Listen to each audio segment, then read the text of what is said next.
All right, hello everyone, and peace of Christ to all of you. I hope my voice coming good and clear for all of you. Please invite your friends. And today I decided to come earlier than what we supposed to do. We said we want to have 50,000 for the previous video, but I noticed many people they are unhappy with this. So I like to make people upset, but anyway, not the good ones. Today our topic is about the most documented prophet. One of you, he told me there's a Muslim, he made a video saying that there is no documentation about Jesus. But we Muslims, we documented everything about our prophet.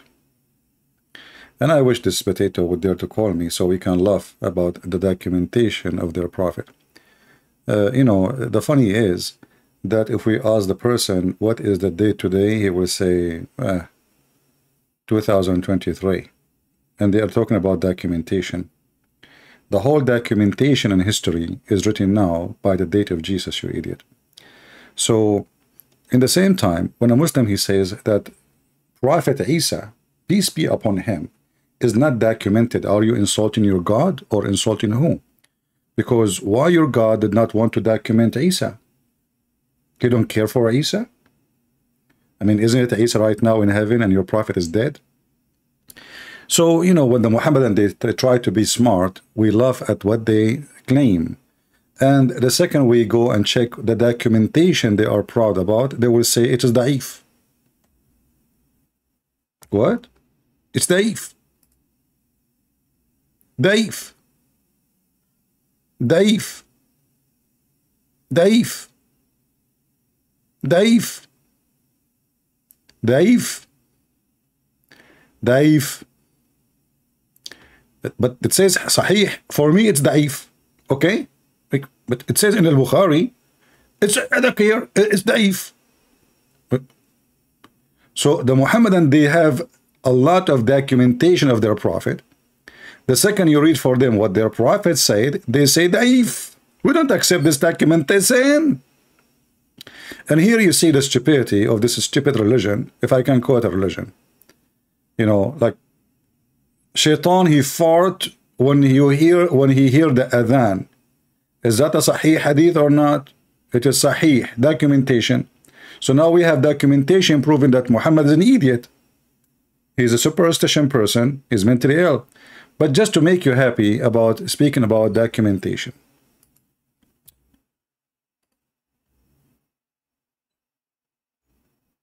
Let me open the Hadith website.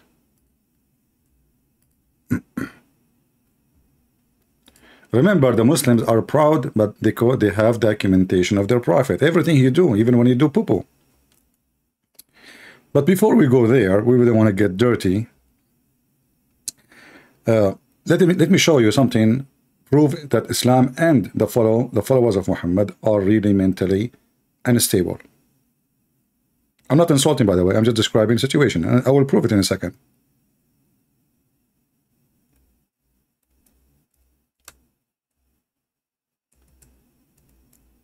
I'm opening the Hadith website.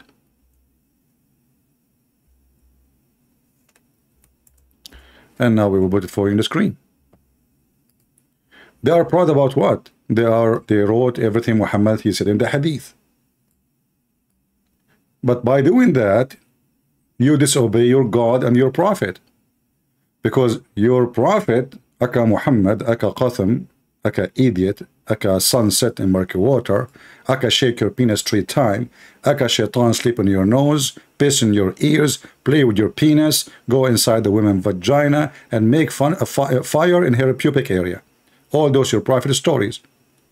The prophet, he said, not me. And this is Sahih, brother. This is Sahih Muslim. Don't tell me da'if now. Don't play don't sleep in your back, little puppy, and play dead. This is Sahih. This is Sahih Muslim. The prophet, he said. Who said who? Who? The prophet. Who? The prophet. Should we take it seriously? No. He's mentally ill. This guy was illusional. He imagined himself having sex. In fact, he did not. It was documented.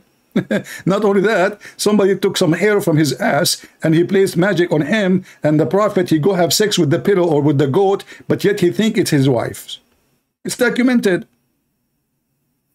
Aren't you proud? Proud. So the second now we showed him this video about everything about the prophet is documented. It's documented too that you are mentally ill, all of you. Read with me. The prophet said, don't take down anything, which means don't write down anything from me. And he who took down anything from me except the Quran, he should efface that narrate from me. For there is no harm in it. And he who attributed any falsehood to me, okay, what? He will sit in hellfire. So look how stupid this religion is. The idiot Muhammad just told you, don't write what I say. The Abdul, he took a pen, he starts saying, the prophet, he just said, don't write what I say. Abdul, he just said to you, don't write what he say. I mean, this idiot in the zoo, Muhammad, he just said, don't write down what I say. So what do you Muslim, you do? You go, you grab your pen, and you say, the prophet, peace be upon him, he said, don't write down what I say. And if you write down anything I say, erase it. What the heck? And you are proud about we having documentation. You just prove to me that you're Muslim, you don't give a damn about your prophet. I mean, the guy, he just told you, don't do it.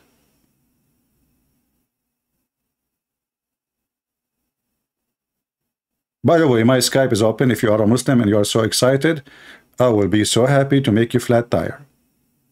I have the needle, which will make every Muslim flat tire. You want to try it? If you don't believe me, just give me a call. My Skype is open.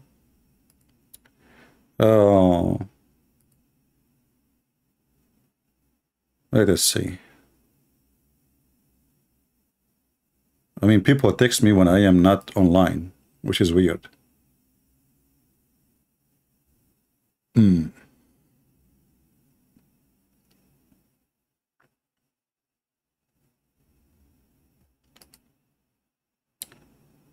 First, I want to say thank you. People, they send me a message, says to me, thank you. That's what I'm waiting for. I want to ask you a reference. I spend hours here just to get people sending me messages and then send their... So why I spend hours here and show in the screen? So what I was doing? Don't send me those messages. This is proof that you have a low IQ.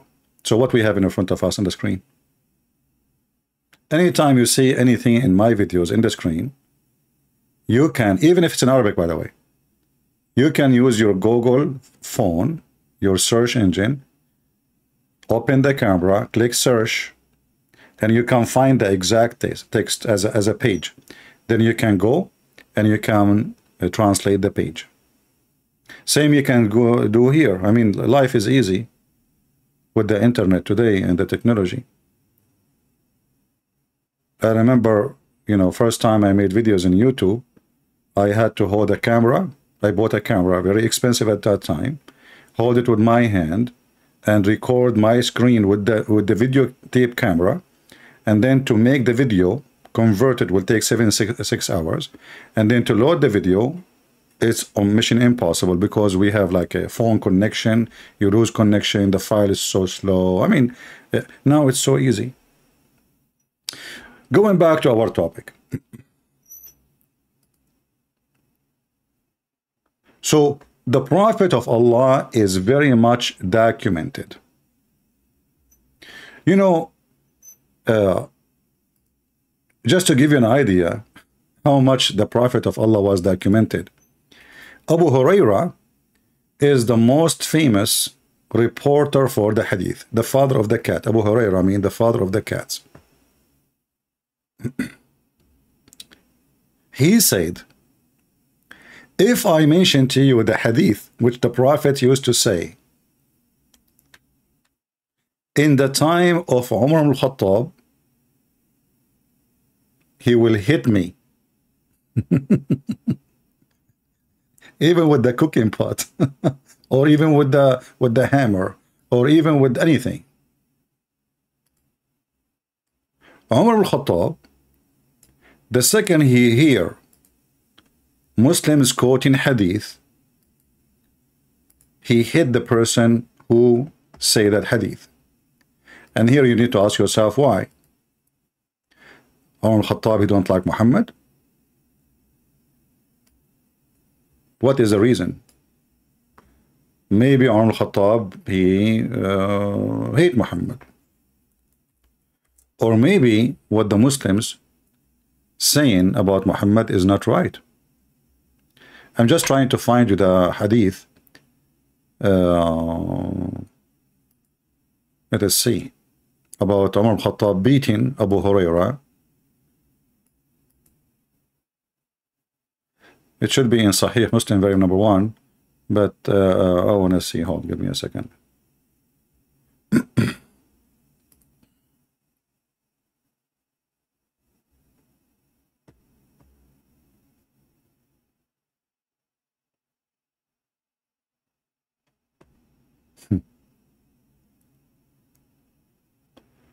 Okay, let's see.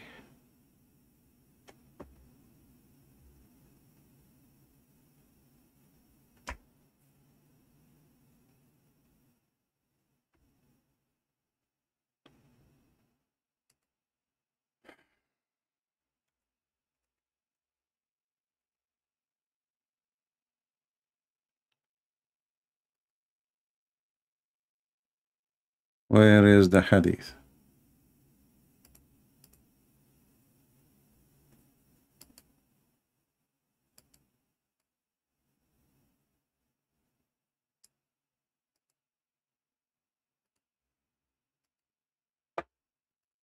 My screen is off, I know, don't worry.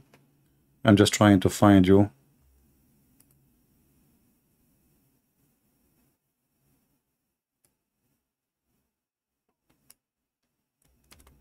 The authentic hadith.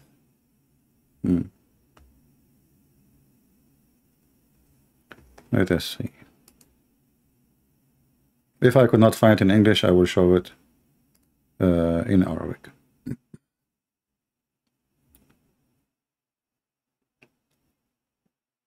Maybe we cannot find it in English.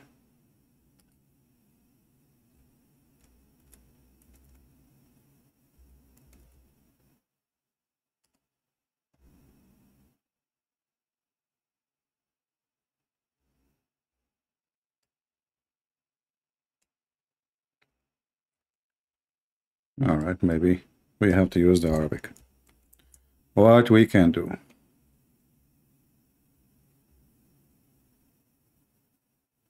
Yeah. Okay, well, let us use the Arabic website then, and then show you the reference. And as you see, this reference reported many times, and even it says this is authentic. This is Islam and Su'al wa Jawab, which mean question and answer. And as you see, this is not my website, and this is not me. And all there is nothing but reference. And the question a person is asking about how accurate this story is. The answer is yes, it is very accurate. So, what is the story saying? That when Abu Huraira, he mentioned hadith, Muhammad, he said, Umar al-Khattab, he beat him. Let us use Google Translation. But let us first highlight where we can find it. I will post the link for you. Here it says, when you see this number in this line, number 2, 1181, it says here that, when he mentioned the hadith, he hit him for mentioning that hadith. The same story is appearing here again. And this is in Musnad Ahmad 15715. And this is in the book of At-Tabarani. And this is a book of At-Tabarani, Al-Mu'jam al-Kabir, very number 7, verse 1, page number 149. And this is mentioned in the book Tariq al-Madina, very number 1, page number 11. And they are mentioning all the hadith, including the one which is da'if. But as you see here, it says here as an example, this is sahih. Isnaduhu sahih. Sahih. Yeah. So they are mentioning all kinds of hadith. All of them, they report the same thing, but we will take only what is considered authentic for the Muhammadan. So Muhammad, Omar, when Abu Huraira, he mentioned something, he did beat him, you know. And then maybe because Muhammad, he said, don't mention it, don't write it, we do not know. But this is what it says. So if we go down where it says number 2, let us search for the word beat in English. Because now we have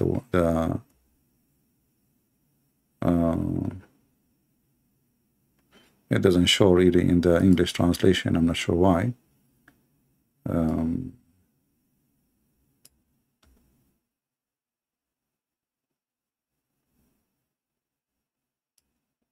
Anyway, maybe you can, you can translate the page and you can read it, try to find out. Maybe I can do another thing. I can reverse the translation and copy in Arabic and paste again, sentence by sentence. Let's see.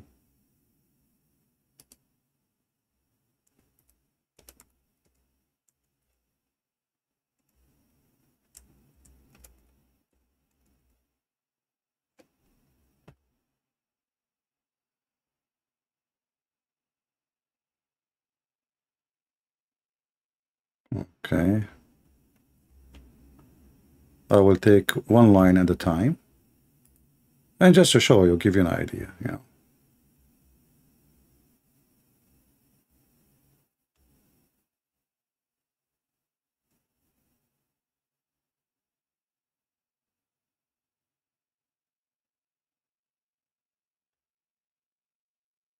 But I want to be sure this is first about Abu Huraira, not somebody else, because until now I don't see. Let us see where it says Huraira.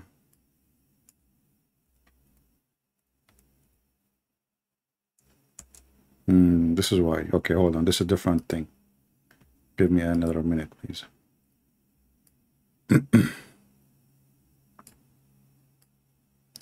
We want the hadith which mention Abu Huraira specifically.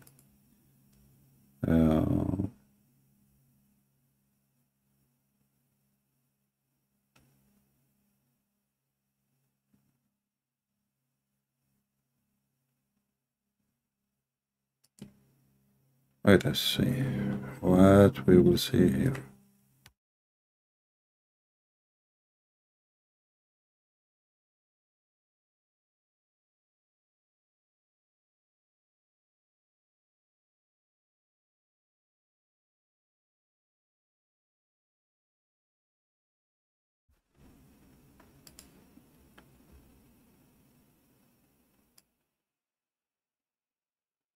I'm just trying to find this hadith.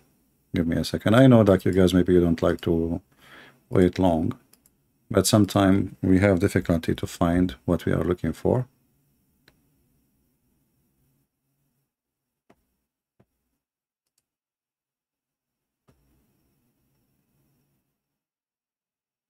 Yeah, let me pause this this website for you. This is better.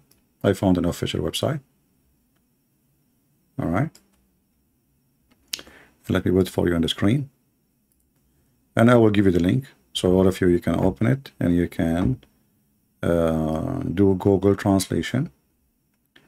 And this is the question here. Did Omar forbid Abu Huraira from reporting hadith? This is fatwa number 49213. And here there is the report, one of the report, and let us see what is going to say. Let me post the link for you, guys, just not to waste our time. I will post it in the chat, and you can use Google Translation if you like to do so. So here it says, when Muhammad, when Abu Hurairah, he report, there's many stories here about how he did beat him. As an example here, he did beat him between his breast,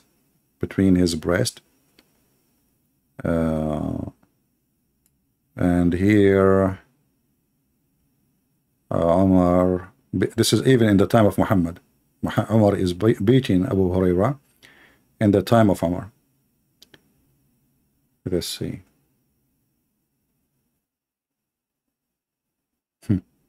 Yeah, so here Umar, he accused Abu Hurairah of lying because he said a hadith of Umar he did not like. Let us see.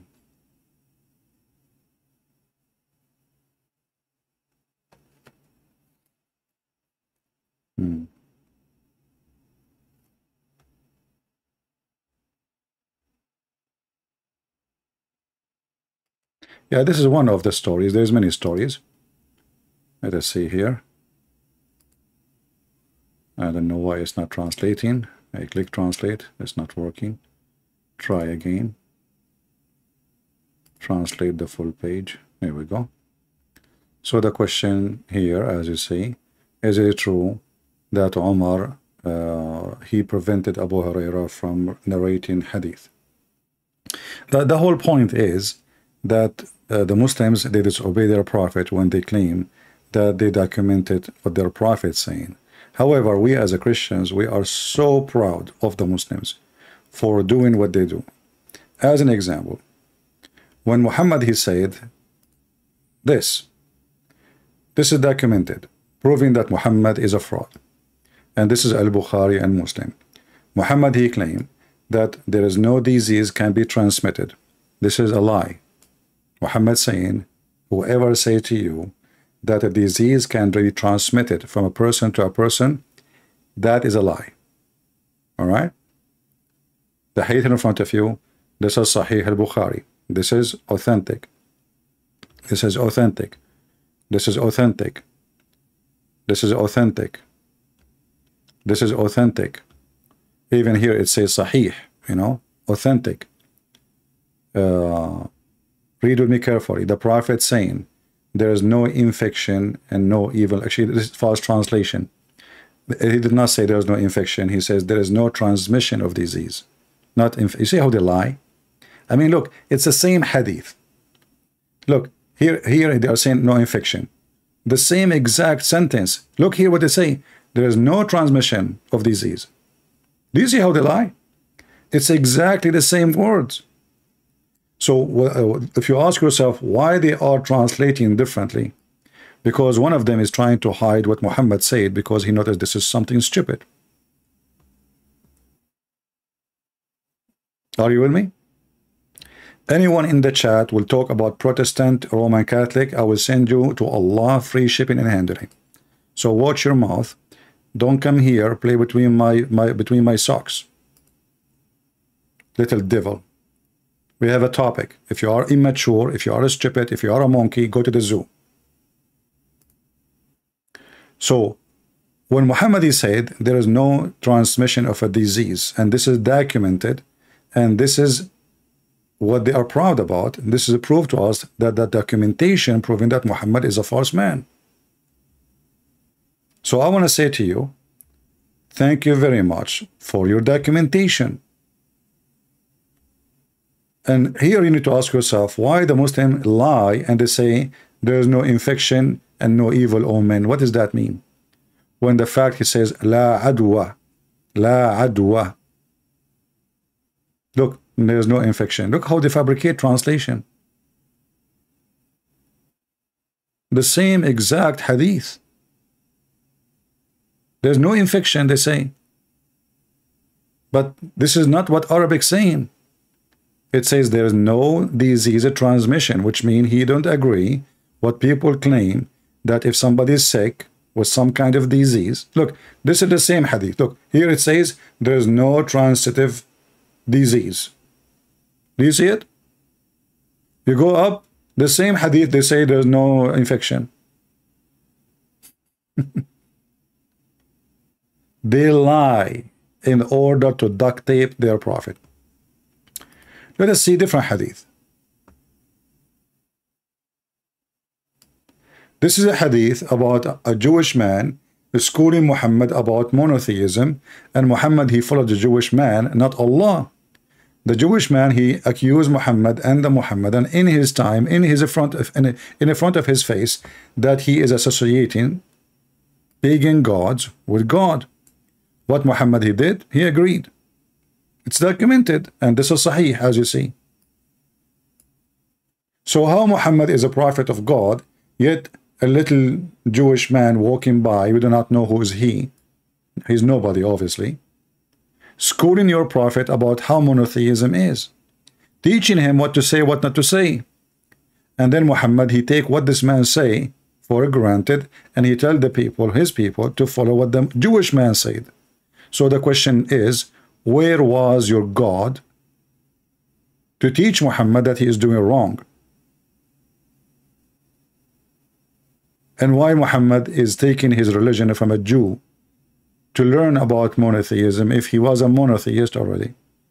And as you see, this is Sahih. Remember, it's documented. We have a number for it. Thank you very much for the documentation. What about this hadith? This is the same one actually we saw. Let us see different hadith. Hold on. Which one I will show you? This is documented.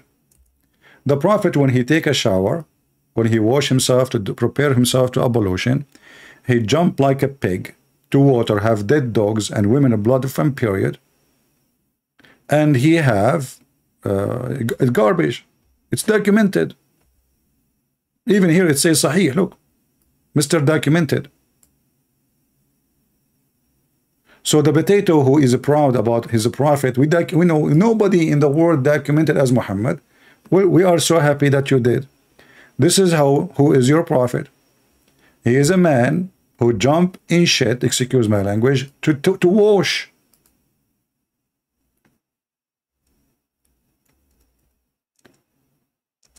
Even sewage is cleaner than this.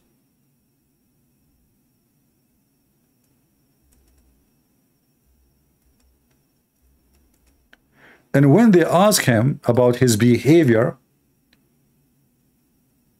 what Muhammad he claimed? That water is always clean. Nothing make it not clean. It's documented.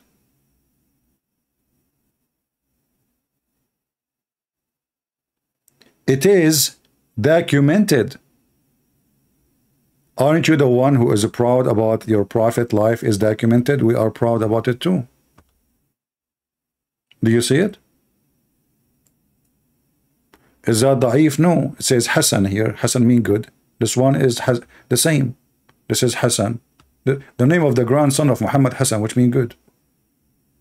Hey, this is Sahih. This is Sahih. Do you see it? This is Sahih. This is Sahih. It's documented. It is documented that your prophet, he says stupid things. I mean, I don't know how low I should go. As an example, your prophet, he claimed that he have the power of 30 men in sex. In different hadith, it says 40 men. How? Because Allah, he gave him a dish of shish kebab, he ate it, he got the power of 40 men. Let me see if I can find the hadith in English.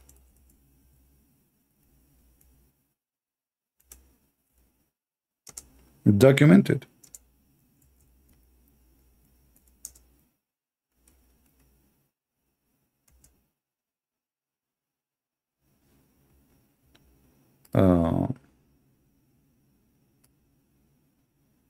Let us see.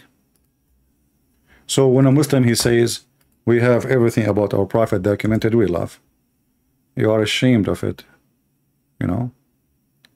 Let us see.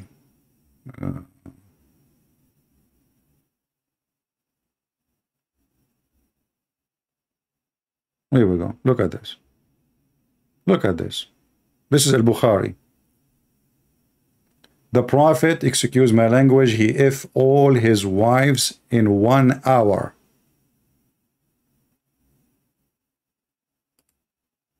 It's documented. And not only that, he don't even take a shower between them. He take off the panties of his wives. They don't have panties anyway. They are always ready. Hookers. It's documented. Is that me saying that? Is it me saying that? And look at the translation. It says here that the Prophet used to visit his wives in a round during the day. That's a false translation. It says in Arabic, في الساعة الواحدة. In 1 hour. In 1 hour. You see how even they lie in the translation just to hide the story. I mean, the guy, he have at least he have 13 supposedly, and he killed some. You know, they die from transmitted disease, and now he have 11 alive together, and he excuse my language, he them all in 1 hour. If I take this, let me open Google Translate.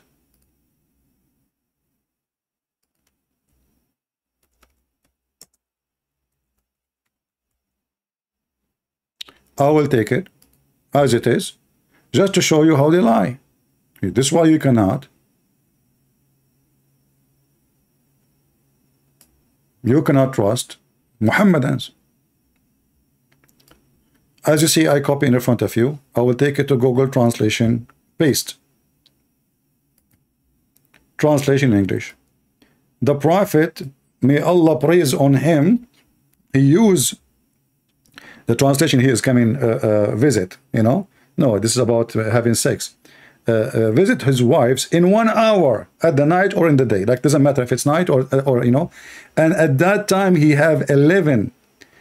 The companion, he said, can he really, do he have the strength to do that? The answer, yes, he have the strength of 30 men, brother. 30 men. It's documented. 30 men, but the Prophet, he cannot have sex, as other hadith says. He can't have babies. Even there is a chapter in the Quran speaking about his penis. It's documented. It is documented that Muhammad, he was bewitched.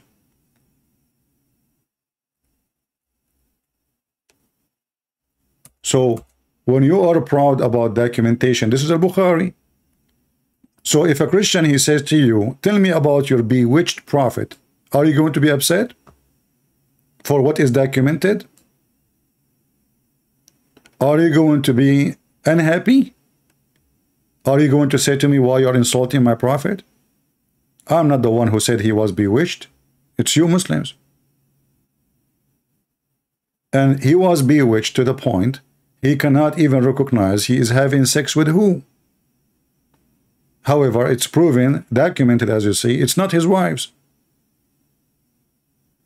Aisha, she said, documented, the Prophet continued for such and such period, documented, imagining that he had sexual intercourse, documented, with his wives, documented, and in fact, he did not, documented. So, we have, you know, the most prophet, the most documented prophet. And what make it more stupid too, that the Muslim, they claim that the hadith is from Allah. And even Aisha, Allah, he chose Aisha for Muhammad so she can say those hadith for us. Documented. You know, I mean, we have a lot of documented stuff, my friend. Right? Let us see something else about documented. It was documented that your prophet book, the Quran, eaten by a goat. Focus with me, guys, in the topic, otherwise I will block you. Focus in the topic. If you are not interested, you know, we don't want kids. I'm not here to have fun. I'm here to teach you. If you are here for fun, leave. Go to a different place. The verse of stoning and breastfeeding for adult, documented. Breastfeeding for adult 10, documented. Are you proud that your prophet, peace be upon him, received 10 times breastfeeding for adult verses documented? And then we find somebody like Mimi Hijab going around asking Muslim women to suck their tits, documented. Another Muslim, he asked Mimi Hijab, what kind of mannerism are these? Shame on you, Muhammad. Muhammad Hijab answered, why? Is it wrong? He believes it's halal. That's a good point, by the way. Documented.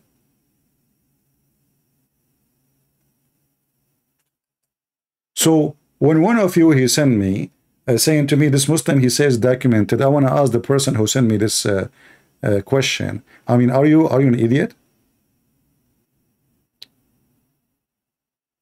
Shouldn't you say to him, it's documented? So what you are learning from me all this time? Why you don't say to him, to the one who made the whatever video, say to him, yeah, it's documented that your prophet, he shake his penis 3 times. It's documented that your prophet, he piss in the street in the front of kids. It's documented that your prophet, he wipe his hands after sex, drying his hands in the wall. Documented. Why you people don't have a memory? Why you don't have a, you know, so what we are teaching you? He said it's documented. Show him the documentation. He's proud about it. Use it against him. So, a breastfeeding for adult 10 times. I want to know what kind of God, he gave a command from his holiness, Allah, that a woman, she have to give her boobs to me so I can sit with her. And then Aisha, you know, she commanded her sisters and her nieces that anyone want to enter upon her have to do breastfeeding to her sisters 10 times before she can see him. If you are a prophet of Allah and your wife is a beautiful woman, I would love to visit you every day. It's documented. So imagine to see the wife of the prophet, Aisha, claiming that you have to suckle her sister boobs 10 times. I don't know why she's not doing it, because maybe she don't have milk. And by the way, she suckled them what? There's no milk. I mean, do you think women is a goat? Even a goat don't have milk unless there is a baby. Do you think goats, they have always milk? Like they have a faucet? It's documented that the goat ate your book. It's documented, as you see. This is an authentic hadith. Documented. You see, you cannot say this is da'if. Can you? The goat ate the book. Okay, you know what is documented? That Allah has sent 10 times, and there is tons of hadith about it. 10 times breastfeeding for adult. Why we cannot find the 10 times breastfeeding for adult in the Quran? You will tell me, are you stupid? The goat ate it. I will say to you, you are stupid, not me. The goat ate the book, did not eat your memory. Don't you Muslim claim that you recite the Quran by heart?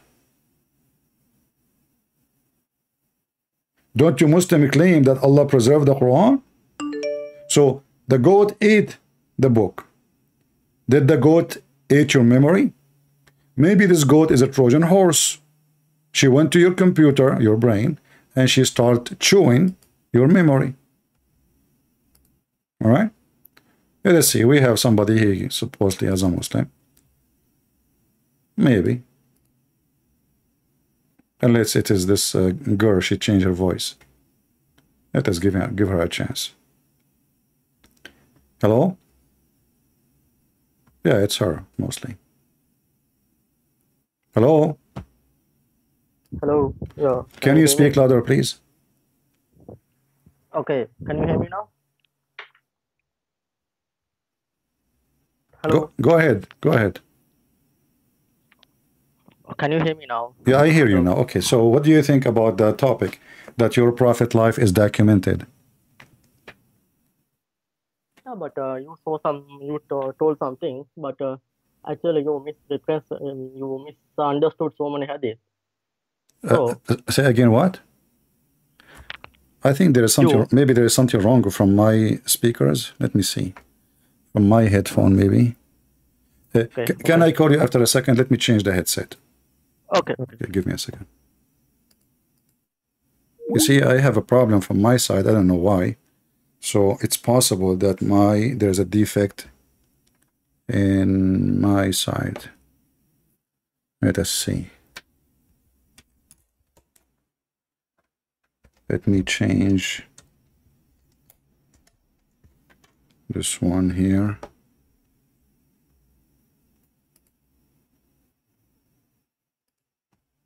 Let me do a test.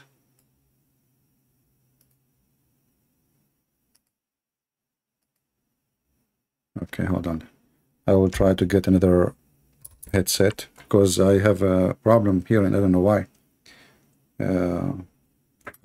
My ears is very good in hearing anything. I can hear it in live from a distance.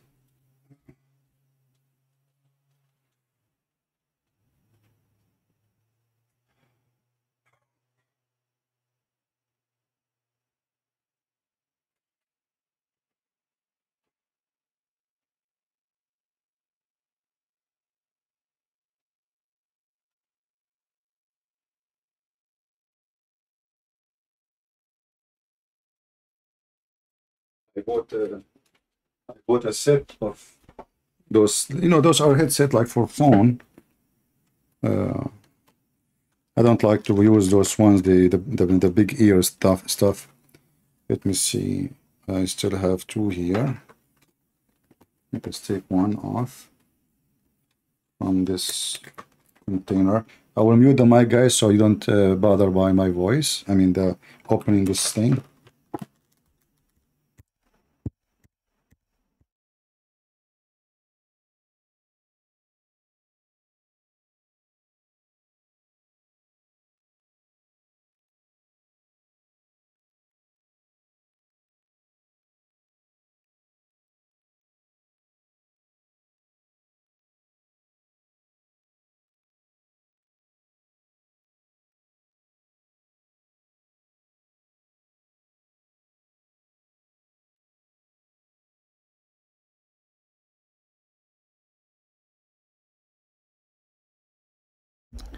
All right, we open it. Let us see what the problem. Or maybe from my, I have a connection here, so it might be the problem too. So we will see, we will find out. Just give me a minute to see what the problem. What is the problem?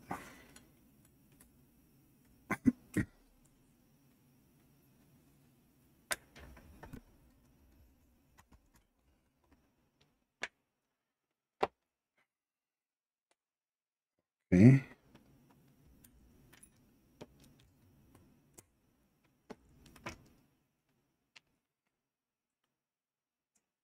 Let me see if I will hear with this headset.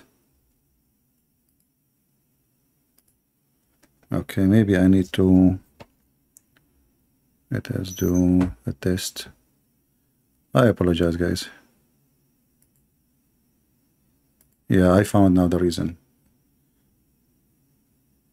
Maybe by mistake I touched this.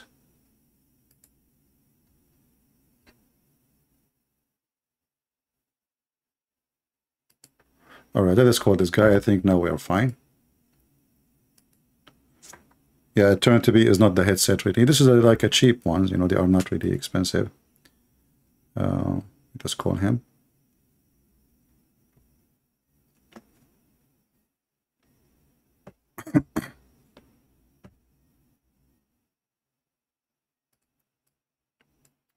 All right.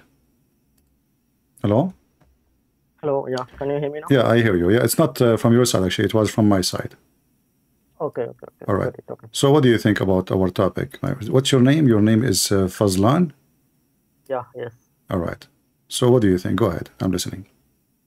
Okay, so actually, I think you did not understand some hadith. Okay, so first you mentioned something about the disease. Okay, contagious disease.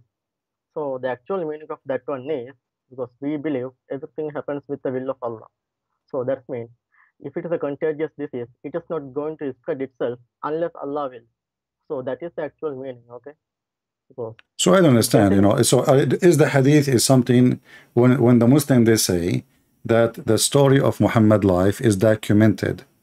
Are you talking about a documentation which is proven to be true, or it's full of lies? no, no, I'm telling in terms of hadith, okay, already you know about Islam. In terms of hadith, even though we have Sahih hadith, okay, sometimes the possibility it could be a mistake, okay, but but when you explain something, you have to be specific and you have to understand the context. So in that first hadith you mentioned, there's no any contagious disease. Actually, it is talking about the will of Allah. Like in Christianity, there's a sect called Calvinism, right? They believe in predestination. In the same way, maybe we also believe in predestination. It's three what? So Three what? predestination, that is What do you mean? all What three destination? We Christian, we believe in three destination. no, I think you don't believe, but there's a denomination Calvinism, right? Calvinism. Those are ideas of people, you know. For us, we follow the Bible. It's not up to somebody. You can come with your own, understanding. But the Bible, Yeah, the Bible never mentioned. We don't have such a thing.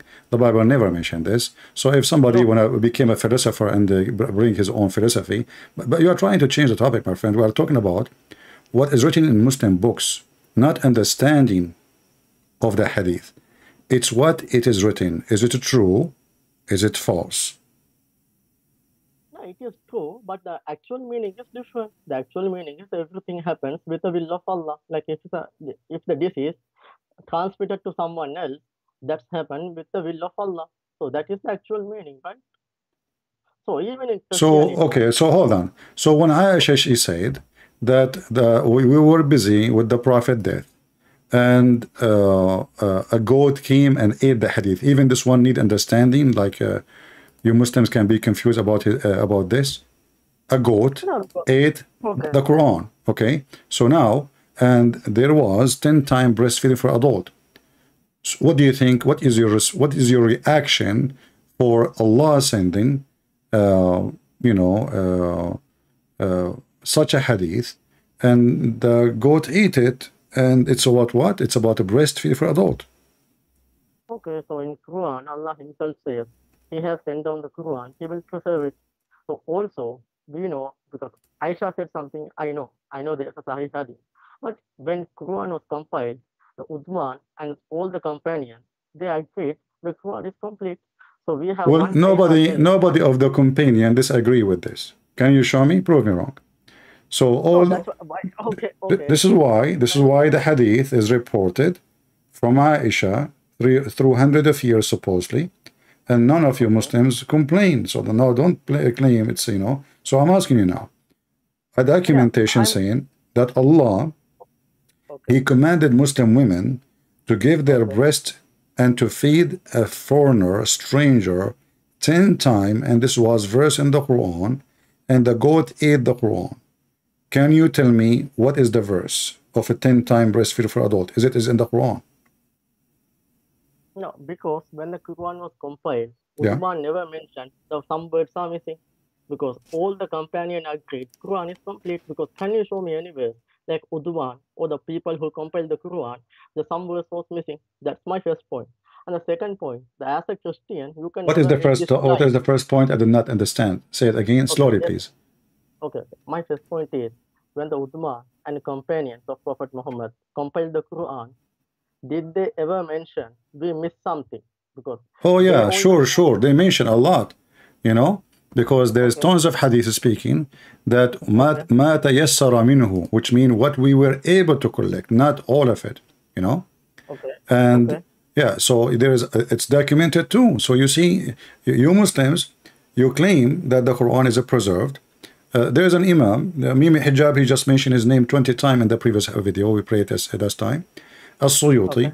And he mentioned about tons of chapters are missing. As an example, chapter of Al-Baqarah used to be equal to the chapter of Al-Ahzab. So there is 100 of verses are missing in one chapter alone. Not in the Quran all. One chapter, which means you can imagine how many is missing in the whole Quran. So it's documented by your scholars and by your companion that the Quran is not preserved, and the hadith is a shameful hadith, and you Muslims cannot explain to us. Like now, if I ask you, what the point of Allah sending Quran for a woman to give her breast and time to a stranger? What the point? Tell me. Okay, you can ask me the same. First thing, in the Bible, you think Bible is preserved. So Bible is corrupted as well. First point. The Bible is what? Bible is what? Bible also corrupted. You don't have the okay. complete Bible. You see, okay, I will go with you. I will go with you. I will go with you. First of all, when a Muslim he said the Bible is corrupted, are you saying to me your prophet is a liar? Because the Quran says that Muhammad he confirmed the Bible which is between our hands. Is that correct? No, show me the hadith. This is not Quran, this is not hadith. You see, here we go. You play the hadith now. Oh, this is hadith, is not hadith says no. The hadith never say that, and this is Quran. So the Quran says, as an example, chapter 2, verse number 89, that Allah, he said to Muhammad that he confirmed what is between our hands. And what is between our hands is the Torah and the gospel. No, can you show me the verse? Because I just told you the verse, chapter 2, verse number 89. Okay, when Quran talks about the Injil and Torah, it is talking about the original Injil and Torah. Because what you have in the Bible, it is eyewitness. No. Why you jump in? You know, like in the speed of light. I just showed you from the Quran that your book confirm our book. You throw a rock at me, saying to me, "Well, your Bible is corrupted." Secondly, when a Muslim he say your Bible is corrupted, isn't it supposedly the Bible is the Bible of Allah? I am telling, if the Bible is corrupted, is the Bible of Allah or not? Is Allah who is the one who sent the Injil? Okay, so when you claim that the Bible is corrupted, you are insulting your God, saying to us your God cannot protect his book, correct? No, it is not about the protection of the capabilities okay, of God. When somebody corrupt the Bible, did he corrupt the Bible according to Allah will or to his will? Can I do something against Allah will? No. Okay, so are you saying to me now, everybody heard you, that nobody can do something against the will of Allah? So are you saying to me it was the will of Allah to corrupt the Bible? No, because in Islam it is... How no? Hold on. How no? You just said no. I said to you, can I do something myself against the will of Allah? You said no. Then I ask you, listen carefully. Then I ask you, can somebody corrupt the Bible against the will of Allah? You said no.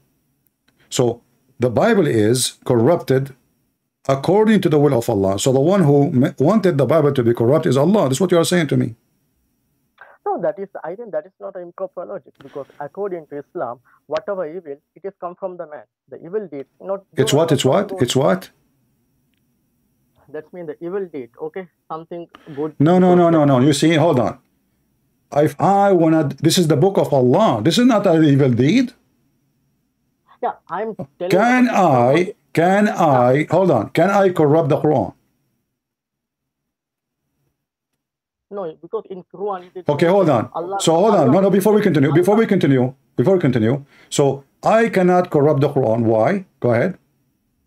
Because in Quran it is mentioned, Allah will protect the Quran. Allah explicitly mentioned... I challenge you to show me the verse where it says Allah will protect the Quran. Because I don't have the verse in my head. I have to go... My friend, I will give you 10,000 years.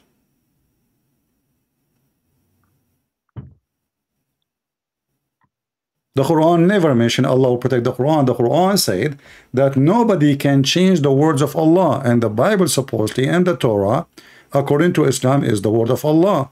And the Quran says, if this is a book made by other than Allah, you will find in it a lot of contradiction.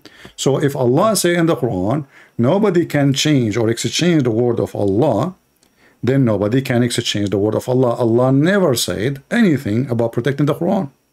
No, first you have to understand, when we say it is the Quran, it's the word of God, okay? In the Bible and Torah, Injil and Torah, it is the eyewitness account. This is not a word of God. It's what? It is the eyewitness. Eyewitness means the people who saw, they wrote it down. It is not a word of God. Okay, hold on. You see? I know, I don't know what you ate before you call me. Why you are changing the topic? Allah, he said, hold on. Allah, he said, chapter 6, verse number 34, Nobody can change the words of Allah. Is the Injil and the Torah is from the word of Allah.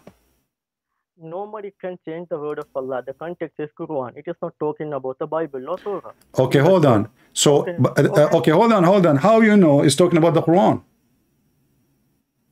Because already it is mentioned in the Quran, the Torah and Injil were corrupted, because it is clearly mentioned that even in the early Islam, like Ibn Abbas had that opinion, the Torah and Injil were corrupted. Who have opinion?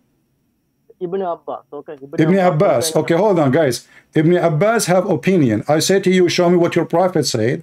Show me what the Quran said. You say to me, Ibn Abbas. Okay, hold on. Do you have a book of Ibn Abbas?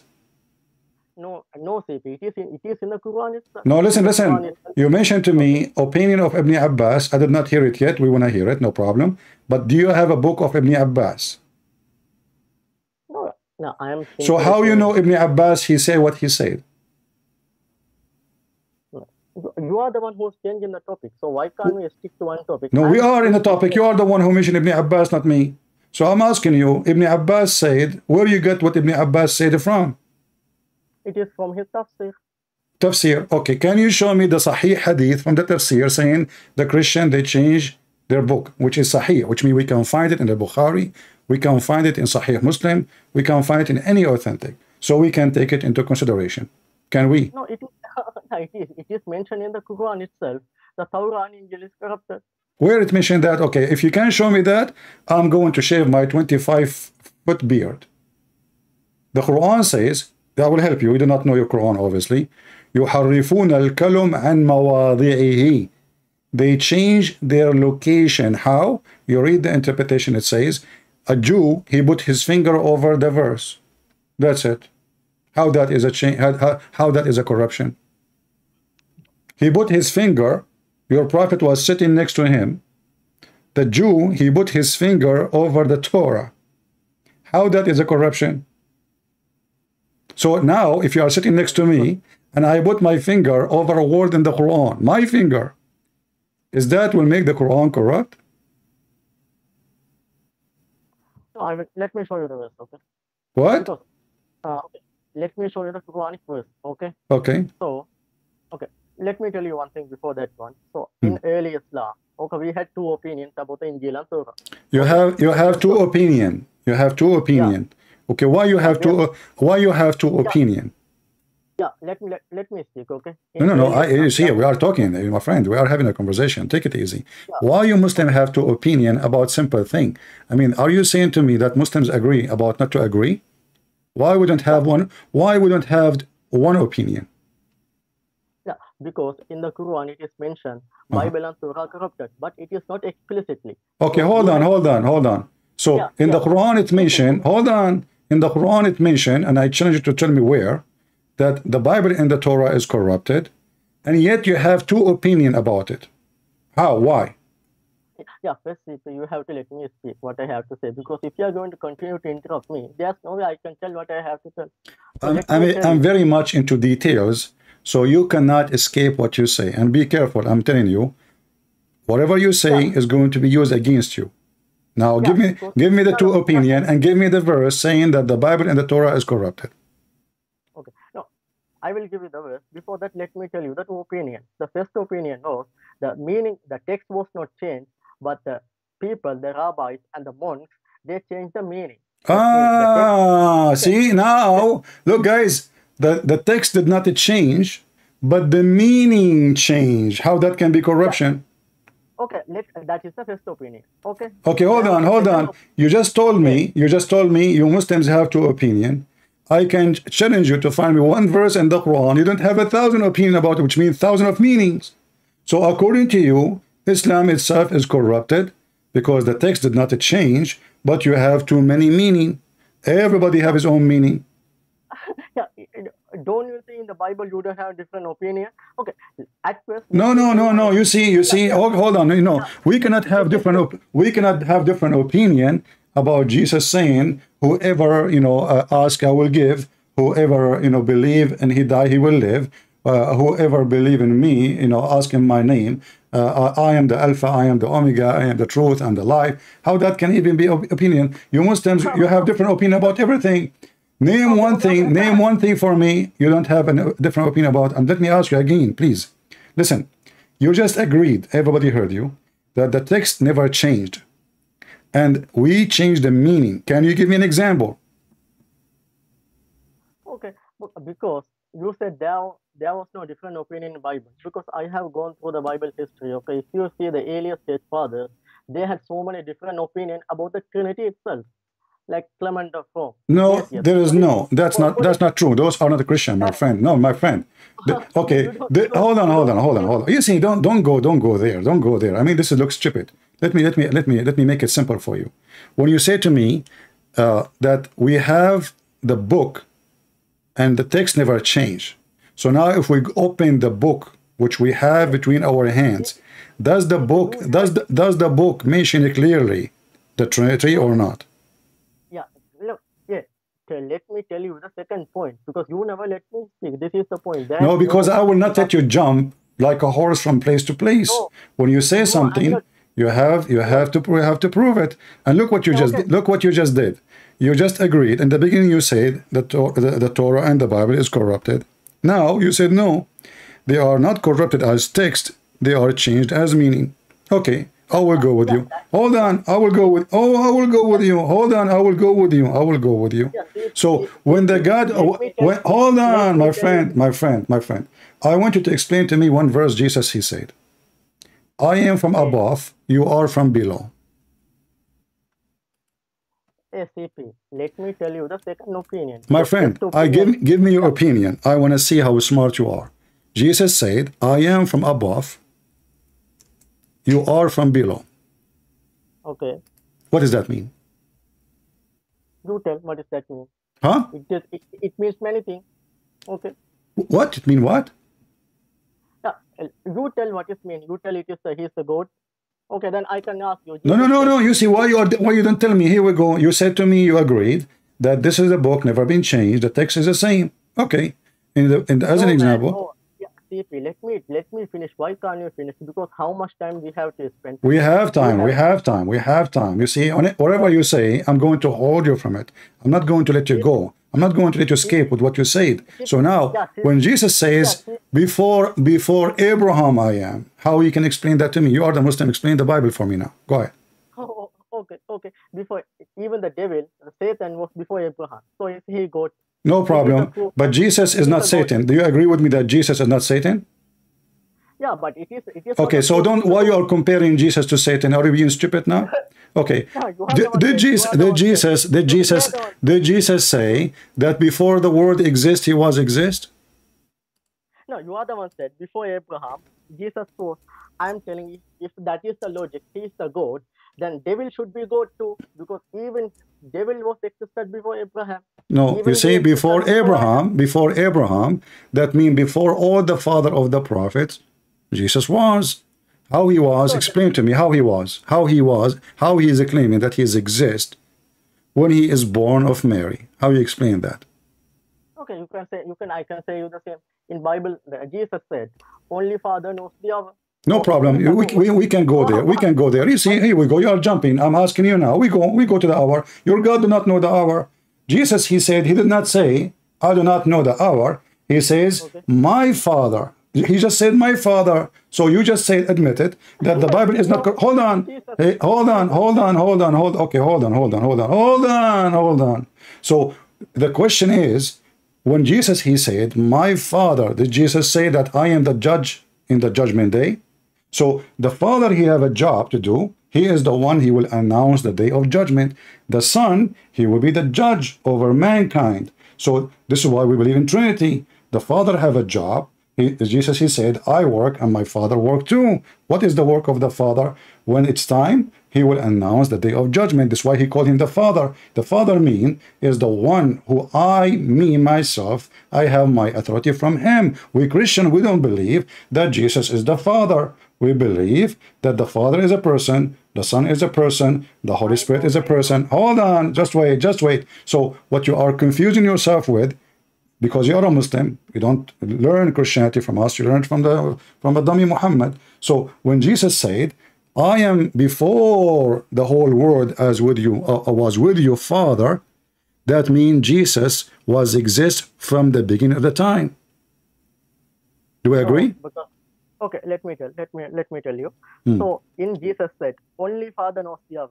He said, if he say Father knows the hour, it's okay. He said, not a single man knows, not even the angels know, not even the Son know. Son do not know. No Only problem. No problem. Because there is two reasons. There is two reasons, my friend. He is not saying he do not know. They are asking him because simply in Christianity. Hold on. My friend. You see, you are jumping from place to place to place. Okay, but did Jesus, who is the judge in the day of judgment? Is it God or Muhammad? So sorry. Who is the judge in the judgment day? God or Muhammad?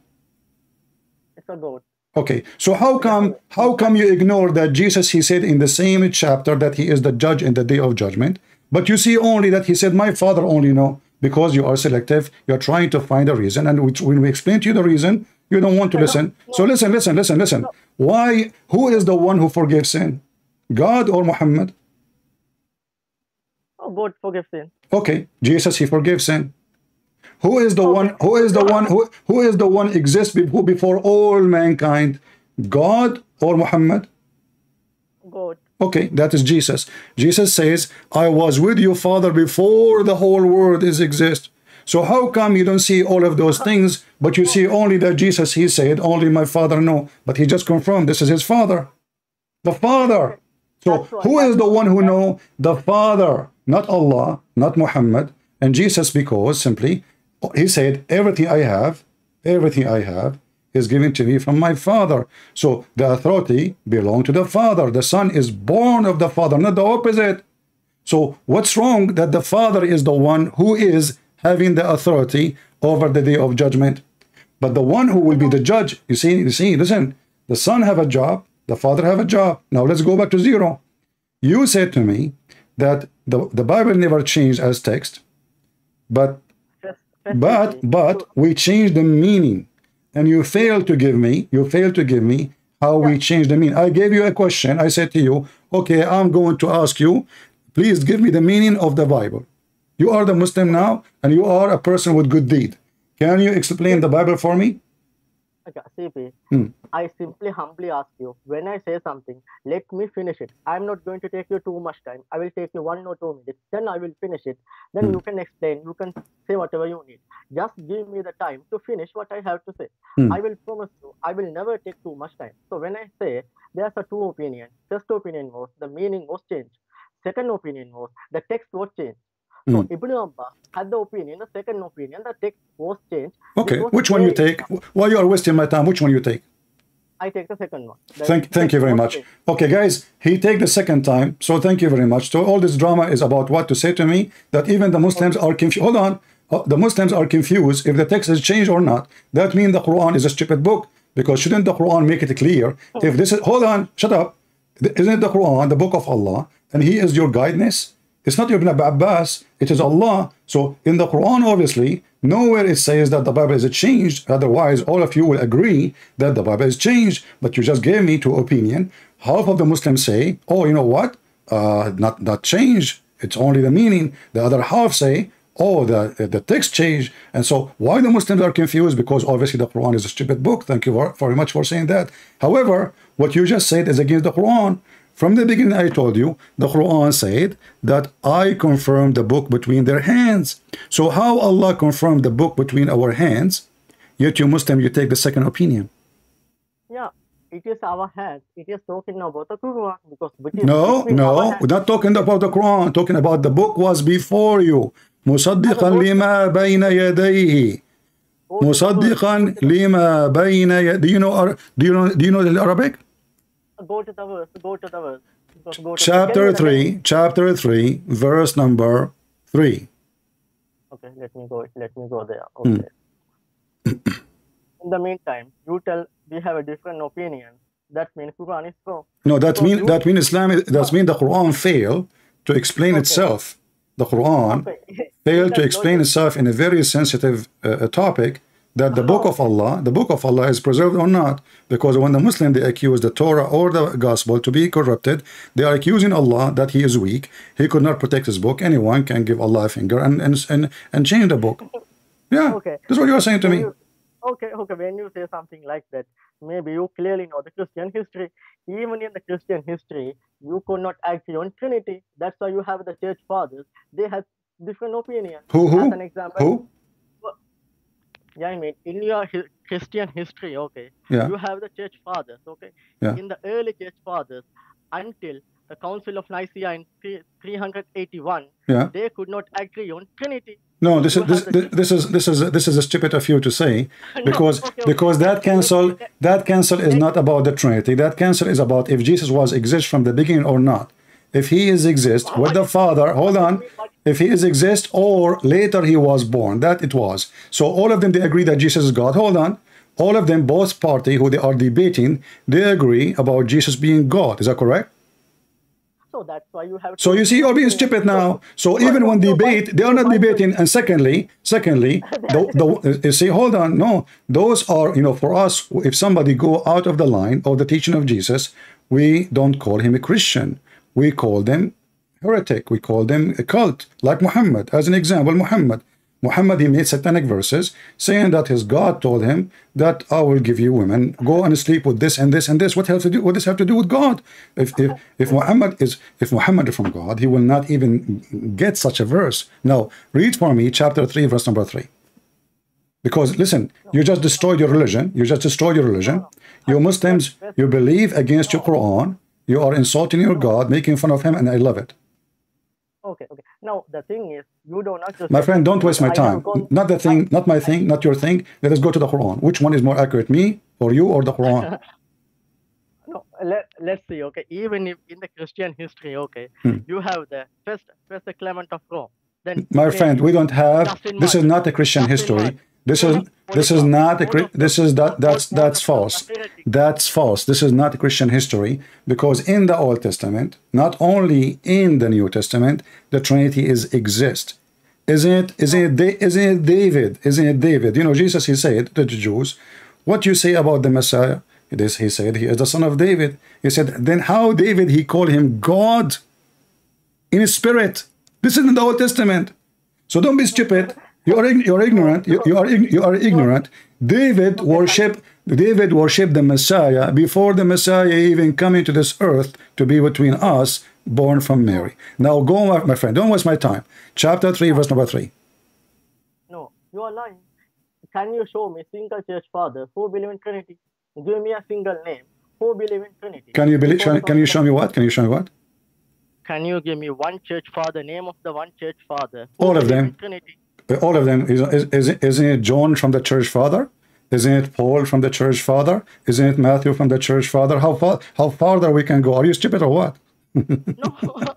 No, because we don't. No, just we will go there. Just wait. You are being silly. I mean, you are just a kid. You don't even have a mature sentence, my friend. The church father, the first father of the church, is the disciple of Jesus. So you are telling me that in the book of John, nowhere is speaking about the Trinity?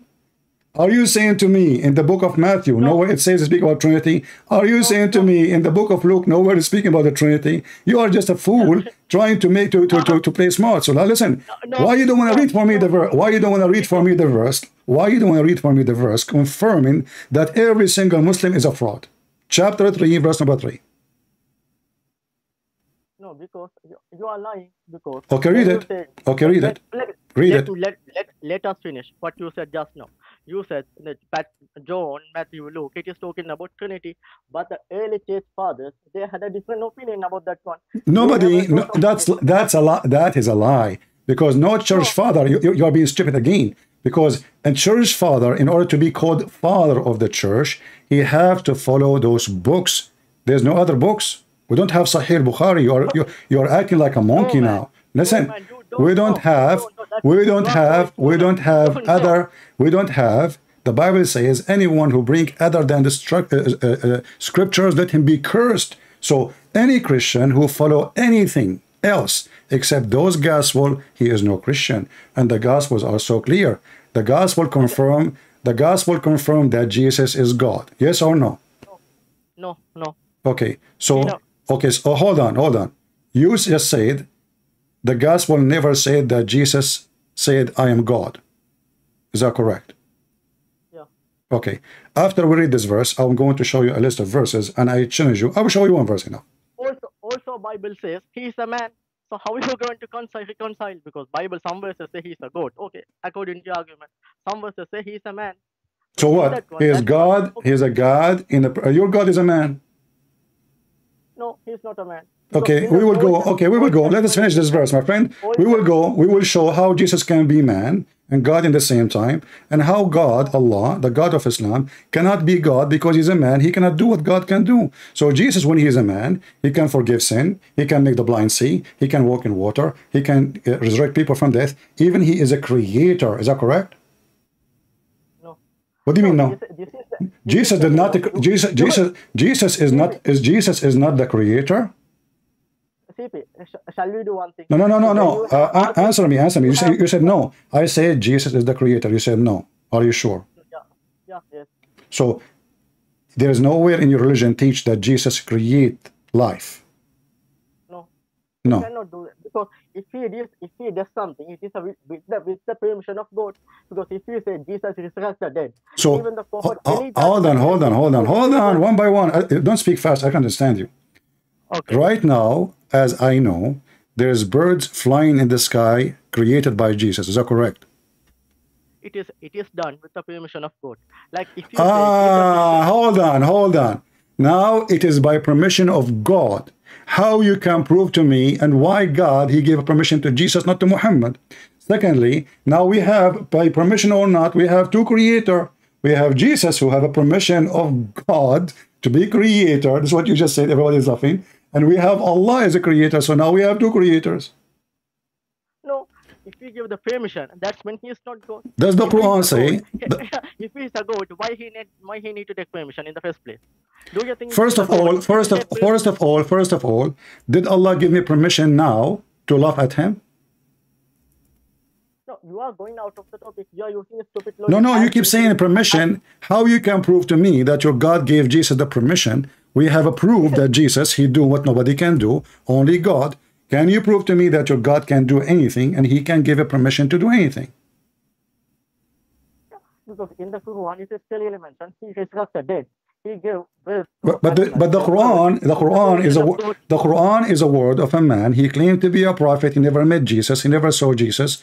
So how we can trust him? Same time, did the Quran says that Allah is the best of the creators? Yeah. Okay. How? So you are the one who said you follow the Quran, and the Quran says Allah is the best of the creators. So even the Quran admit there's many creators. No.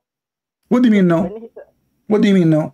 How Allah can be the best of the creators if he's the only creator? No, because when he says he's the best of the creator, because in the human creates so many things. But Allah is the best. That's false. That's false. Because the Quran defined what is a creator is. He said, you know, you worship someone, he cannot even create a fly. The Quran says that. So the one who can create a fly is a creator, not the one who made a bicycle. Bicycle is an idea, is not a creation. You are just being dumb now, like the rest of the Muhammadan. So Jesus, he did not make a bicycle, my friend. He made mud. He shaped the mud. He breathed into the mud, and this is exactly what your God did to create Adam, correct?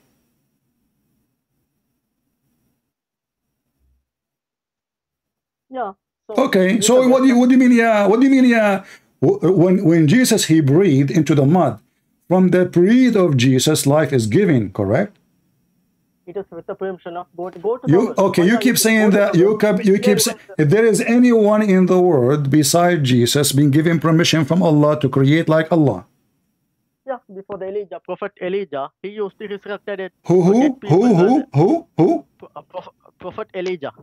Prophet Elijah, he create people? Yeah, no, he created because he resurrected dead people. So this is not. Hold on, you see, you're being stupid again. I'm asking you why you are being. Are you like 16 years old? I'm asking you if there is anyone in Islam. First of all, Elijah did not create anybody. You are just being dumb again. You are like Mimi Hijab. He says Elijah means God is with us. So listen carefully. If there is anyone beside Jesus, the Messiah, he can create from the mud a bird by breathing into the mud in Islam. If there's anyone else. Yeah, anyone can do with the permission of God. No, I'm asking you. You see, you are just being plain stupid in purpose, so you won't answer. If there is anyone, don't tell me anyone. I'm asking you, if there is anyone beside the Messiah in Islam did what Jesus did by breathing into the mud, he made a living creature. No. Then shut up and explain to me why. As long hold on. So now we have Jesus and we have Allah, and both of them according to Islam is unique. What is unique about them? Only two. No. If it is unique, then Jesus should be able to do on his own. Jesus will be about what? Jesus will be what? He should be able to do without the permission. He asked for permission. That's okay. Where Jesus he asked for permission? Can you show me? Go to the verse. He created birth with the permission of God. Okay, this is what the Quran is saying. The Quran is saying Allah. Okay, hold on. So now, okay, I will go with you. Just to show, everybody is dying laughing at what you are saying. So Allah gave Jesus. Hold on. Allah gave Jesus a permission to create. Is that because he is son? This is his son? No. So why? Okay, so I'm asking you. For the sake of the shin of Allah, can you tell me why Allah gave Jesus permission to do something only God can do? No, it is the will of Allah, because if you say Prophet Elijah also did the same. Elijah did not do what Jesus did. You are stupid, and nowhere in the Quran is mentioned that. See, again now you are saying, hold on. You are saying now that your book is a book of lies. Nowhere in the Quran it says that Elijah he can do what Jesus did, and he did anything like Jesus. So now you are accusing that the Quran is lying about Elijah and going and taking the Bible against the Quran, claiming that Elijah he can do as Jesus, which is not true, because nowhere it says that Elijah can create. Yeah, but what Elijah did, only God can do. Because what you are... I'm asking you a question. Why Allah gave Jesus only, according to you, the permission to create? It is the will of God. We do not know. So you cannot explain the will of Allah? Of course, sometimes we can, sometimes we can't. Okay, so you Muslims saying to me, you are saying to me, we cannot explain to you why Allah gave one of his unique feature to be God, because only God can create. But look what happened now. If Jesus cannot do those things, Christian will not believe that Jesus is God. Why I believe Jesus is God? Not only because he don't have sin, not because only he speak wisdom, but because he can do what nobody can do. Only God can do. So Jesus is a creator. Well, he is God. Jesus resurrect people from death. Well, he is God. I cannot, you cannot, he cannot, nobody can do. Now you can claim as much as you wish that Allah gave Jesus a permission, and we laugh. If Allah can give Jesus a permission, hold on, listen. Can Allah give himself a permission to resurrect people from death? Yeah. So why he didn't? So why he did not resurrect Muhammad? Yeah. CP, I don't think you don't have even the basic common sense to debate. No, so no. You see, I'm asking you a very simple question. How come Jesus can walk in the street, even according to your stories, your Muslim stories? Jesus, he commanded Noah to come from the dust. Noah himself, he go back in time to the first man, the son of the first man, and he commanded him, hey Noah, come back from the dust. Tell me what happened. How come Jesus can command the sand and bring Noah from the grave, which is a man who died long time ago, but your prophet cannot do that, and your God cannot do that? Where it is said? In the Quran it is said he can bring Noah? This is your story. You see, our topic is about documentation. The Muslim documented what Muhammad said. This is what Muhammad said. So are you saying to me now Muhammad is a liar? No, I am telling whatever he do with the permission of God. No problem. I'm asking you why. You don't answer why. Okay, why Muhammad cannot bring a chicken from the ground? No, Muhammad, because it is the will of God okay, I'm asking you now why it is the will of God that Jesus, he can do what God can do. This is a stupid logic, CP. No. Okay. You know, my friend. Let us say I have a stupid logic. Can Allah do the same as Jesus? Okay. tell me a simple thing. Okay. Can I cannot. Allah, listen, now we put Jesus into test. He passed. Jesus, he made the blind see. You agree with that? I agree with that. Jesus, he can make the sick man heal. He can heal the leper. He can make the one who cannot walk. According to the Quran, even he can create from the clay a bird.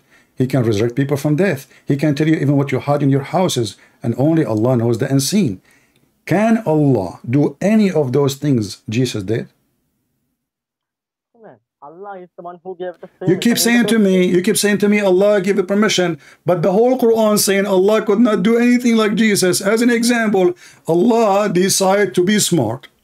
And the Jews, they came to Allah and they asked him, well, hey, Muhammad, Allah told us that we should not accept any prophet unless he give sacrifice, and then Allah, he sent fire from the sky and to consume it.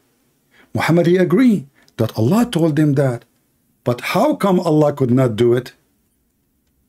No, it doesn't mean Allah could not know it. Is it mentioned? Allah said, I will not do it. I mean, he never said he could not know it. No, listen. If Allah, he put condition on the Jew not to believe in any prophet. Allah, he put condition. He said, don't listen to anyone. He said to you, I'm a prophet, unless he do the following. Chapter 3, verse number 183. Are you now making fun of the Quran? So the Jews, they said to Muhammad, no problem, we will believe in you. Give us the proof which Allah required from us. And this is what the Quran is saying, not me. And Muhammad agreed with them that Allah, he said that, but he cannot do it. Why? Oh, where is it? Give me the verse. Read it. Okay, you keep saying to me what it says. I show you the verse, I give you the number, you never read anything. Okay, can you give me the number again? Chapter 3, verse number 183. Chapter 3, okay. Verse number 183. Give me a second. Let's see.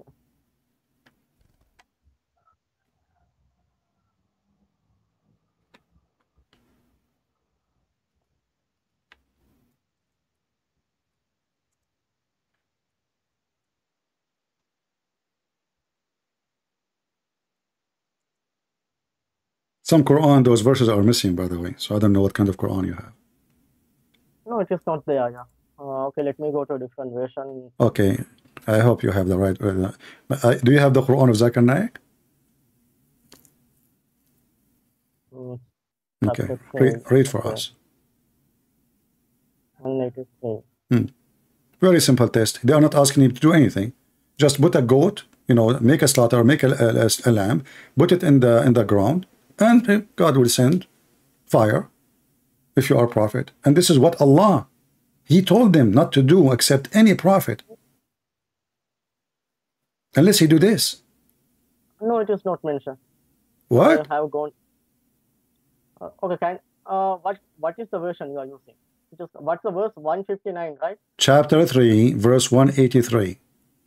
183. Oh, 183. Okay. Oh, just not. Let me go to another verse. Okay.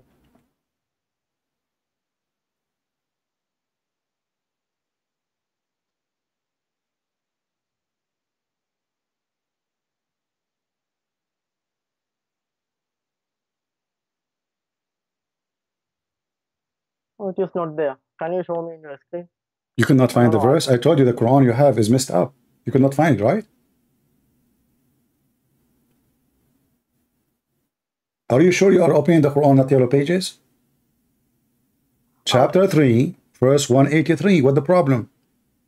No, it does not mention anything what you said. Okay, why you don't read it for us? Guys, it doesn't mention anything like I said. Prove me wrong, here we go. You have hundreds of people listening. Let them laugh at me. Go ahead, read it and tell me how it did not mention what I said.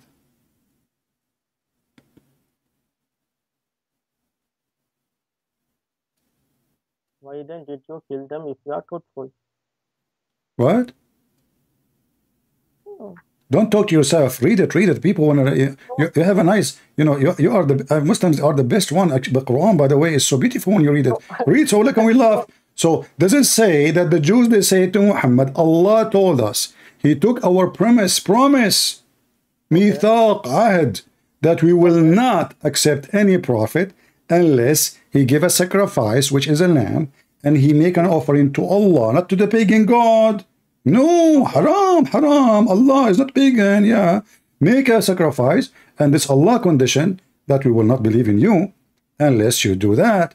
What? Look how easy it is. That is calling, because okay, I got the point. In that one, it is saying Allah gave them clear signs, but even Jews killed those prophets. That is what is mentioned, because it is talking about the story of Salih.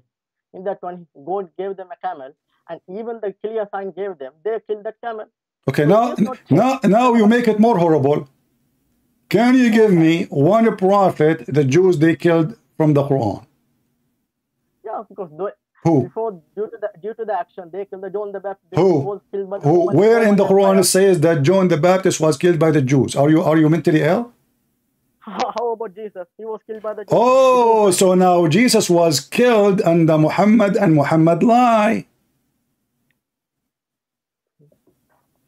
See? What? You just admitted that the Jews they killed Jesus, which mean the Muslims and Muhammad are a fraud.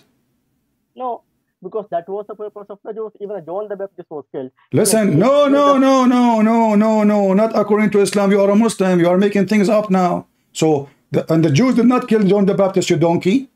Who told you that? Who told you that? The Jews are the one who killed John the Baptist. The rabbis, they brought John the Baptist and they killed him. You're stupid like your prophet. Listen, I have enough time with the breastfeeding for adults. Listen, I want you to tell me, did Allah put a condition on the Jews that you should not accept a prophet unless he gave a sacrifice? If Allah is the one who put that condition and Muhammad he accept, so what is the excuse? Oh, you know what? Prophet before me did that. But so that means Allah is stupid, because Allah he told them, don't accept anyone. Don't Allah knew that those Jews one day Muhammad will come to them and they will ask him for that. Do it. How easy it is. It was in that time. Even though God, what is God clearly telling? Even if I gave them clear sign, they did not believe. So can you? Okay, are you saying to me that in the whole Quran there's no clear sign given to those people to believe? No, there are so many signs. There are so many miracles of Prophet. Okay, give me one so we can laugh. Challenge to you. Oh, no. Because the CP, your arguments are so stupid. Okay? No. You see, the question is, how come Jesus he can do all those things, and now we prove that Muhammad is in disability, he can do nothing. He's a false man. I can claim that I'm sent by God, and then I can, like Mirza Ghulam, he claimed to be the Messiah. Second day, a bunch of a Christian, they brought him, many people cannot walk, blind men, blind women, and they said, okay, if you are the Messiah, do what the Messiah do. He closed his door and he hid like a rat. So your prophet is the same. Your prophet cannot do anything. So I'm asking you now, can your prophet do any miracle? No, of course, there are so many miracles. Give me one. That water came from his hand. There was an incident. What? The people are going the water, because in the story of Moses, where we can find this story. It is in the Hadith. Okay, so you are saying to me that in the Quran, Allah, he said he never gave any sign to Muhammad. In the Hadith, it says that Muhammad, he have miracles. No, Quran never said I will never give you any sign. It says that, here we go, let me show you. You are just ignorant like Zakir Naik. Say hello to him. Say hello to him. Say Christian Prince, he spanked the Muslims every day. Here we go. This is the whole Quran keeps saying that they keep asking him, how come he don't have one sign? Just one sign. One.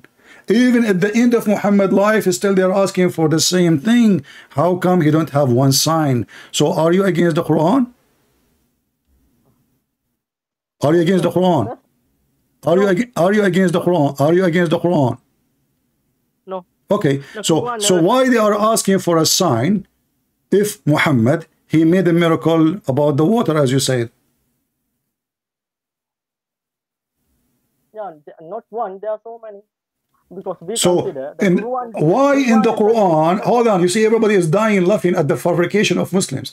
How come in the Quran, every single miracle of Jesus is mentioned there, but in the Quran we cannot find one miracle of Muhammad? No, it, no, first CP, that itself proves he is a prophet. So if he is actually How that to lying, prove anything? How that to prove anything? If it happened, listen, if it happened, it should be mentioned in the Quran. But in the Quran, there's nothing. Obviously, this is a fabrication later because Muhammad, he made it clear he can do nothing. He can do nothing. What water? You're okay. Listen. So when so let us make it clear. Let us make it clear. Muhammad never given a sign from Allah in the Quran. Do you agree? No, first CP. If I going to talk with Don't tell me you, first and second. Give me the answer. Give me the answer. In the Quran, there is not a single place Muhammad saying the Quran saying Muhammad did miracles. No. I think Why? It is no. Okay, I can ask you the same question. Why did Jesus say, "Father is greater than me"? Why he said? For very simple, because he's greater than him. He's the Father. Are you stupid or what? That's why he called him the Father. Who is a hold on. Don't be stupid. But Jesus, he came to us the Bible says, Jesus, he humbled himself, so he took the image of a man. So he come to us. This is why the Father is greater, because now Jesus is speaking to us as a man. He humbled himself. Jesus, shut up. The Bible says that he is the visible image of the invisible God. This is what the Bible says. You said to me, nowhere in the Bible it says, the church father, they say that Jesus is God. He is the visible image of the invisible God. When one of the disciples of Jesus said, why don't you show us the Father? And that's it. Jesus says to him, I am with you all the time, and you do not know me. The one who saw me, he saw the Father, which means the one who saw me, he saw God. Shut up. Now listen, you are trying to change the topic. How come in the Quran, Allah could not do the same as Jesus? Forget about Muhammad now. Forget about Muhammad. You see, Muhammad is an idiot. We laugh at him. He's busy with Aisha, 6 years old. But I'm now focusing on Allah. You see, when we talk about Jesus can create, you said to me, Allah gave him permission. In order to believe in that, Allah should be able to create. Did Allah create anything? There's no point talking to you if you don't give me enough time. Are you going to hang up? Are you going to hang up and run? Can Allah create? If there is any proof, that Allah can create like Jesus. No, Allah can do anything. It doesn't say Allah. Okay, here we go. Allah, he said in the Quran, Allah in the Quran, he said, hold on. In the Quran, Allah, he said, how can I have a son if I don't have a girlfriend? No, it is Allah says it is not fitting for him. It doesn't say I cannot. No, he did not say that. He did not say that. He said, how can I have a son if I don't have a girlfriend? Sahiba. What is the problem? He don't have a girlfriend. So can Allah have a son? No. Why? Because he don't have a girlfriend. He did not say what it's not fitting for him. What does that mean? This is stupid. No, listen. In another verse, it says, if Allah, he want to have a son, he will. So you're stupid. You do not know your book, obviously. He said he can, but it is not fitting for him. Okay, no. Hold on. Not fitting for me. But here we have different verse saying that he cannot have a son. You see, the one he is saying, okay, when I say, each time I give you a verse, you never read it. Give me the verse. Is that a habit in you Muslims? Are you illiterate like your prophet? They keep giving you verses. After verses, you never read one. Chapter 6, verse 101. Chapter 6, verse 101. See, the thing is, you don't understand. Don't waste my time. Read the verse. You don't even understand the English. Read the verse. You don't understand English? Yeah, that's the thing. Because you should have better education. I don't understand English. Do your prophet know English? Do your God Allah speak English? If so, why you pray to him in Arabic? I speak Arabic. I speak the language of your God. And I speak good Arabic, not like the Arabic of your God. The Quran is full of stupid things. Now read for me this poo-poo. Don't talk about English, you know. Brother and sister, Christian brother, you don't speak English. And now we prove that he don't even educated. Your prophet can't even read his name. He cannot even read his name according to you. Are you making fun of your prophet? Are you trying to bully me now? So now read for me. How Allah, let us bully Allah, me and you together. Let us join forces together. I will pay you $5. You know, Allah, He is saying, how can He? This is not me. How can He? Because I know you will not read the verse because you are a coward. How can He have a son if you don't have a wife? How can? Who is saying the word how can? Allah. So what can present the ability? Allah is unable to have a son unless he have a girlfriend. He simply says, if we have a wife, if we have a son, that means he should have a wife too. That's why he has no wife. Thank you very much. See, I will go with you now. So now Allah, now you just approved to me. Hold on, you just approved to me that Allah cannot be the one who made Mary have a son, because if Allah cannot do it to Himself, how He can do it to Mary? Now, if I ask you, how Mary she have a son, you will say Allah gave a permission. Here we go. Allah can't even give a permission to Himself. He cannot have a son unless he have a wife. And you agreed, okay, yeah, well, Allah, if you want to have a son, he need to have a wife. Thank you very much for saying that. No, he doesn't say he need to have a wife. He says no, it's you said that. You said that too, and he said that. You said that, and he said that. Why Allah cannot? Okay, hold on. Why he is mentioning? How can I have a son if I don't have a girlfriend? If he do not need a girlfriend? He doesn't say he does not, or he cannot. He says. No, he says he cannot. Are you stupid? Read the verse. Read the verse. Don't tell me he did not say that. He said, how can he? He did not say, I don't have a son. No, he said, how can he? And it's funny, Allah speaking about himself as he, which is stupid. So how can he have a children, have a son, but he have no girlfriend, not wife, sahiba? He is simply saying, he did not have, because although those people attributed he has a son, God simply asking how he can have a son, because in the goat, if as an example, okay, if goat have a son, that's mean he could have a female goat, only male goat, and female goat can have okay. Are you shaking your head now? I can imagine you shaking your head. You know, okay, I will go with you. Okay, so if Allah have a son, that means he have a wife. Okay, I'm going to show that you are stupid. Does the God of the Christians have a wife in order to have a son?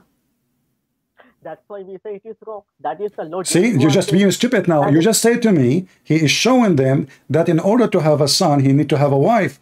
But if he is refuting the Christian, you're stupid. The Christian don't believe that God have a wife and they have a son. His name is Jesus. So your God, you fail again. You fail again with the stupid Muhammad story, because the Christian, nobody believe that God have a wife. They got married and they went to the honeymoon in the Bahama, and then they have a baby son. His name is Jesus, and really, you know, happy time. Hey, my son, how are you doing? Where's your mom? This is stupid, because they don't believe that God have a wife. So the answer here is a stupid answer, proving to me that the one who made the Quran have a lack of wisdom. I want to tell you a story, and please don't make fun of me. You know, because I want to see how far. Don't tell me one thing. Don't tell me one. Don't hang up. Don't hang up. Hold on. I will tell you a story. I will tell you. Hold on. I just received a message. I just received a message from my grandmother. Hold on. Oh boy. Okay. She just said to me, hold on, I'm going to read for you. I will share it live on air. That my grandfather, he passed away, and they did not notice that he is dead since last year, 12 months ago, because he died standing holding a stick. What do you think? Why you are laughing? No, I'm not laughing. I did not understand what you said. My grandfather, my grandmother, she told me that my grandfather, he passed away 12 months ago, but none in his house noticed that he is dead, because when he died, he died standing holding a stick. Okay. What do you think about my grandmother's story? Should I believe her?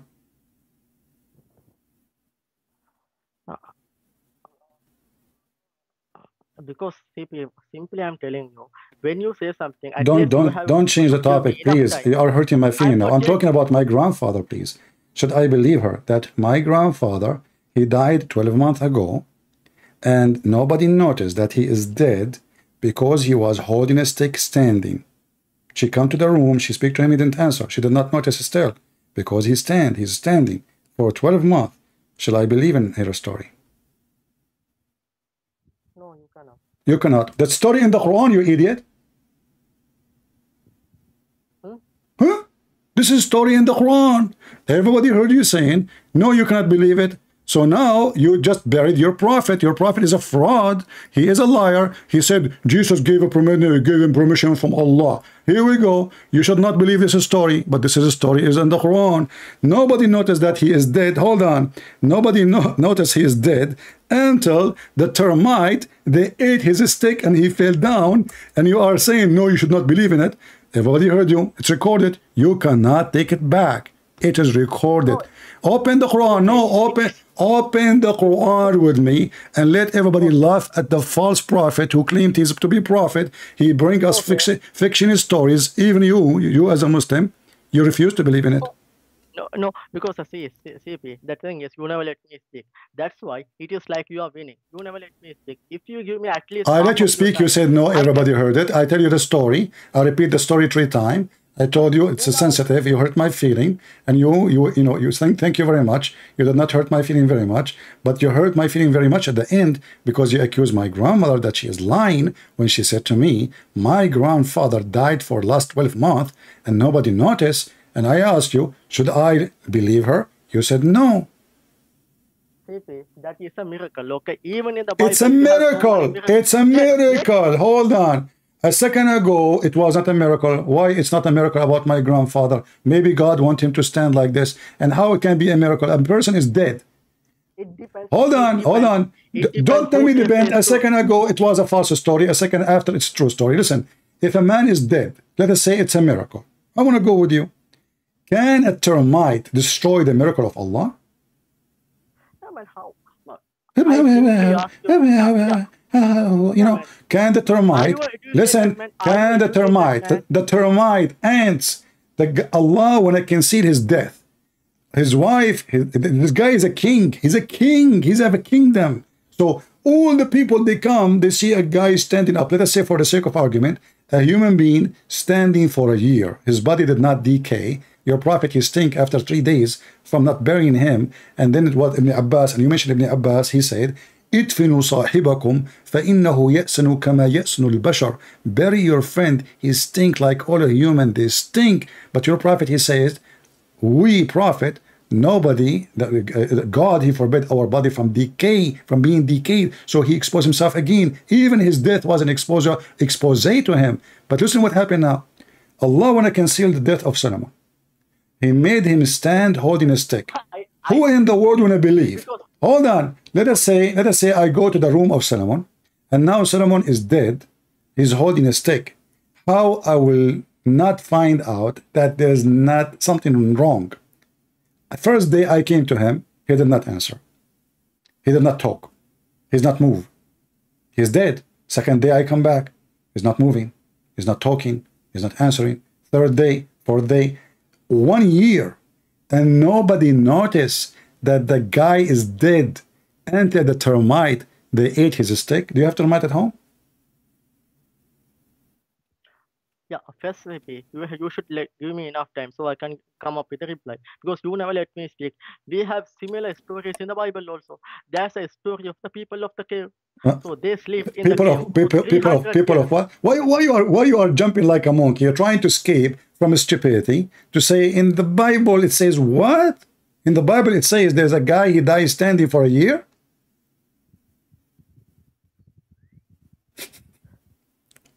You must never let me speak. You have the same kind of stories in the Bible also. No, hold on. Okay, hold on. If we have the same story in the Bible, you can mention one, so we can laugh together in the same time. How you okay? Mention to me a story from the Bible so we can laugh. Okay, we can laugh. Okay, in the Bible in the Jacob, okay, Jacob wrestled with God and he defeated the God. Thank you very much. So okay, hold on. Can you defeat God? Okay, what if I show you that you're a prophet? He is a stupid man. He took the story and it's in the Quran. No, show me in the Bible. No, hold on. You see, in the Bible, it's speaking about Jacob. The struggle here is not about fighting boxing like Muhammad Ali. You're an idiot. But you're a prophet. He took the name of Israel for Jacob in the Quran, which means he agreed with the story, because this is what Israel mean. No, that means What Israel mean? Can you tell me what Israel mean? People call him Israel. That's why he took the name. It doesn't mean prophet. No, not people, you donkey. Not people call him. Allah called him. The Quran in front of you. Are you a donkey or what? Yo, that's why the people okay. call him. So why? No, not the people call him. Not the people call him. Allah called him Israel. Can you tell me why? Israel mean. Israel mean. Shut up. Israel mean. This is you can open the dictionary. The one who struggled and wrestled with God. You just made fun of the story. You are making fun of the Quran. Okay, so why in the Quran? Why in the Quran? Your God, Allah, saying, well, yeah, he struggled and he wrestled with God. His name is Israel. It is the Bible. In the Bible, my friend, why the name? Okay, in the Bible it says, because he struggled with God, God told him, from now on, I call you Israel. Now, why your God called him Israel? Why your God did not call him Jacob no more? He called him Israel. Can you give me the answer? Because people identify him as Israel. Okay, so are you saying to me that the Jews, they say that Jacob, he struggled with God, so we will call him Israel. Allah, he liked the name, he took it too. Because if you need to identify someone, if, as an example, if your name is stupid, then only I can go. Listen. People are dying laughing at you. Now, let me ask you. You mentioned that is it possible to challenge God, like to struggle with God, to refuse God command, or to fight God? Correct?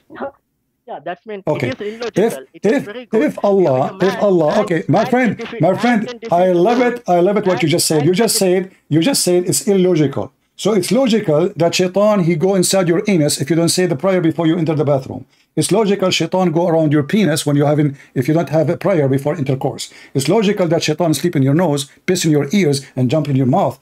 It's logical that Shaitan, he will make fire in your wife pubic if you don't say a prayer before she having sex. It's logical that Shaitan, he fart when you pray to Allah. It's logical that when you go to heaven, you will be an endless, your penis will be endless and your wife vagina will be endless too. It's logical that in heaven, your prophet will have the power of 4,000 men in boom boom. It's logical that in heaven, your wife, she will have an ass of 1 mile.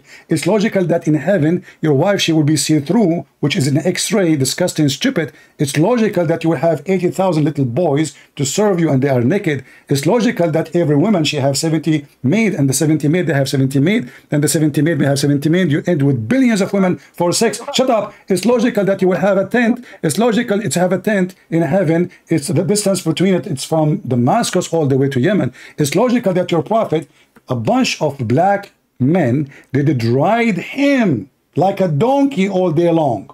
Is that logical? No, you don't. I told you, because these are metaphor, figurative speech. And second thing, you don't understand the English. That's okay, my friend, I don't understand English. I don't learn Islam by English. I speak Arabic. Do you understand Arabic? That's when you don't. Do you know Arabic? Do you know Arabic? You keep making fun of me. You keep making fun of me in my English. Do you know Arabic? No, I tell you, you don't know Arabic also. Do you know Arabic? Okay, speak to me in Arabic. Guys, I do not know Arabic. Here we go. English, you don't have any common sense because you are interpreting in a completely different way. It is because my friend, let us go back to zero. Let us go back to zero. You see, I challenge you to show me one thing Allah can do like Jesus. You fail. Can Allah do anything like Jesus? No, man. How time I tell you how? Prove. Very simple. Jesus, according to the Quran, he did all those miracles. Did Allah did any miracles? Amen. Who created Jesus according to Quran? According to the Quran, okay. According to me, I created Muhammad. Here we go. Talk is cheap. Talk is cheap. Talk is cheap. Okay, how Allah he can create Jesus? I will go with you. Who is the one according to the Quran created Jesus? It is Allah created. Allah created Jesus. The Quran says no. No, it is Allah created the Jesus. No, according to Muslims, the one who created Jesus, according to Muslims, the one who created Jesus is Jibreel. Yeah, Jibreel is the one he blew, but if he did. Hold on. So who is the one? Okay, hold on. Who is the one who can only create? Why Allah did not give permission to Jibreel? it is the will of God, man. You cannot ask this stupid question. Okay, so we cannot ask, but you can ask about my God, but you cannot ask your God. You see how you stupid your logic? So we cannot ask because it's your God. Okay, now I'm asking you, please. I'm not asking Allah. Allah does not exist. We cannot ask him. Listen. If Allah is the one who created the human being, who is the one who created the human being? Is it Allah or Muhammad? Allah. Okay, how Allah, he says, he created a human being from a sperm and the sperm became a dead blood. Hey man, you are going out of the topic. Okay? No, we are not, because if Allah is the one who create, he should know what he created and how he created. But speaking stupid does not make you the creator. What kind of God he say that Allah created from a semen and the semen become a thick dead blood? How Allah get it wrong? How Allah get that wrong? Oh no, man. You are talking about the science now, right? The first thing, each time I give you a verse, you never read it, you never answer, and you change the topic. No, you are the one changing the topic. Okay, why Allah do not know? Okay, let us focus. Why Allah do not know how the baby is created if he is the one who created the babies? Okay, even if you go to Genesis, in the first day he created light, in the fourth day he created sun. How can you in what? In the Genesis chapter 1. Yeah. The first day he created light, in the fourth day he created sun. Okay, what the problem? How? Go. How can he create the light without the sun and moon? Because the light is not the sun. Abdul, let me explain to you. But you know, you see, you just killed your prophet right now. I will show you why. The light is not the sun. Sun is just a star. You are an idiot. Light, he said, let me light. Hold on. You asked me a question. So now you said how the sun was created in the fourth day, correct? So this is the objection, correct? First day he created light. Okay, but what if your prophet, he said exactly the same, you idiot? Now you are in trouble badly. People will die laughing at you. Look, listen, you're a prophet, he said exactly the same. Let me show your name to everybody so people will die laughing. You know, you are from India, right? Or Pakistan. No, hold on. So here we go. So it's a hadith. Hadith. So what if it's a hadith? Is it authentic hadith? Is it authentic hadith or hold on. Is it authentic or not? It's authentic. You laugh, and you and Zakir Naik, you laugh. You say, how God he could do that? But now we found, because both of you are a donkey, you do not know what your prophet said. Your prophet, he said exactly, he changed a little bit the story, but he said that Allah created, Allah created the light in Wednesday. Okay, let me talk. You never let me read the hadith. Read the hadith. I know, CP, I know the hadith. Okay. No, you do not know the hadith. Okay, give me which book the hadith is located. Okay. No, I don't remember the book. Okay. Just give me the name, man. Okay. If you know the hadith, listen, you are a liar. You are a liar. You never heard this hadith before. This is why you made fun of what the Bible is saying. Because if you know, you will not mention it. Okay, tell me the name of the book. Okay. Can you give me 2 minutes? So can you tell me the name of the book, which is the hadith is there? What is the name of the book? I do not know the book. I know it is even. Swear by the shin of Allah that you heard this hadith before. Yeah, I have heard this. I have seen this. Swear by the shin of Allah. Swear by the shin of Allah that you heard this hadith before. Amen. What? That hadith, I know what Muslim scholars. So why do you want to swear? Okay, so now we have a problem. You made fun that how that can be true because he created the light in the beginning and then he created the sun. Well, your prophet, he is saying that there is no sun for the first 4 days, yet there is trees. There's trees. There's a trees. Okay, hold on. How many? Because each time I give you something to read, you refuse to read. No, man. Why can't you let me speak? Why can't you let me reply? You made fun about God said, let be light. I asked you why. He said, you said, because, Can you let well, me he speak? created the Why sun can't you let me speak? in the fourth day. So you are speaking. Stop talking about not speaking. Each time I give you something, you refuse to read, and you jump to speak about the Bible, and then I get you busted, and then we go back. And that's what you did now, the same as before. So now, are you making fun of your prophet if what he said in the hadith? Do you accept this hadith? Let me no, I don't accept it, because even the Muslim scholars say, even though that is authentic, some like Albani says that is not the word of Prophet Muhammad. It is someone Okay, the Al-Albani, he said, okay. Al-Albani, he said, this is not the word of a prophet Muhammad. Can you show me where Al-Albani, he said that? No, it is already. I have because I have so many documents which says You someone says are a big fraud, someone. a big fat liar. No, Show me where Al-Albani, he said that. no, man, I have a link. Okay, I can paste in the chat. In that Show one, it is me, said. show Not me only, where okay. Al-Albani, he said that. I will give you time. Search Google. Go ahead. Okay, in that verse, it is clearly mentioned. There's a first. They say it is someone messed up because someone got it from the Bible. It is not from the Prophet It is Muhammad. someone messed up in that hadith. It says this is from the Bible. Yeah, no, it is not in the same hadith. It is the explanation. It's not in the hadith. It is your grandma. He told you, but this is Sahih Muslim. This is authentic. No, Sahih Muslim, but even the Sahih Muslim So now we go back to zero. So the documentation about your prophet is full of lies, and you Muslims, anything look embarrassing, you don't accept it. Now you mentioned to me that Israel, he fought and he struggled with God. You don't like that. If Allah, he sent the angel of death to you to take your soul, can I beat up the angel?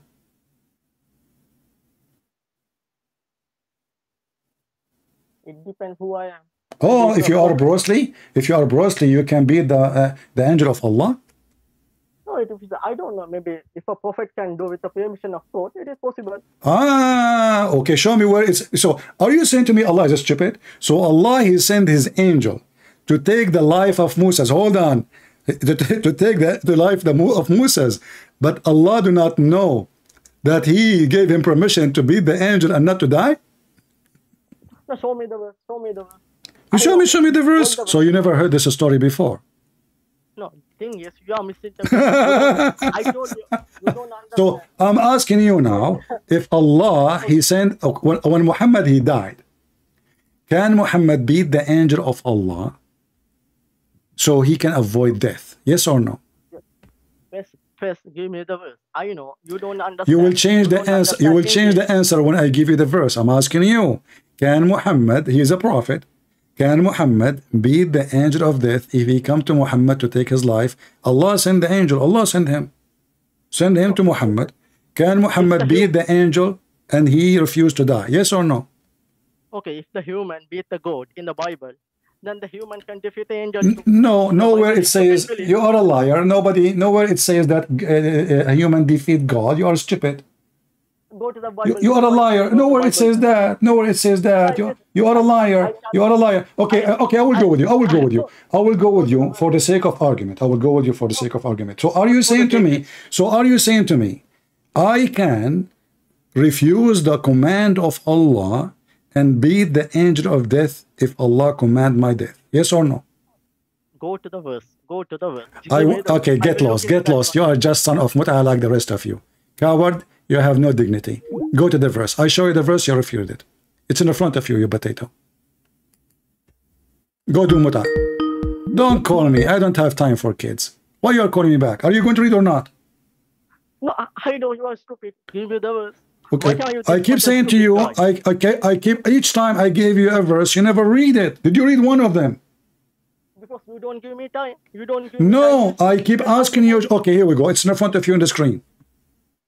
Okay, give me a second. I'll refresh. Okay. No, it is not there. Read it. Don't talk. Read it. No, I cannot see that one still. I'm refreshing, but still I cannot. Okay, refresh your screen. Say, inshallah, is going to happen. Man, CCP, don't talk. Read it.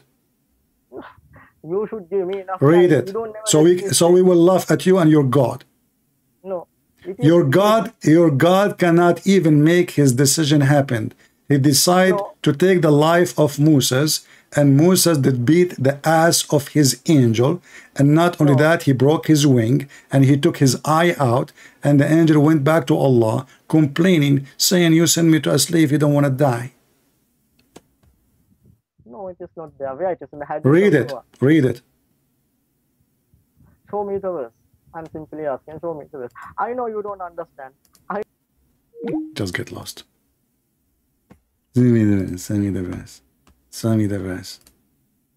And every time I saw you a verse, you never read it. Send me the verse.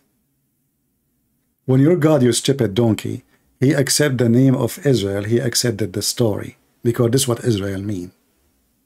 Muhammad is a fraud. He took names, he put it in his book. By taking those names, he got himself busted. Gabriel is not the angel of Allah, because if he is the angel of Allah, why his name is Gabriel? Gabriel. Who is his God? El, not Allah. Mikael. Who is God? El. Not one of the 99 names of Allah is El. Mikael, Gabriel, Israel. Even the word Israel, what does that mean? The name Israel proved that Muhammad is a fraud.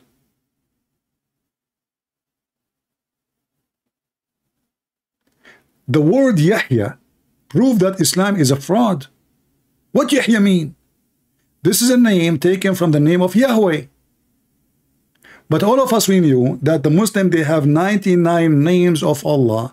Not a single one of them is Yahweh. So how Yahweh? Zechariah. What Zechariah is? Zechariah is two words connected together. The stupid Muhammad, the thief Muhammad, he moved from the city of the pagan, Mecca. He moved and he lived between the Jews.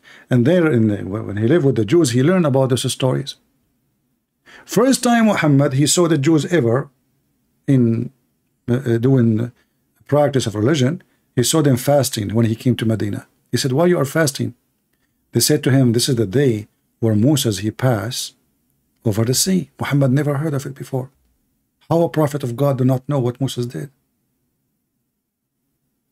He said, really? Well, you know what? We are more close to Moses from you. And he commanded the people to fast it. Just because the Jews, they said, but what if they are lying?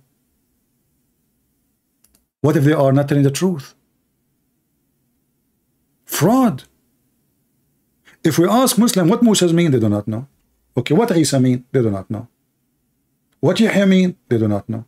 What Al-Masih mean? They do not know. Imagine in one of the interpretation, they claim that the Messiah, his name is Al-Masih because he have a flat feet. They don't even know how to say his name correctly. John became Yahya. If we read the Quran, in the whole Quran, how we will know who is Israel? Suddenly the Quran say Israel. Okay, who is Israel? Shouldn't you tell me introduction? There's nowhere it says, because this is a book of theft. Who is Israel? Children of Israel, suddenly. Okay, who is Israel first?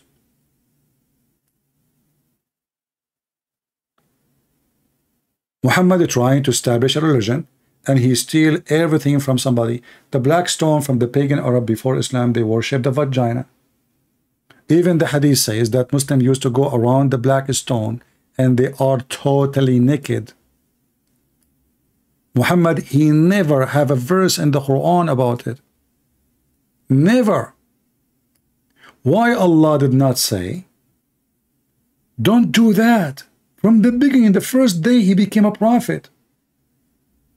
How come Muhammad never mentioned that going around the Kaaba naked is a shameful act? He used to go watch.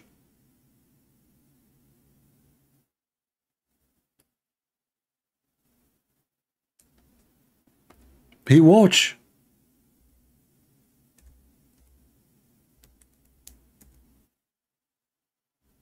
Why?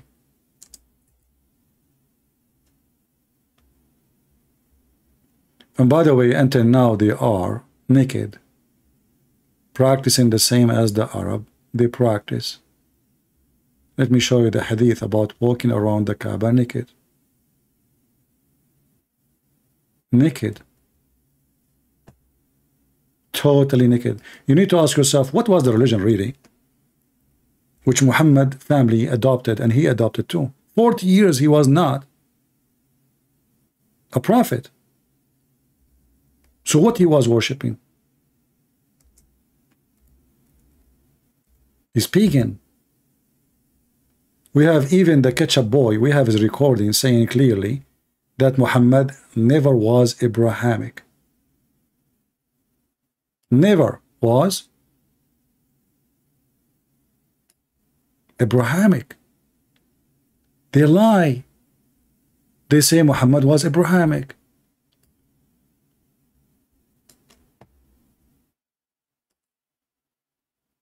Listen carefully. They admit that Muhammad has nothing to do with Abraham. Even the Quran confirmed that. وَجَدَكَ ضَالًّا فَهَدَى. He found you lost and he guided you. So what? He was lost. How he was lost? He was gambling. The Quran says, and you do not know the book. Never know the book. But I mean, again, he doesn't know who Gabriel is, right? Because he didn't come from an Abrahamic faith. The people of Mecca were pagan. Did you hear it? Muhammad, at the age of 40, he do not know who is Gabriel is. And he is not Abrahamic. And the people of Mecca are pagan.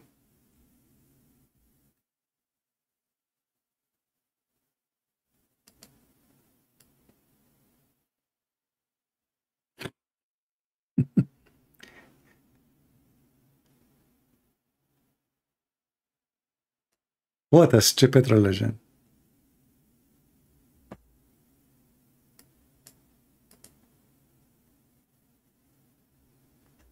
Anyway, I hope you guys have a good time. And you notice we learned one important thing. The Muslims, they cannot avoid that Jesus can do what nobody can do. And even their God cannot do anything. Their God do not know how the baby is created. Their God, he think the sun set in murky water. Their God think that women have a sperm coming from their ribs, which is true. I mean, women, they have big testicles in their chest. You know, if you don't believe me, you know, go check your wife. You know, she have big, huge, your testicles look so small compared to them. I feel sorry for you, man. His God. Otherwise, how he knew those things?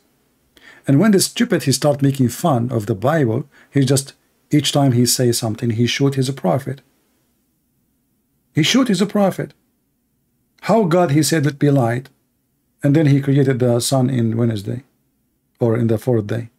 Light is not the sun, you idiot. The star is a burning star. You have to create the light first. For this is the source of light. And that will be very accurate as even science. Because the sun is created not before the light. Light is something, and the sun, we say this, the light of the sun. But the sun itself is not the first light created. For light is the existence of light. Like when the God of Islam, he created Adam supposedly. What he created first? Mud. So did he create Adam by saying to him, be, and he was? The Quran says yes. He said, let be, and he was. But then we read in different verses, we find that Allah, he brought mud, he brought clay, he mixed it together, he used his hands, and then he let Adam even stand for 40 years to dry him out. 40 years, Adam, in the process of a drying. Look, Allah don't have a stove. At that time, it was ice time. 40 years to dry Adam, and then after 40 years, Allah, he breathed into Adam. And not only that, when Allah, he breathed into Adam, Adam was not finished. To the point, Adam, he said to Allah, finish me before the sun set. And I find it very laughable that this Abdul, he says, it's not logical. A Muslim talking about logic. Can you believe it? It is logical that Muhammad, he go and have shower with dead dogs and women blood from period and garbage, and this is to do ablution. Obviously, you have a mental illness. There's no human being And not only that, when they ask him why you are doing that, he says, oh, yeah, okay, you know what? Water is always clean, okay? Water is always clean. Is it? Even if we have dead dogs and women blood from period and stinking garbage in it? This is the one we will take him to be our teacher? And why you Muslims don't do that? Why you Muslims don't do? I want every Muslim to follow the steps of Muhammad. Put dead dogs in your bathtub, garbage, women blood from period, and do ablution. Your prophet was so filthy to the point that even dogs used to piss in the house of Allah, in the middle of the holy house of Allah, support holy house. I like it, holy, huh? And the Muslim, they never sprinkle water or clean. This is how clean the companion and the prophet.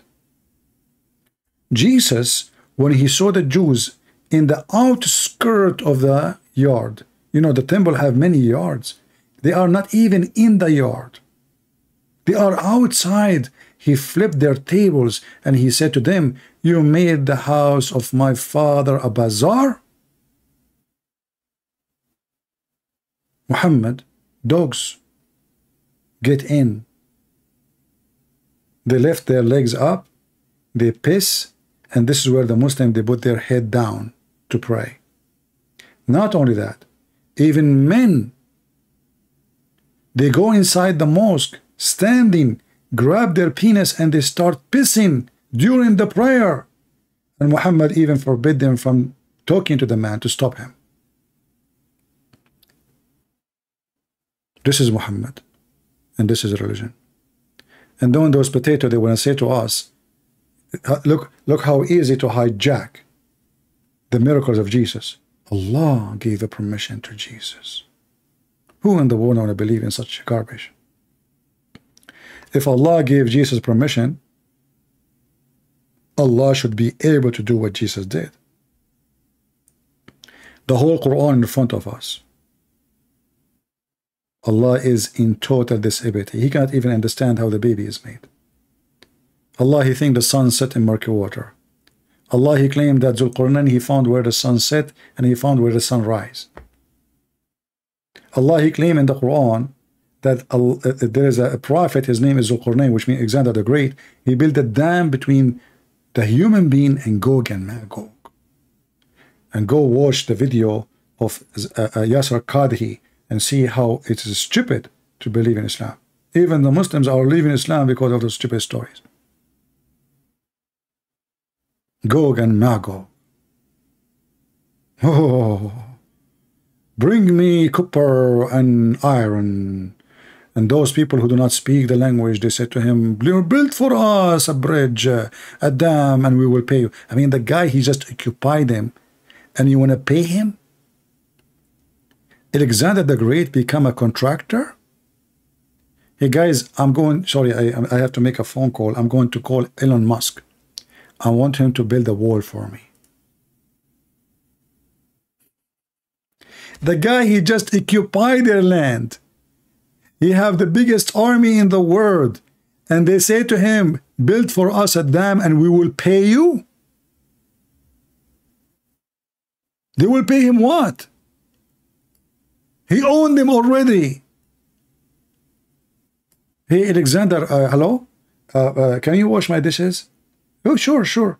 You know, I heard that you are good, you know, like big shot king, you know. I want to build a house. A fence. Can you build a fence for us? Oh, yeah, you know, where is the fence? How much you pay me?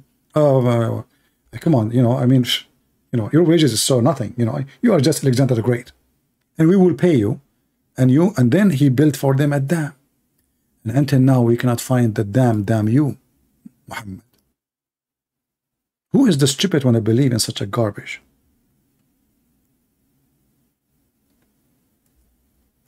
And then when the Muhammadan, they ask about the story of Zulqarnain, you know, it turned to be that Muslims are leaving Islam left and right because of this story. He found where the sun set, brother. He found where the sun rise. Really? He built a dam? And this dam is made from copper and iron, and this dam will open only in the day of judgment? Before the day of judgment? True story. If I go right now and search in Google, you would die laughing at what happened to Muslims when they hear the Quran.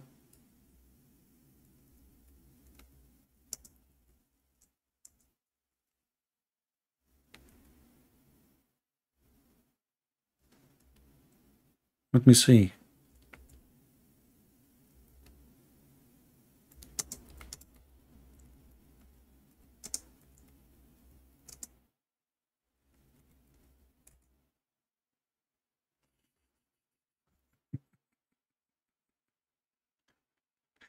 And you know, and Lili Dawa, he decided to fight this issue, brother.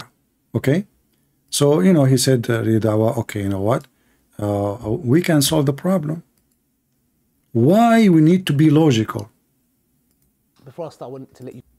Yeah, okay, let us see. Before we start. Yeah, he's selling zucchini. Channel. Yajuj and Majuj. Allah subhanahu wa ta'ala talks about them in the Quran. And they are mentioned specifically in a hadith, brothers and sisters.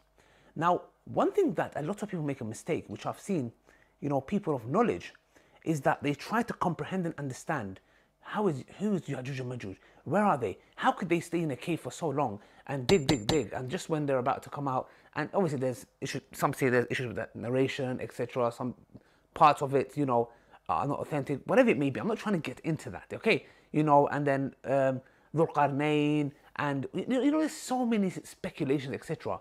And a lot of people come and they're like, some people even get into doubt with this matter. Some individuals even leave Islam, and I'm like, no way. And now you will stop them. How? Tell us how. What's the issue here? What? Let me tell you guys the crux of the matter, because there are a lot of people and a lot of individuals who've tried to make people understand this and even push the narrative of these certain ex-Muslims, you know, that, you know, people are leaving Islam because of this, apparently, yeah? Which I just heard one individual, and most of his reasons, you know, like, you know, there's one individual, he left Islam because he have a girlfriend and he like her, she have big breasts and she have nice nipples, so he said to himself, I'm not going to follow Muhammad because she have her nice nipples. I mean, they try to frame everybody. I mean, there's millions are leaving Islam because of the story. What happened individual? Okay, this is the same potato. He's saying in different video, Trinity is not logical. In this video, he's saying why we need to be logical. Muslims. He couldn't have intimacy with a lot of girls or something along those lines. Okay, I don't think it was this issue at all. Yeah. Yeah. And this guy, he left Islam because he want to have intimacy. He just made a video about have secret wife. You know what? A person he like intimacy, he will stay within Islam because you can have 4 hooker in the same time, and you can even lie to your wife about having a new wife, which means you are having sex secretly without marriage. Because now, how we can guarantee that she isn't even a wife? It's secret wife. How we know it's a wife? Maybe she's just a woman you sleep with. Yeah. Okay, go to the topic. More of his desires. The point is this, that we fall for this, and then what we try to do is, in return, is like, I know, let's try to bring it down to a logical level and try to explain it in a logical way. Stupid Muslims. You try to make Islam logical? So why you stupid in your video, he says Trinity is not logical. The second we asked him about their religion, you should not be logical. When in fact, in the Christianity, the Trinity is very logical. We can prove it even from Islam. See, Muhammad, everything he do in his religion is a 3 time. Any Muslim can explain why? They cannot. Even when he say Assalamu alaikum, he say 3 times. Even when he do ablution, you know, like he wash his hand 3 times, his ear 3 times, his nose 3 times, his mouth 3 times. Why 3 times? They can't answer. Allah, he made Zechariah fast from, you know, from talking for 3 times. Mary the same, you know, 3 days, sorry. So a Muslim, if he divorces his wife 3 times, he cannot get her back unless she go and F somebody else. We believe in the Trinity, they practice it. Islam is based on Trinity. Allah, Jibreel, Muhammad. Imagine how boring it is that somebody speak to you and he repeat the sentence, the last sentence he say 3 times. Like as an example, the story of Adam debating with Moses. Muhammad, he said at the end, so Adam confuted Moses, Adam confuted Moses, Adam confuted Moses. Mental. Why 3 times? Why you have to repeat 3 times? And now this guy is asking you why you want to follow Allah, which is the stupid God, and you're trying to be logical. Are you stupid? Logical level and try to explain it in a logical way. Now, I've seen many people do these videos. Okay, many people. One of those was Dr. Yasir Qadi. You know, the thing is now it's Ramadan. I'm not here to talk about anybody. We don't talk about people on their back. Yeah, it's Ramadan now. In different month, I'm going to screw the guy. It's Ramadan now. Yeah, he's a good believer. Yeah, he just screw the guy, mention his name, but I'm not going. No, it's Ramadan now. Okay, later we can screw him together. Etc. Okay, I don't want to make anything to ruin my fast, my Ramadan, etc. How sensitive, you know, how sensitive. He will gossip about the guy after Ramadan. In Ramadan is haram. In Ramadan only we suck the tongue of our wife like Aisha and Muhammad. The guy is fasting, yet he is sucking her tongue. Look like her tongue is not included in the fast. All I'm just saying is, obviously, there's a lot of things I don't agree with Dr. Yasir Qadi, and there's things I agree with also. So the thing is here, it's just, I don't want to get into the details and the nitty-gritty. The point I'm trying to make is, he also done a video on this matter. The point I'm trying to say, and what I don't understand is this: why do we have to understand everything in the context where... What the heck, you stupid Abdul? You want to understand everything? You want to do that?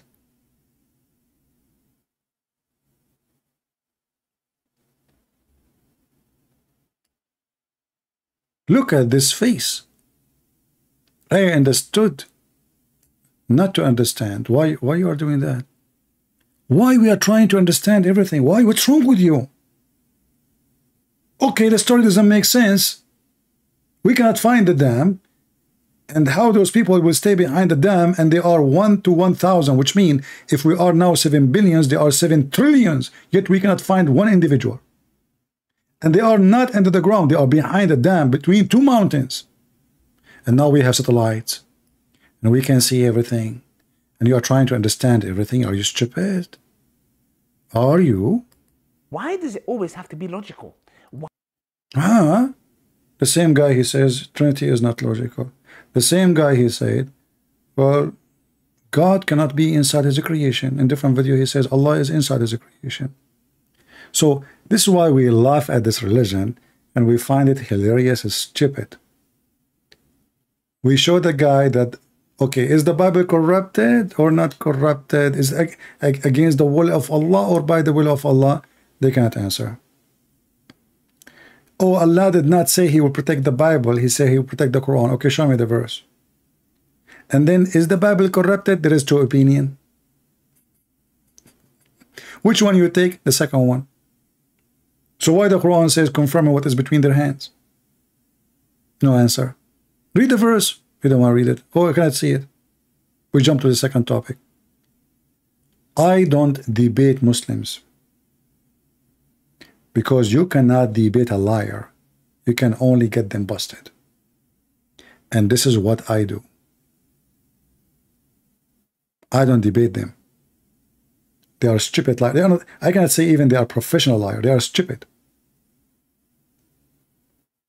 The story of my grandfather dying standing for a year is funny.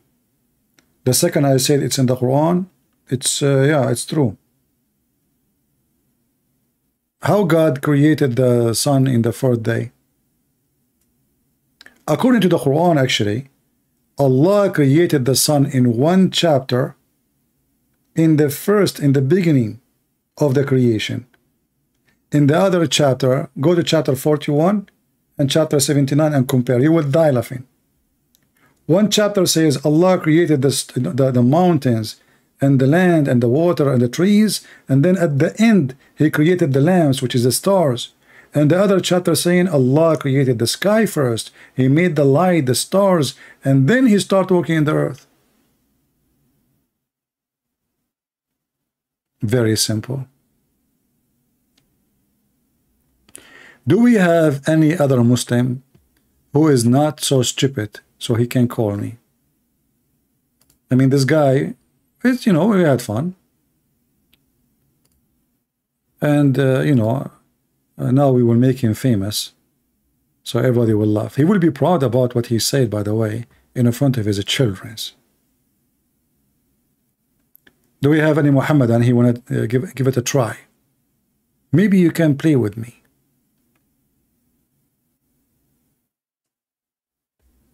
Anyone? It's going to be an avalanche. It is already an avalanche. I love people of India too, my friend, but please be careful. Don't send me any dish of food. Once I have a friend, is a Indian doctor, very nice guy actually. He invited me to his house. Very nice people. And he told me, you don't like spice too much? I said, little, just little. Because I know Indian food is so spicy. So he told his wife, little, you know, little. And before we sit and eat, he said to her, you bit little, right? She said, yeah, little, just little. And guys, I start eating.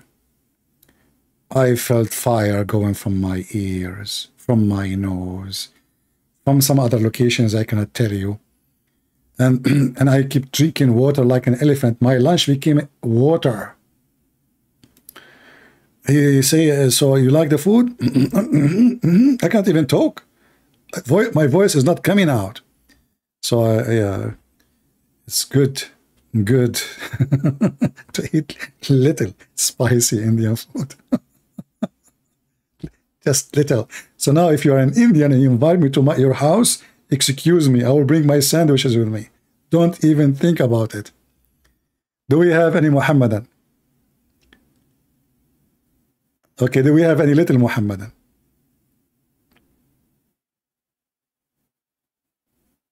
Yeah. And the funny, he said, okay, he said to me, before I start eating, let me test it before you start. He tested, he said, yeah, it's almost nothing. I said, really? He said, yeah, nothing, you know. And I took a big spoon in my mouth. It was nothing. I can feel after that. Oh boy. Anyway, do we have any Muhammadan? Mayday, Mayday. How do you do? Who can make Muhammad look better than you? Can you? They claim that the Quran is a preserve. We find the goat eating the Quran. The Quran is messed up. And he said that the Bible, there is two opinions about the Bible is corrupt or not. Two opinion. I mean, I never heard of Muslim they have two opinions. You have thousands of opinions about anything. You know, even your prophet, he said, my nation will be 73 sect. The Christian will be 71, 72. Which means the Muslims are more divided than anyone. So if misunderstanding the Bible is corruption in that way, that means you have 73 corruption. You know, Muhammad, he heard Jesus mention the word 70. And since then, everything is 7 and 70 for Muhammad. The same as the punishment of the grave. Once he heard a Jew saying that God will punish you in the grave for if you piss in your feet. Since then, Muhammad, he never stopped saying, I seek refuge by Allah from the punishment of the grave. And right now, if you go right now and search for the torment of the grave, you will find endless, funny, stupid videos with effect and sound effect. Grave, snake, and there is a scorpion and 99 snakes. Each one of them have 9 heads. Will go inside your anus, brother. Oh.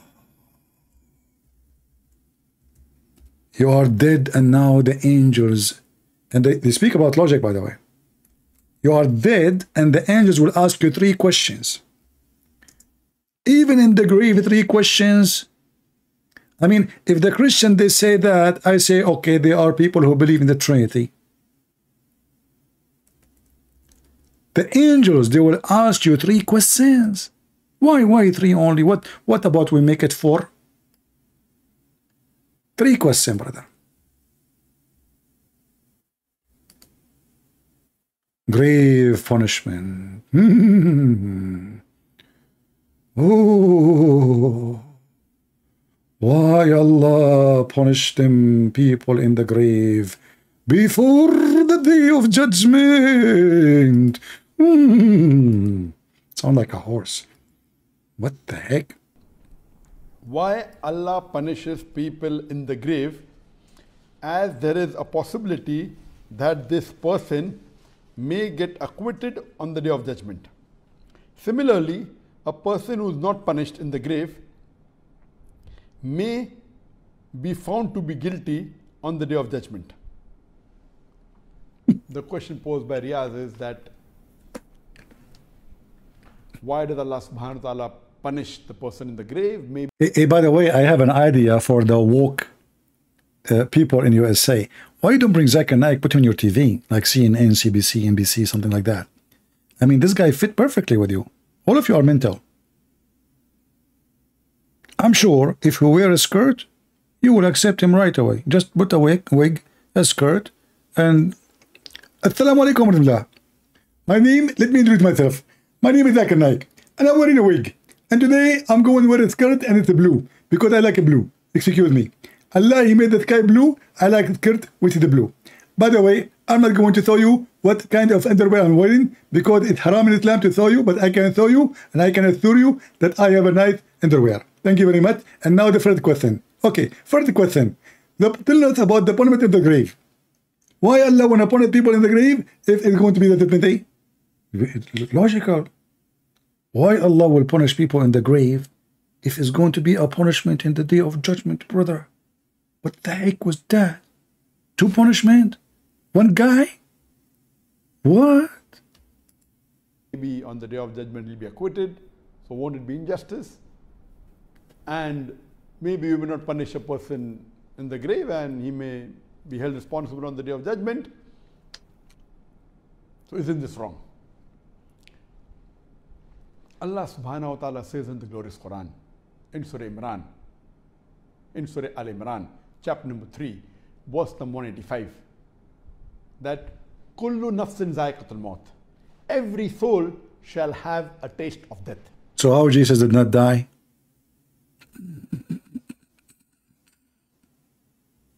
Potato. And if that is true, that means Jibreel is dying too, and the angel of Allah are dead, because everybody shall die. But what does have to do with the question? Why are going? The guy is dead. How you can punish a dead man? And your final recompense will be on the day of judgment. And anyone. Like he's trying to collect thoughts, like and it looked like he is either did not take his lunch yet, or his wife, she made him wash dishes last night. One who is saved from the fire and is admitted into Jannah, into the garden, has achieved the purpose of this life. For this life is goods and chattels of deception. Here Allah subhanahu wa ta'ala in Surah Al Imran, chapter number 3, verse number 185 is telling Potato, you mentioned that already, that every human being would die. The question is, why we are being punished in the grave? us that the final recompense will be on the day of judgment. That means the final hisab kitab, the final tally of the reward and punishment will be on the day of judgment. Don't sleep, that please. That means if you have to get a reward, yeah, you will get part in this dunya, in this world, part in the grave, part in the hereafter. See, like check now, check later, check at the hereafter. So now when you are in the grave, what is the reward in the grave? Let me count for you. Free Wi-Fi. Brand new iPhone 110. Nobody have it yet. You know, the reward in the grave, The guy is dead. Anyway, if you hear those stories, you will die laughing. And you know, he's trying to find like what he will say. I mean, the question is stupid, and the topic is stupid, and he's stupid too. So they are trying to find the reason. What I will say to this guy? What I'm going to tell him? Punishment of the grave. The fear of punishment of the grave. Has a question similar to question number 9. Oh, they have numbers. Actually, number 10. Munir says, often I remember death and I feel very afraid. I dream that I have died and I wake up very scared. Now, the fear is a human characteristic. Every single person has to be afraid. You have to fear. So, no, I'm a Muslim, I trust Allah, I depend on Allah, and I rely on Allah. Once you see a cobra or a lion charging at you, let's see your dependence on Allah Azza wa Jal. Definitely we all depend on Allah, but there is natural fear that has nothing to do with shirk or associating others with Allah. If I'm in my room and nobody's with me, and I'm afraid to read a letter or open a book or give me a break. Tell us about the punishment of the grave now. Who does not have the ability to judge my feelings, yet my fear is far greater than the fear of Allah Azza wa Jal. But natural fear, if your house is on fire, you can't stay in your bedroom and say, I will make dhikr and inshallah. What is the punishment of the grave? Tell us about the punishment of the grave. You to stay away from sins. If it drives you to pray on time in the masjid. What is sin in Islam? Sin is not to pray to Allah, but not to go around and have sex with the children. Not lying to your wife. Not lying to children. Not the wife lying to her husband. This is not sin. Do you know, according to Islam, that if a man, he kiss a woman, touch her, play with her private part, and the woman, she do the same, this is not even sin. It's called al-lamam. Al-lamam. It is not even counted. It doesn't even count as sin at all. I am disappointed. I thought you are going to tell us about the punishment of the grave. Until now, you did not even go to our topic. Then this is a positive fear, because it prevents you from doing what angers Allah Azza wa Jal. But if the fear... Oh, it's a class of logic now and philosophy. This guy, he became a therapist, you know. He will teach about fear. Time. And it makes you hopeless in Allah's forgiveness and mercy. And it ends up by you saying, if this is the case, then Allah would throw me in hell and there is no use for me to pray. Get lost. I click at your video to tell us about the punishment of the grave. Until now, you said nothing about the punishment of the grave. What's wrong with you? Okay.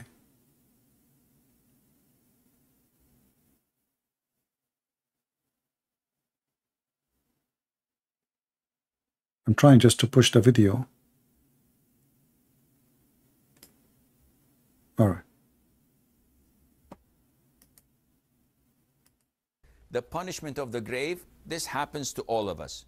We have to fear the punishment of the grave, and this is why we do not backbite, we do not take people's chit-chatting to others. They don't. They are harmed by it when they hear it. We do not do things that qualify people to be punished in the grave. So what to do? If you have something that you fear and you want a dua, a supplication, there is one great surah that the Prophet told us ﷺ, that whoever recites it when going to bed, it is composed of 30 ayah. If you recite it every night when you go to bed, Allah Azza wa Jal will exempt you from the punishment or the torment of the grave. See how easy it is? Just recite the surah every night before you sleep for the rest of your life. If you miss it one night, Allah will punish you in the grave. Very simple.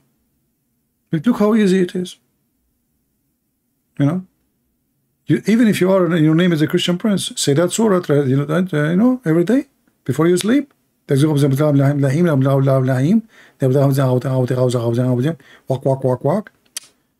it. You are not going to be punished in the grave.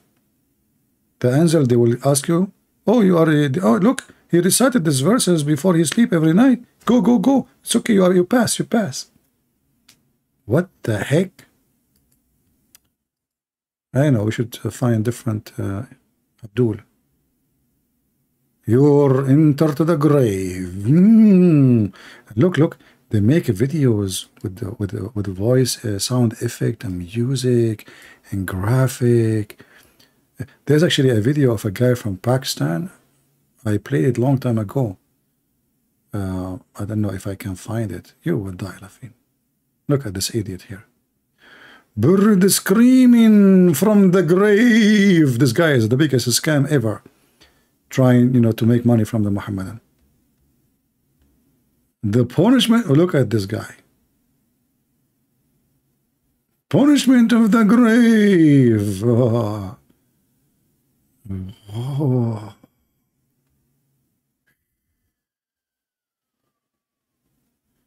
Look, this guy, he just came from the grave. Ooh. I mean, I just typed the word of punishment of the grave. Look what we have. Oh.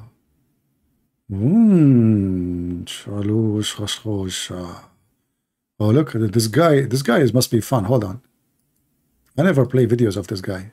He must be fun. Two angels, harsh and reprimanding, will then come to him.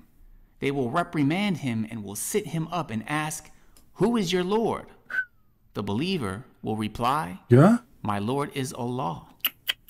They will further ask, "What is your religion?" Ooh. To which he will reply, "Okay, my religion is Islam."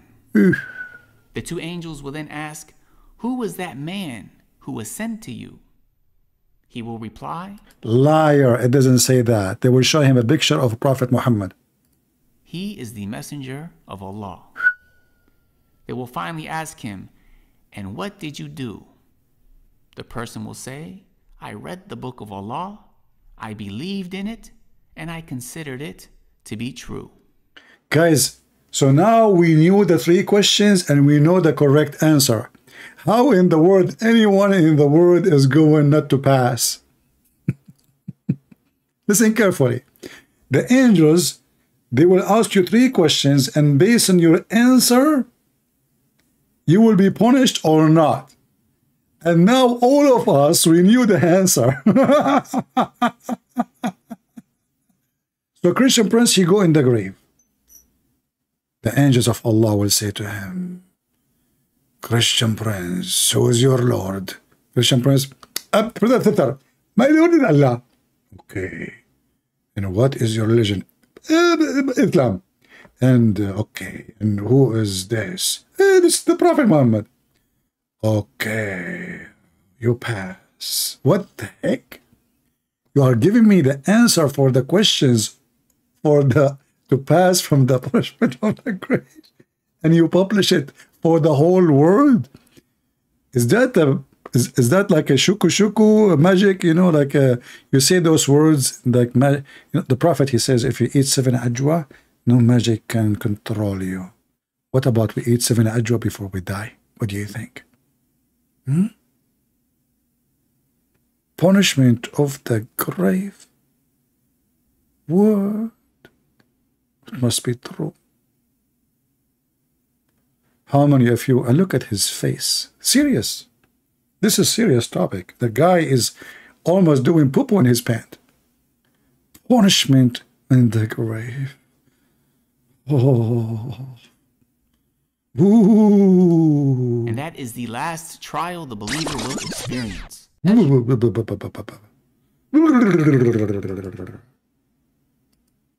Let us see a different video. Hold on. Someone is more funny. The eternal punishment of the grave. Someone else.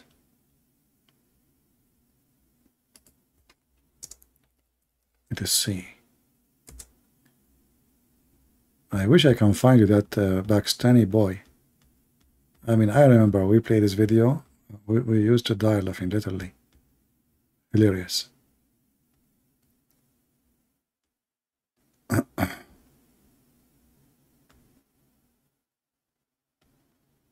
And all of this because Muhammad, he heard a Jewish woman saying that. That's it. He took it, and since then he never stopped saying that. Oh, this is an atheist. He converted to Islam after he learned about the punishment of the grave. Okay, hold on. Let me be sure that this is the video. Too bad they made a cartoon. They don't have the guy, the actual guy.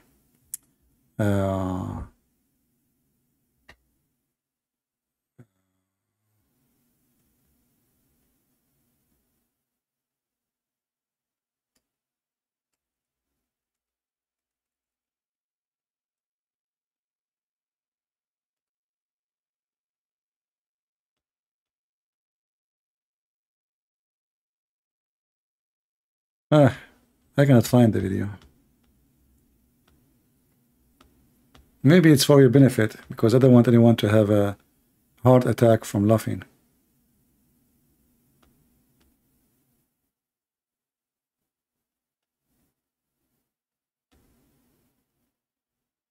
Torment of the grave.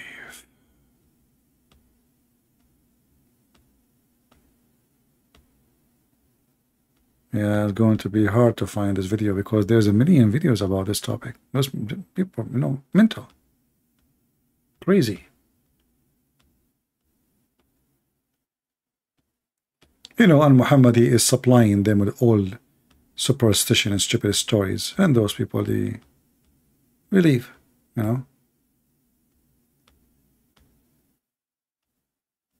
Punishment.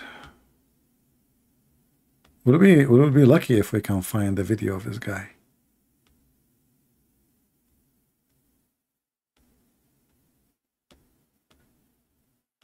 Maybe they deleted his video from YouTube.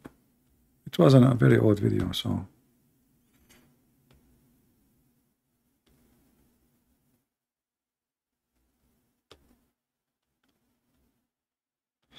Anyway, do we have any Muhammadan? Let us see. Let me look at Skype.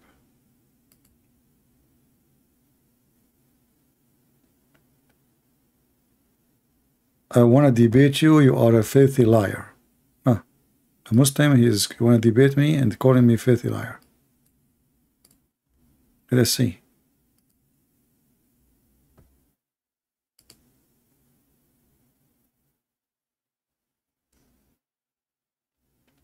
Look like he have a bad connection. I can't even call him.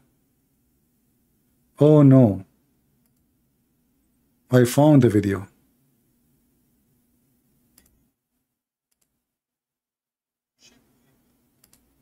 What? Man, this is a video of me talking like 20 years ago. Can you believe it? Hold on. I want to play the video, the guy talking.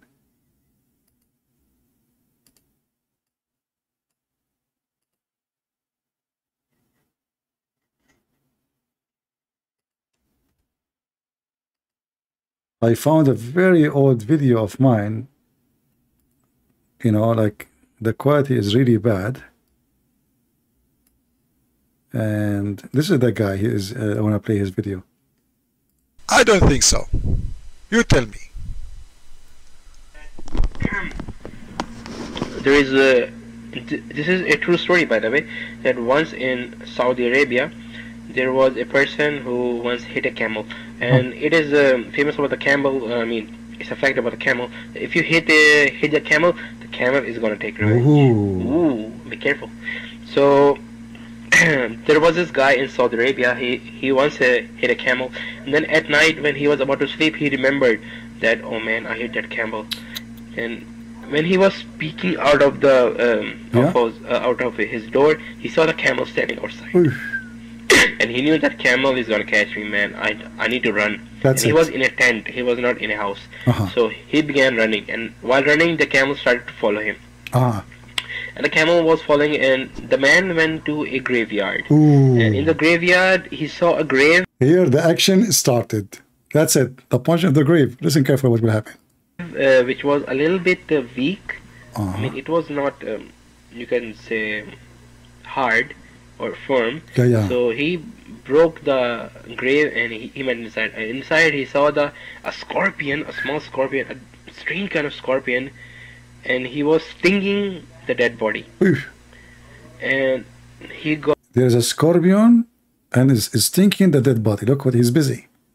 Like the guy is dead and the scorpion like stinging non-stop. You know?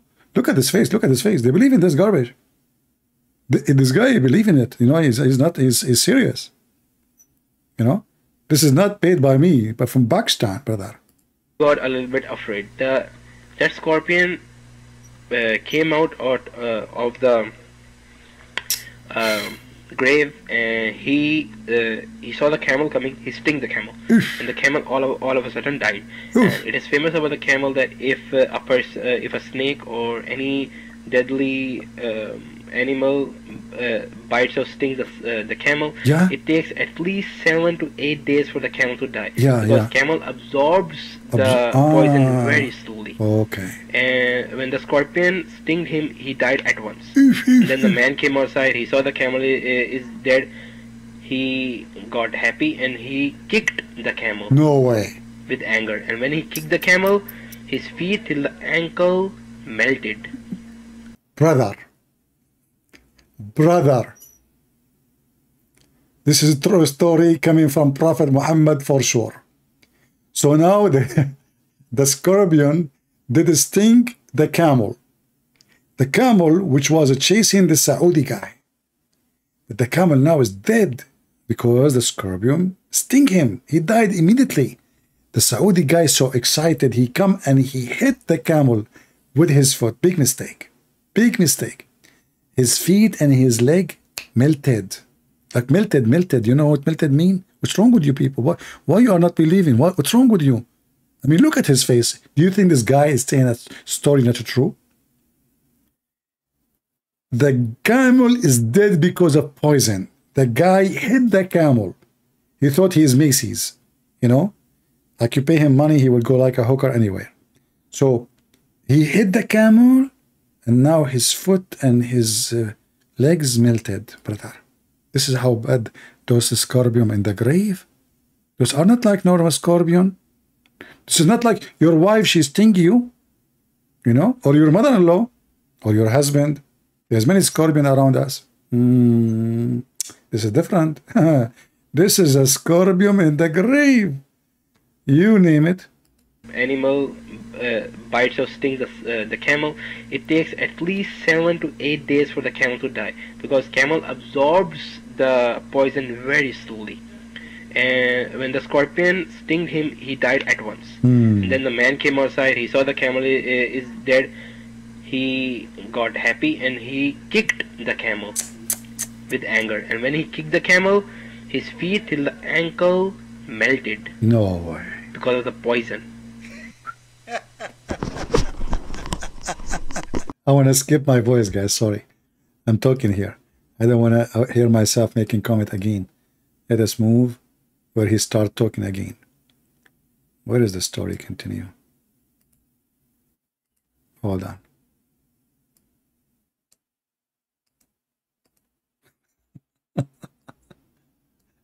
Too bad. I wish I can find it.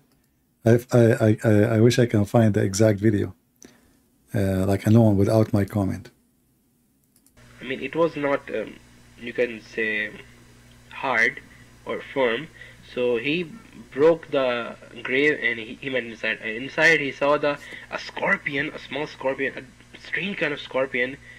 And he was... Did you notice that the scorpion is so small? Yet he can melt your feet and your leg. Don't you see? When they say to you size does matter, bingo, it's not. Hello? So small. So small, the scorpion. Don't let them, anyone lie to you and say size does matter. So small. Big scorpion in the desert, nothing compared to this small scorpion, because this small scorpion is sent by Allah to the grave for the punishment of the grave. Size doesn't matter. Stinging the dead body. and he got a little bit afraid. That scorpion came out of the grave, and the camel coming, he sting the camel, and the camel all over. A question, brother. Why the scorpion came out of the grave? Do you have any problem? I mean, can you tell us why? Why the scorpion stopped the punishment? I mean, why he is interested now to fight the camel? I thought he have a job in the grave. The scorpion came out of the grave. Look at the story. I don't know who's the director of this movie, but for sure he is an American. Sound like Sylvester Stallone movie. All of a sudden died, and it is famous about the camel that if a snake or any deadly animal bites or stings the camel, it takes at least 7 to 8 days for the camel to die, because camel absorbs the poison very slowly. And when the scorpion stinged him, he died at once. And then the man came outside, he saw the camel is dead, he got happy and he kicked the camel with anger. And when he kicked the camel, his feet till the ankle melted because of the poison. The camel's body became so much poisonous that his feet till the ankle which he hit melted. I saw the pictures myself. Yeah, I saw that. And that kind of scorpion is gonna sting us. Oh man. So please, from here we can see how much horrible will the scene be. And the good thing about the pious person is, if you worship, your worships are going to save you from the snakes and the scorpion from your left hand side. If you give charity. What? Where? From which side? If you worship Allah, it save you from what? Look, we have solution. I mean, it's really horrible, but we have a solution. Listen. Worship. Your worships are going to save you from the snakes and the scorpion from your left hand side. Left and right side. See? That's only if you worship. Left and right. Still there's your front, yours back. Hello? If you worship, you're not done. No. Left and right side. The scorpion now? If you are a person who just worship, you don't do the other things you need to do, only the left and the right side of you is secure. Your nuts, your testicles is not secure. Oh boy. And your anus. How we can protect them, brother? Do you know? If you give charity, your charity will save you from snakes and camel on the top. From the top. Charity secure you from the top. Now we are going to go to the bottom. That is the sensitive area. The one I just told you about, your penis and your anus. How we can protect that. Listen carefully. Take notes. If you don't lie.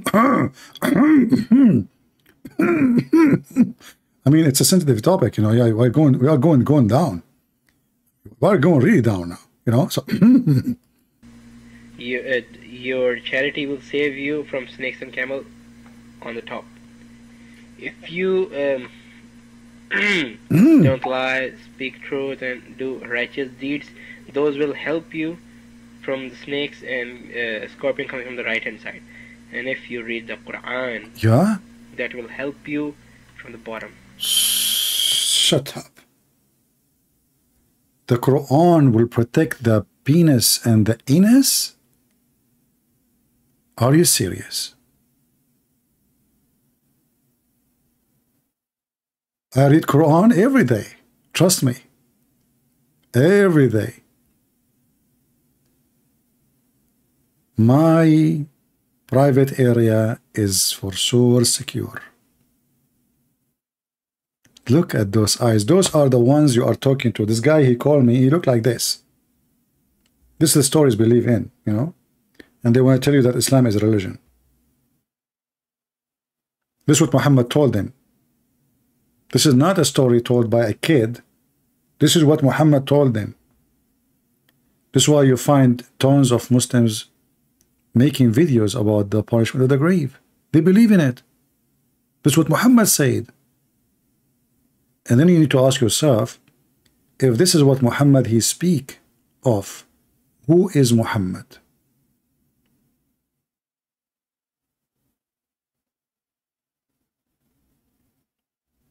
If you go right now and see what Jesus say and compare it to Muhammad's stories, you will see how stupid Muhammad is. I mean, if we compare him even to anyone, who in the world want to say such a story unless he is stupid? Brainwash is nothing compared to Islam. Look at this poor kid.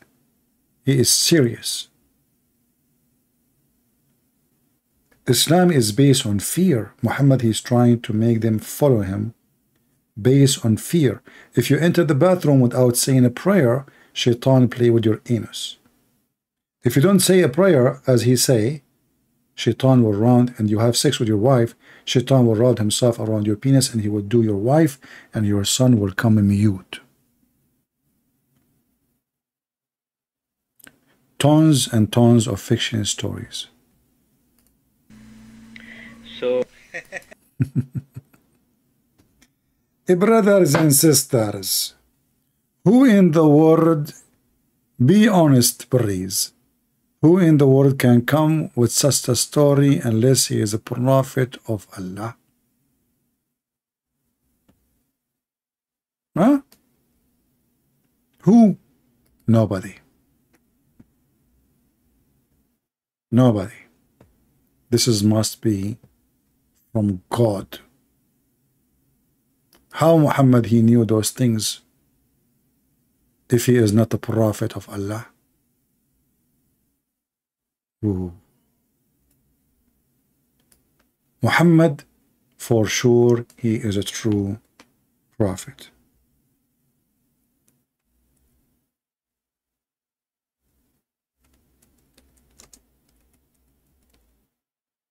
You know, I can show you just one video, and I can prove to you from that video that Muhammad is a prophet. There's no question about it. Can we keep hamsters as pets? The Prophet ﷺ instructed us to kill 5 types of animals, whether we find them in the Hijr. Remember, our topic today is Muhammad life documented. This is what the Muslim proud about, to be documented. Muhammad, he instructs us to kill 5 animals. Who are they? Listen carefully. And why? Why? Listen carefully. Area, which is out of the haram or inside the haram. And he also ordered us in different hadith to kill mice. Because a mouse is a type of an animal that is evil by nature. And it carries a lot of diseases. You see, oh, hold on. Yeah, I agree that mice can carry a lot of disease. But he is evil by nature? What he do? If you see what Muhammad said about him, you won't believe it. Actually, he will tell us why. I want to tell you. Listen carefully. And the question is about hamster, not about mice. But for Muslims, hamster is a mice. Mice is a hamster. And the plague is one of them, among others. And it's known to be destructive. Plague is spread by mice, not by human too. Human don't spread plague. And with evil intent, even the mice, when he come to your house, he come with even evil intent. You know, this is like a what they call it in English? Excuse my funny English. Like a murder. What they call it? Somebody help me. I'm not like Mimi Hijab who use big words in English. Premeditated crime, something. I don't know. Pre something. Yeah. So man. This mice, he come to your house and he have a plan. What I will do in this house today. They gather together, those mice, and they make a plan. Yeah, premeditated. Yeah, yeah. I was right about saying it, which is weird. Believe my English is improving. You know, come on, kind of hard. Really look like Allah is helping me. Okay, go ahead.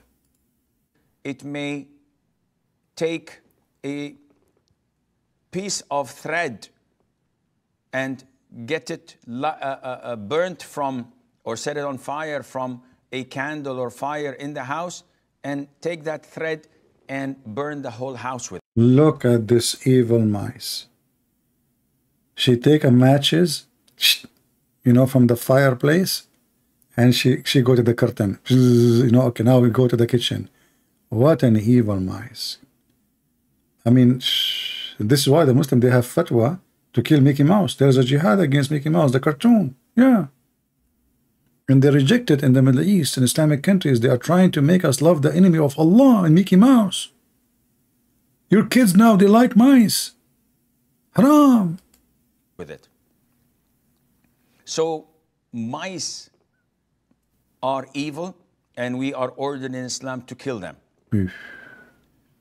A hamster, yeah, is very similar to mice. It looks like mice. And as they say, it's about 86 to 90 species of mice that are found there. So a hamster is a rodent, and it falls under the same category of mice, and hence it is not permissible to keep them as pets because of the instruction of the Prophet ﷺ to kill them wherever we find them and to dispose of them. Jihad against the mice. I mean, what you can say? That said, the Prophet, he said, you know, yeah.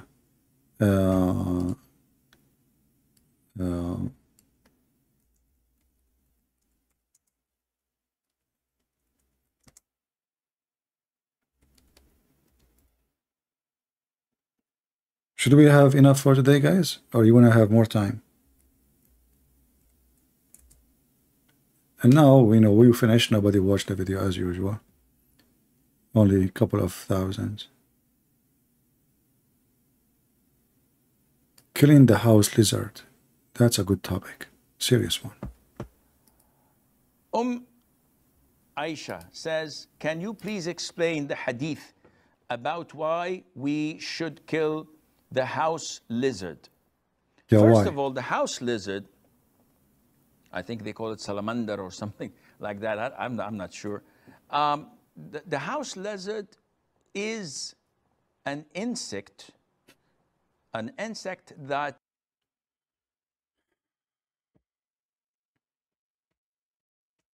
the house lizard is an insect.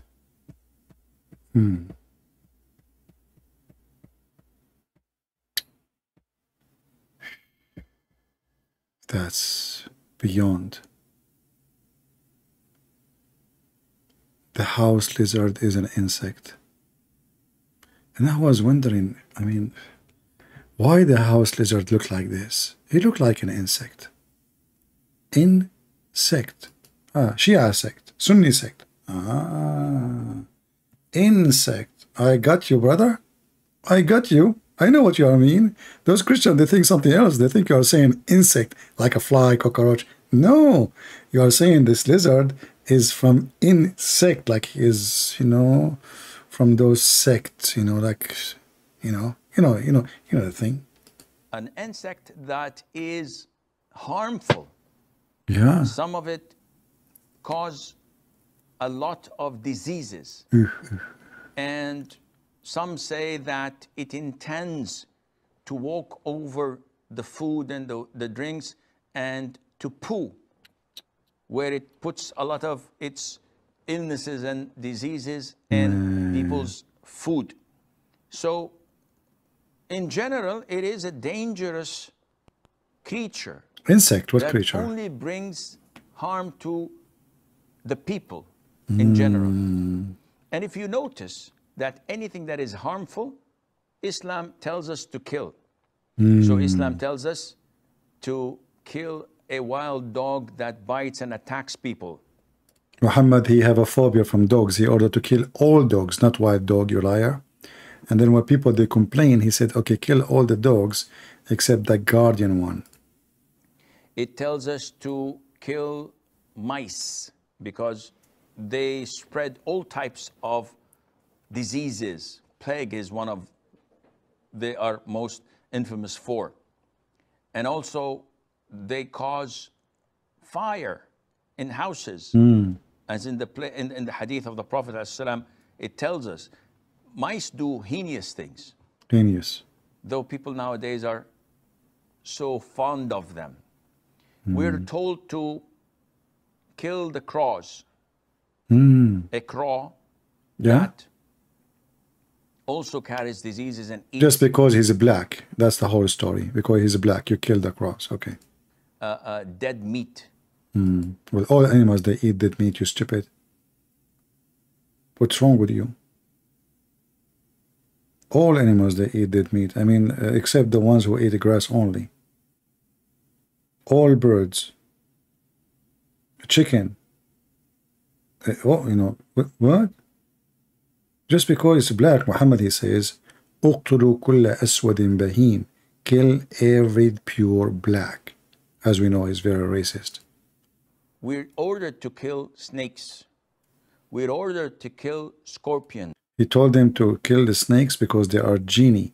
If you have a snake in your home, you stand in the front of the house and you warn the genie to get out. You give him 3 days. If you don't come out of the house, 3 days, then you kill the genie. The snake is a genie. And these, by nature, are harmful for people. So killing them is justifiable and it's a legitimate thing to do. Likewise with the house lizards. And there is a hadith. No way. Don't go to the cheese. There's a hadith about the lizard. Muhammad, he encountered something unique about lizard. Tell us what. In Sahih al-Bukhari. It's documented, remember. The Muslim, he says, the Prophet, his life story documented. And this is one of the documentation about Muhammad making poo-poo, which means speaking. The Prophet told us, alayhi salatu wasalam, that when Prophet Ibrahim, peace be upon him, was thrown by his people in the blazing fire, all the creatures of Allah used to try and put off the fire. All the creatures. What is the name of the cartoon? You see them, all those animals talking to each other, you know? What? So they throw Abraham in the fire now. They want to burn Abraham alive. All the creatures, brothers and sisters. They bring water from the jungle. Even pigs. Even pigs, brother. The giraffe. Elephants. Elephant, they come all the way from India. Ooh, you know? And dogs, cats. I mean, cats, you know? The cats, they will like go in front of the elephant. They say meow, meow, meow. It's like we, you know, like the ambulance thing, you know? All the creatures in the world, they come to rescue Prophet Abraham. Except the lizard. Now you tell me, you be honest with me. Shouldn't we kill the lizard?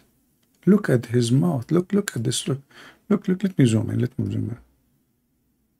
Subhanallah. Subhanallah. Subhanallah. Allah gave you big brain.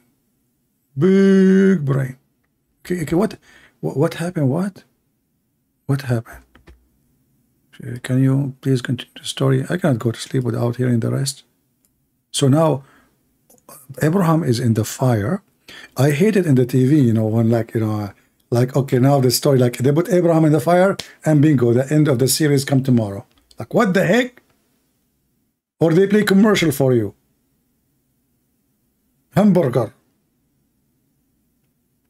Like when there is something important you want to see, like in the movie, suddenly there's a commercial or commercialine.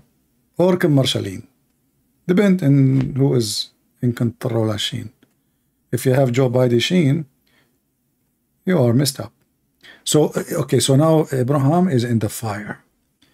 All the creatures from around the world. I don't know, I heard that creatures from like from Philippines, they brought balut. They throw balut at the fire. Creatures from Korea, they brought kimchi. Kimchi, kimchi, kimchi. You know, from China, Bruce Lee came. Bruce Lee and his friends, and you know those karate. They want to fight and free Abraham. I mean, everybody from around the world. You know, like it's like a global thing. Creatures around the world, around. This is a global thing. This is bigger than you know the thing. What happened? To try and put off the fire. Creatures of Allah, fire. All the creatures of Allah used to try and put off the fire, with the exception of the house lizard. It used to try to blow so that the fire would grow. What And this shows what a filthy, disgusting creature. The lizard. I mean, all the creatures in the world. Not even one exception. You guys, do you like my accent? Especially when I say exception. What? All the animals. Nobody left. Even the rabbit. I don't know. I mean, this story make me believe it truly in Islam. Even Chihuahua? What about, you know what? I really feel sorry for Abraham if a turtle is coming for help. I mean, are you sure all the creatures is turtle between them? And Abraham is waiting. And the turtle now, she want to go to the lake. She want to put some water in her mouth. And she is going to come back immediately to stop the fire. However, I heard, but I'm not sure, that Mr. Kangaroo from Australia, he bit the turtle in his belly. He have a pocket there. He put water, he put the turtle, he have a sandwich, his hamburger, throw them out so they can put more turtle, and he was jumping boing, boing, boing, boing, until he arrived to Prophet Abraham. Ducks. The ducks are the first one to find water. They are ducks. I mean, are you kidding me? If ducks do not know where is water, who will know? Think about it.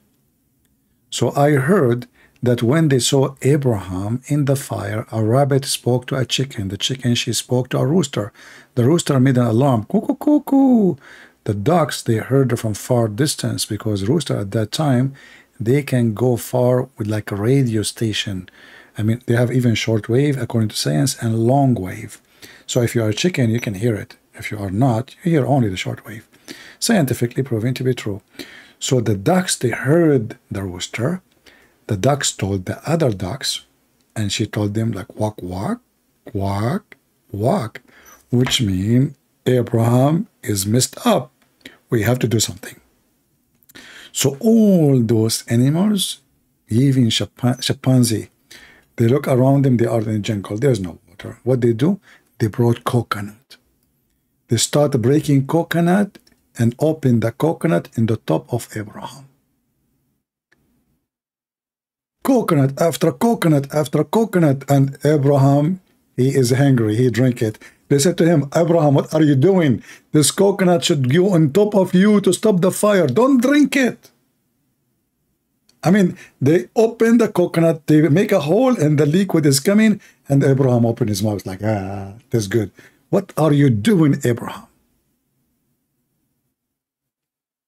The bear came all the way from Alaska.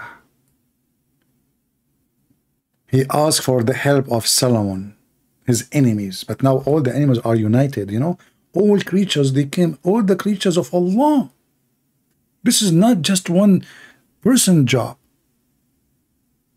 This is united front from around the world.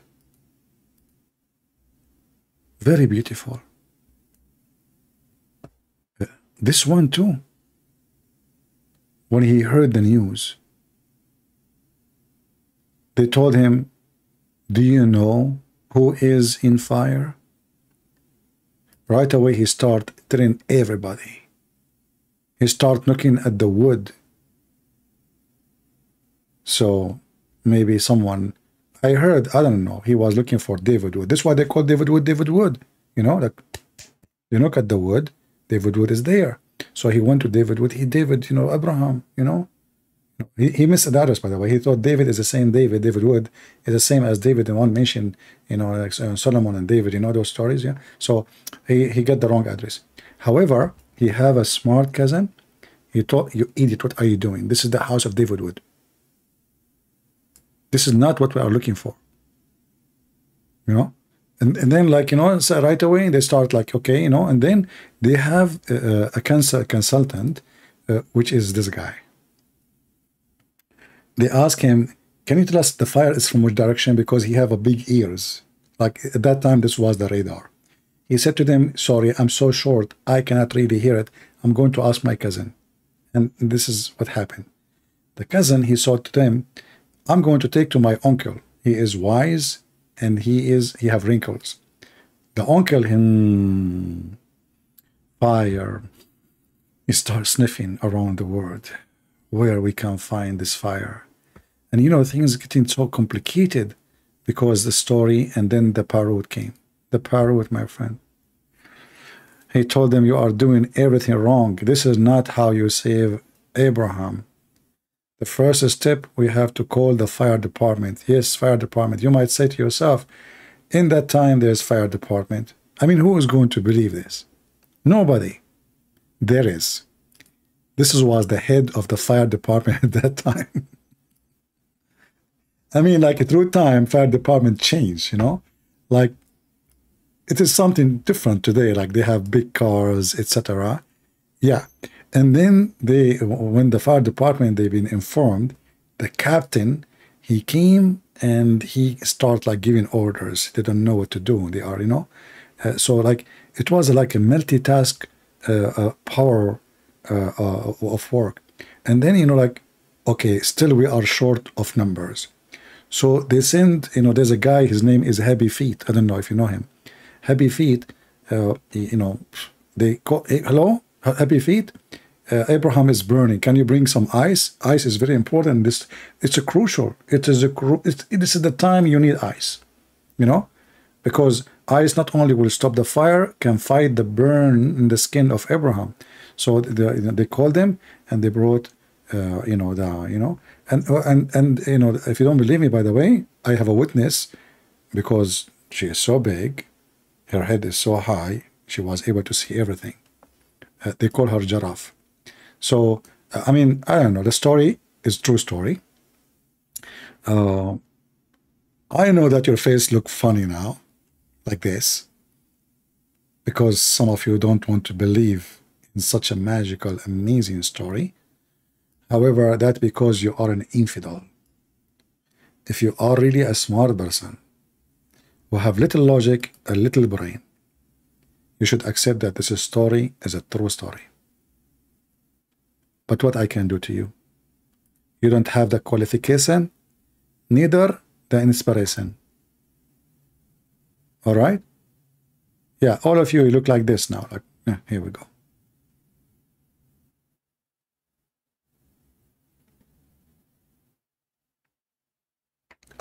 I'm sorry. I mean, this is a true story, and you guys don't want to believe in such an and look like you're standing up like this now. Like, what?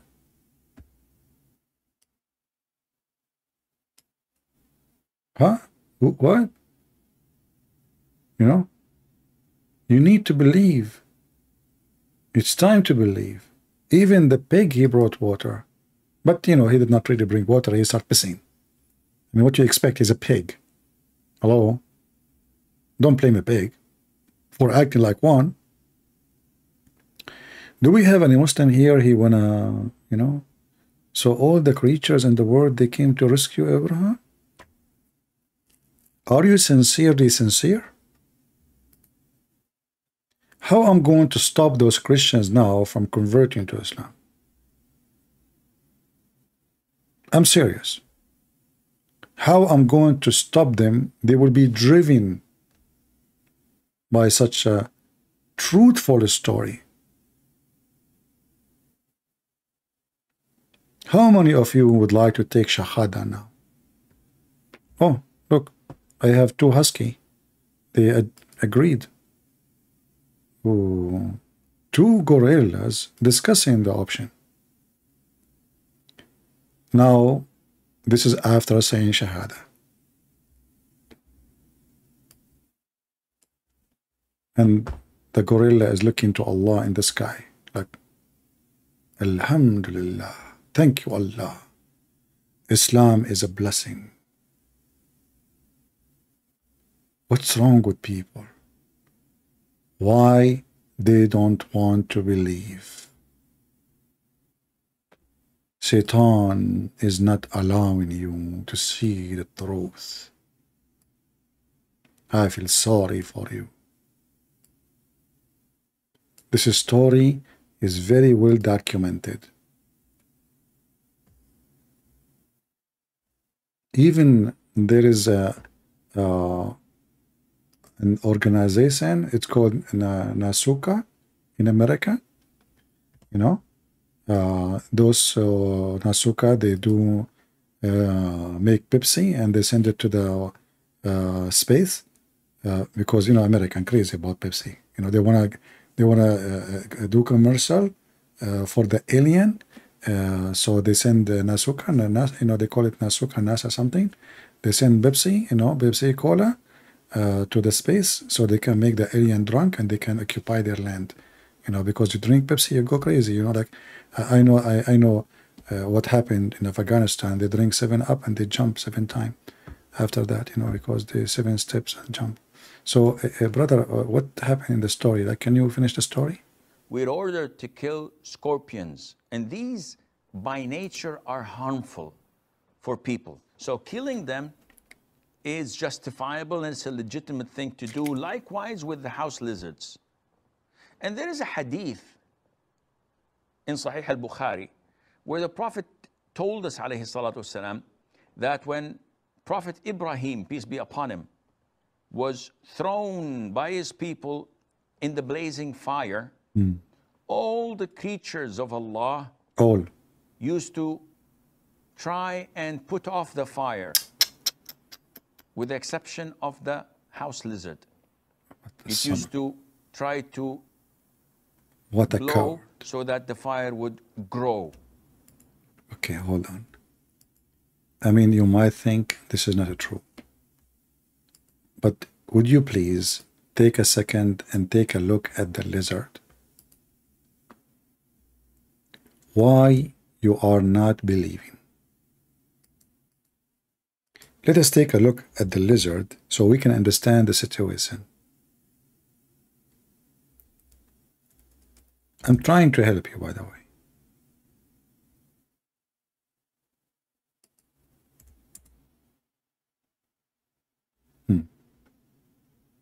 All right. Don't think that Muhammad, he have a very strong imagination or anything. No. This is true. Little study for the situation, you will know that lizard is dangerous and he is scary. And this is just an example, but not necessarily. Look at him. Do you see the color on him? The green one is the matches, kabrit. This creature inside him, brother, you have kabrit. So when he open his mouth, fire come. He blow wind, yes, but with the wind there is kabrit. He is dangerous. He is of evil, and he is our enemy. We, all of us, human, Christians, Muslims, Hindus, Jews, atheists, we should stand with the Prophet Abraham against the lizard. Today, you will be exempt if you are a good person or a bad person. How you know if your wife is a good woman? If she like lizard, divorce her. How you know that your husband is a good man? If he like lizard, divorce him. How you know that, what if both of them don't, they like lizard? Stay married. Okay, that makes sense. And if you look at his legs, look at those dangerous legs. How you can explain that to me? There's a hadith about Muhammad. He saw the legs of the lizard and he decided that they are Jews. If you don't believe me, I can show you the reference. If there is any Muslim here, want to tell me how much you are proud about the documented life of Muhammad? This is the documented life of Muhammad. It's not even good for children's. And you are making a video to say to me that we Muslims, we documented everything about the Prophet. Yeah, like, you know, the Prophet, he used 3 rocks to clean his ass. And I want to know why 3 rocks. Isn't it 4 will be cleaner? And Muhammad, he refused, by the way, to use bones to clean his anus. Anyone knows why? Anyone knows why? Muhammad, he cleaned his ass with the 3 rocks. When his companion gave him a bone, he refused. Let us see who of you knows. Who is learning here?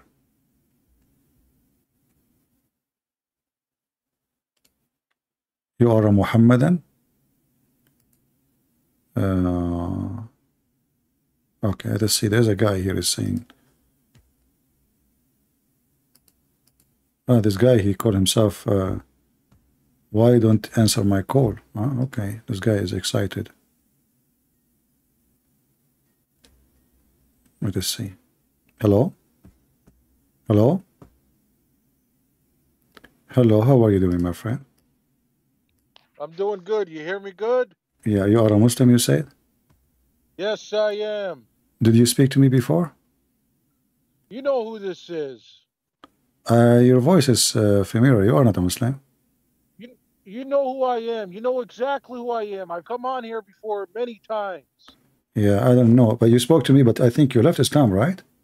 No, I never left Islam. What are you talking about, man? Okay. Anyways, listen, this is what I came here to tell you, man. Tell me. Right? Okay. Now, you've been around many Muslims. You know Muslims. You know we're good-hearted people. Whether you agree with the religion or not, you know we're good people. We do good by others. We help each other out. And you're here to try and destroy us as people. You know what you're doing is filth. All you do is read the books all day and spread hatred between the two of us, Muslims and Christians. You know you're not following the ways of Jesus. You're not following God's ways. You don't promote good works, which makes me think you're a Protestant. Because whenever I bring up the word good works around Protestants, it's like the devil comes out of them and they start getting all upset with me. And that is you, my friend. Okay. You don't promote God. All right. You don't promote God. Can I talk? You never did. Can I talk? Of course you can. Okay. Can you read for me chapter 5, verse 14 in the Quran? I'm not here to read any. Why? Things, Why? No, because why? You have the Quran memorized. No. I get it. You're a genius. No. You see? No, you see? I got you busted. You accuse me. You accuse me. Listen, don't cry. You accuse me to teach hate, but the Quran says Allah will spread hatred and enmity. Okay, and you said to me, you live in America. Don't give me a speech about America. What Muslim hates you? What Muslim hates you? All Muslims hate me, including you. Your call is a hate call because you did not prove me wrong. Stop quoting the Quran and tell me one Muslim that hates you. Okay, are you saying to me you don't follow the Quran? My friend, what I'm telling you is You're trying to Are cause. you saying? Are you You're saying? gonna cause World War IV with what you're doing, You Muslims kill people without anything. It doesn't matter. You kill even Muslims. Listen, my friend, don't call me a friend. I am not your friend. The Quran, chapter 5, chapter Quran, chapter 5, chapter 5, chapter 5, verse number 50. Chapter 5, verse 51 says, take not... I get it. You have a different verse for every Muslim that calls. No, I'm not the one who ever... I'm showing you that you... I'm showing you that you are a liar, because you keep telling me, my friend, when the Quran says a Muslim cannot take non-Muslims as a friend. So why you are calling me a friend? Is that a hypocrisy? Is that because you are a devilish man? You're trying to present yourself as a good person. You said to me, have you ever seen a Muslim teaching hate? Yes, here we go. This is the verse of hate. I want to take you as a friend. Why the Quran saying, don't take a Christian as a friend? Go ahead, answer. My friend, you've asked me this when I've called you 3 years ago. So why you are then so why you never debate me before. I remember your voice, but now I remember you are a very silly person. You avoid what is written in your book, yet you call yourself a Muslim. Okay, do you follow? My friend, you've talked to 10,000 people. How can you remember me? This why no, I remember you. This is why I said. Okay, where am I from? Where am I from? Then tell me, where am I from? I don't care. Maybe from Canada, but what you said to me is very clear. This is why I said to you from the beginning.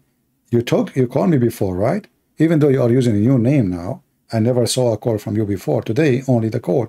But right away, I noticed that your voice is not strange. Is it correct? I said to you, you called me before. So listen, chapter 5. No, chapter 5, verse 51. You said you are a Muslim. You said you are. Why? Okay, are you ashamed of the Quran? No, that's not it. So why you don't want to talk about it? I like to learn Quran. Teach me. I want to be. Can I say this? Don't say this. Say that. Don't say this. Say that. Okay, let me say that. Chapter 5. It's that is 551. Quran 551. This is 514. So which one you want? Listen, you want to say this? I'm calling about the Quran. I'm calling to expose you, my friend. How you can expose me if I'm saying how I'm exposing me by saying the truth? You notice how you're dodging the questions? You don't want to have a serious talk. Okay, seriously, it's you who's dodging the Quran. Okay, CP, this is what I'm saying to you. You have spent probably 1 million hours talking the Quran. Me not talking about it for 2 minutes is not going to do anything. But me bringing up the subject isn't it Islam? Now you don't want to talk about that? Why won't you defend yourself that you are the devil? Okay. Why won't you defend yourself? Okay, I will go with you. What the devil does? Okay, this is what I'm saying to you, right? Let's just say, watch, I'm going to give you a scenario. Let's just say that Islam is wrong and Christianity is right, right? Are you following me? No, I'm not. Are you following me? No. Which would mean, hear me out. Let's say Islam is wrong and Christianity is right, and all of us Muslims are brainwashed. Let's go with that. That would mean if I go around and every other Muslim goes around and we talk Islam, that means we're brainwashed. We think the religion is good, but we don't know that it's not really good, right? That would mean you need to do your job as far as helping us out and do it and then getting us closer to God, which you are doing. But this is what I'm saying. You and your buddies, you're doing a portion of that, but you're doing majority of hate and war. Okay, you see. What I'm saying? Okay, okay. No, you are talking. You are talking like a teenage. You are not a mature person. How many people? As long you are watching my, shut up. As long you are watching my videos for years, have you ever heard me saying I hate Muslims? Never. Have you seen Muslims leaving Islam accepting Jesus? Yes. So if I don't say you don't hate Muslims. No, I don't. You call people donkeys all day. You hate the Christians, and this is in the Quran. I love Christians. No, okay, that means you are the Muslim. I was at a church on Sunday. Are you crazy? So you go to church. You go to church every Sunday. I was on a church on Sunday. Who you think you talking to? Okay, hold on. Then that's you are the Muslim, because the Quran says take not Christians and Jews as a friends. So you don't, you in order to be, shut up, shut up. So you shut up, shut up, shut up, shut up. Let me talk. Let me talk. Shut up. So in order to be good according to you, is not to follow the Quran. And this is my point. I'm trying to make Muslims. According to me, how's this according to me? You just said you have a friends, they are Christian, even you go to church with them, correct? Yes, yes. But this is against the Quran. So in order to be good according to your understanding is by going against the Quran. And this is exactly what I'm trying to teach the Muslims. So now, thank you very much for leaving Islam, my friend. I'm so happy for you. Do you want me to pray to Jesus to save you? Listen, my friend. Don't call me my friend. This is what I'm trying to so tell you. am I your friend or your enemy? Okay, listen. CP, let me tell you this. No, I don't have Whether time. you wanna believe You're just a kid.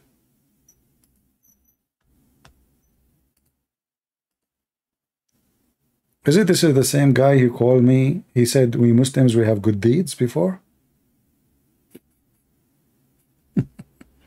Good deeds.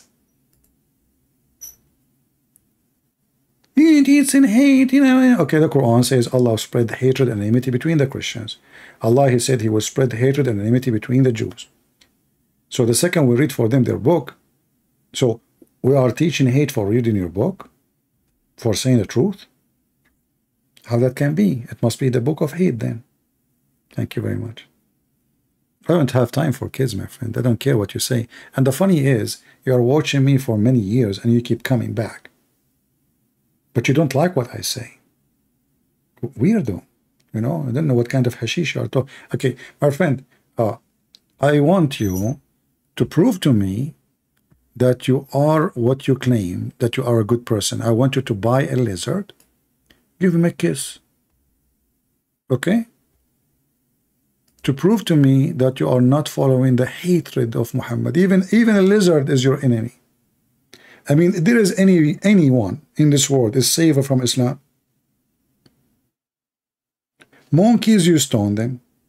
Lizard, you want to kill them. Even Muhammad, he says, the one who shoot the lizard from the first time, he will get a special reward. Second time, less reward. Third time, the lowest. Lizard, it's a very, actually, lizard, they help a lot in controlling insects. Since when? The lizard is an enemy of God. If your God, his enemy, is a lizard, who is your God then? Insect? For the only one who will hate such a creature is the insect. Mosquitoes. Lizard eat them. Your God must be a mosquito. From Japan. Like Miss, you know, Toyota, Miss Honda, mosquito. Your enemy is your size. The size of your enemy is your size. So if I am a person, I am Hercules, and I'm going to wage war against lizard, people would die laughing at me. What kind of Hercules you are? I am Samson, and you know, I am Shamshon, I am Charles the Third. He's an idiot. I think Charles the Third. You know, he will run away from a rabbit. I am Prophet of Allah, Muhammad, and I'm going to fight the lizard, Samson. That when Prophet Ibrahim, peace be upon him, was thrown by his people in the blazing fire, all the creatures of Allah used to try and put off the fire, with the exception of the house lizard. It used to try to blow so that the fire would grow. And this shows you that. You know, I heard, I don't know if this is true, like now they are using lizard, like, you know, those people, they go for, like they live off a grid, etc. They bring lizard so they can start fire for them. Because, you know, like in the beginning, you have to blow like, oof, oof, oof. So what do? You go and catch a lizard, all right? You put him next because it's inside them. You know, they cannot resist the temptation. So when you start fire, you bring a lizard, you know, you put him next to some wood you are trying to start the fire with it, and lizard will do the rest. You know, they love it. They are like this is they're the evil. You know, they love to start fire. So if you go in the wood, like, you know, you want to do camping, you know, let us say you are going to do jihad, you know, going against black dogs, the enemy of Allah, shaitan, black dogs, yeah, and you know. And you want to start a fire. Like now you killed the dog and now it's time to eat. You want to eat halal food.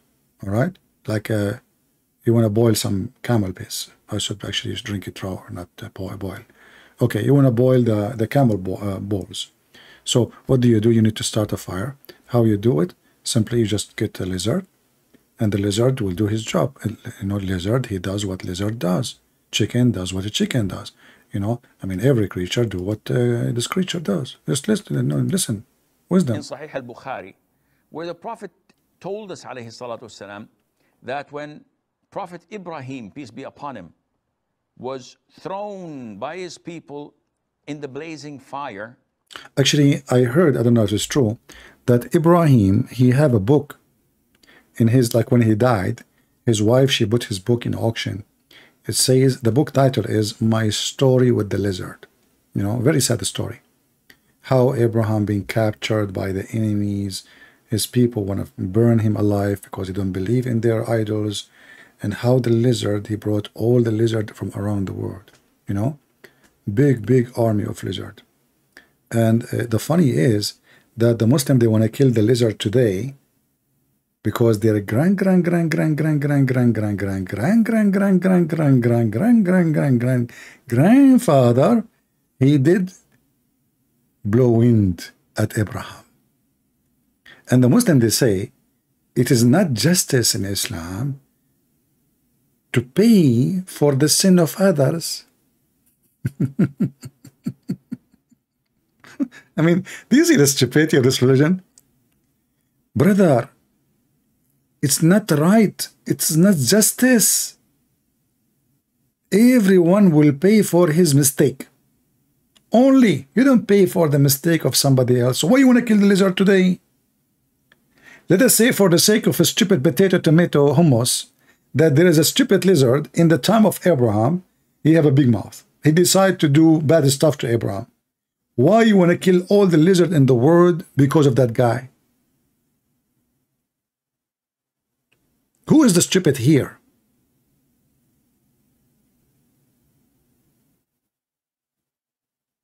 I mean, do you see the stupidity? And this guy is calling me, is so excited, you know. What a potato you are. Can I please ask something? Is beef off the topic? Okay, give me a question of the topic. We are done anyway. You know, it's already almost 2 a.m. in the morning, and I don't want the lizard to wake up and come to me. Give me the question.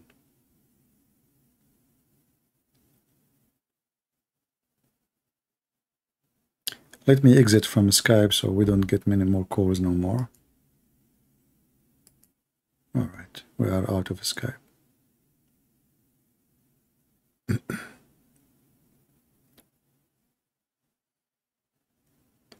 As you see, this is a very stupid religion, if we can call it a religion. And the second we face the Muslims with their own text and their own books, they do their best to escape speaking about it because it's embarrassment. Embarrassment. When a Muslim he speak about Trinity, it doesn't make sense. Sense to who?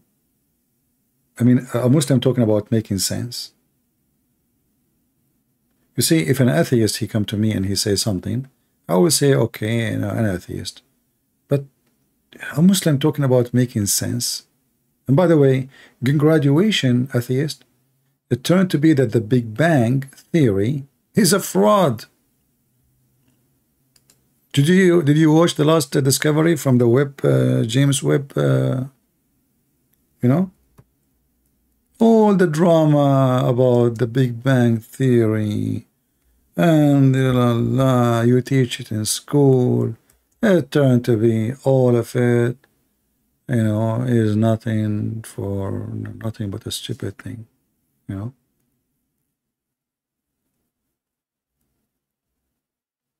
Right? There's a guy, I think he's a scientist. I don't know if he's an American, or I think he's an American, but originally maybe from Japan.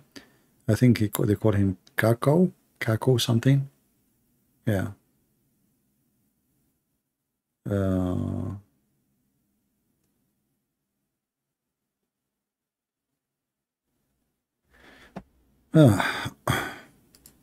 Anyway, so this guy, his name, give the question. Surah 5 verse number 2. What about it? Give me the question, my friend. Don't tell me Surah 5 verse number 2. What do you want?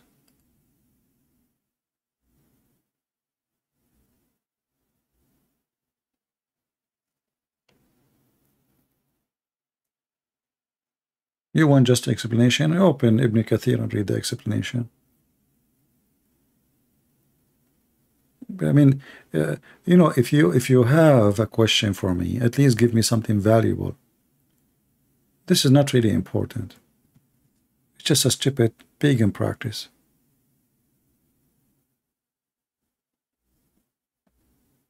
I thought you have something serious.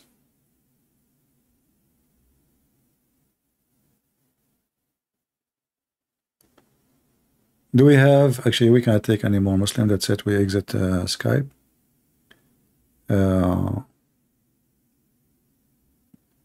Why stupidity is still amazing? Because it's amuse you, you know, it's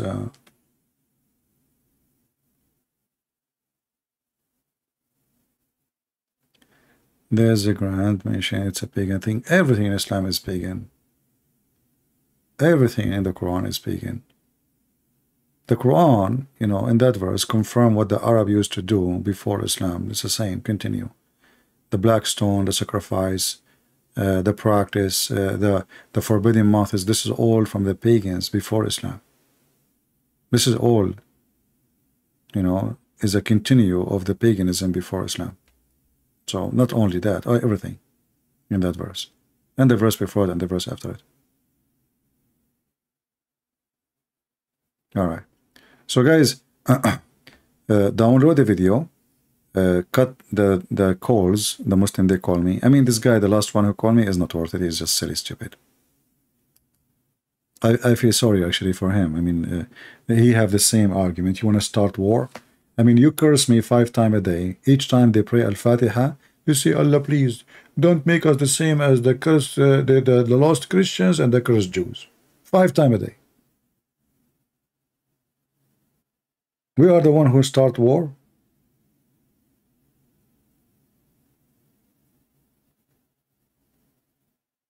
Can you find me one Muslim country is a safe place for any, even for Muslims?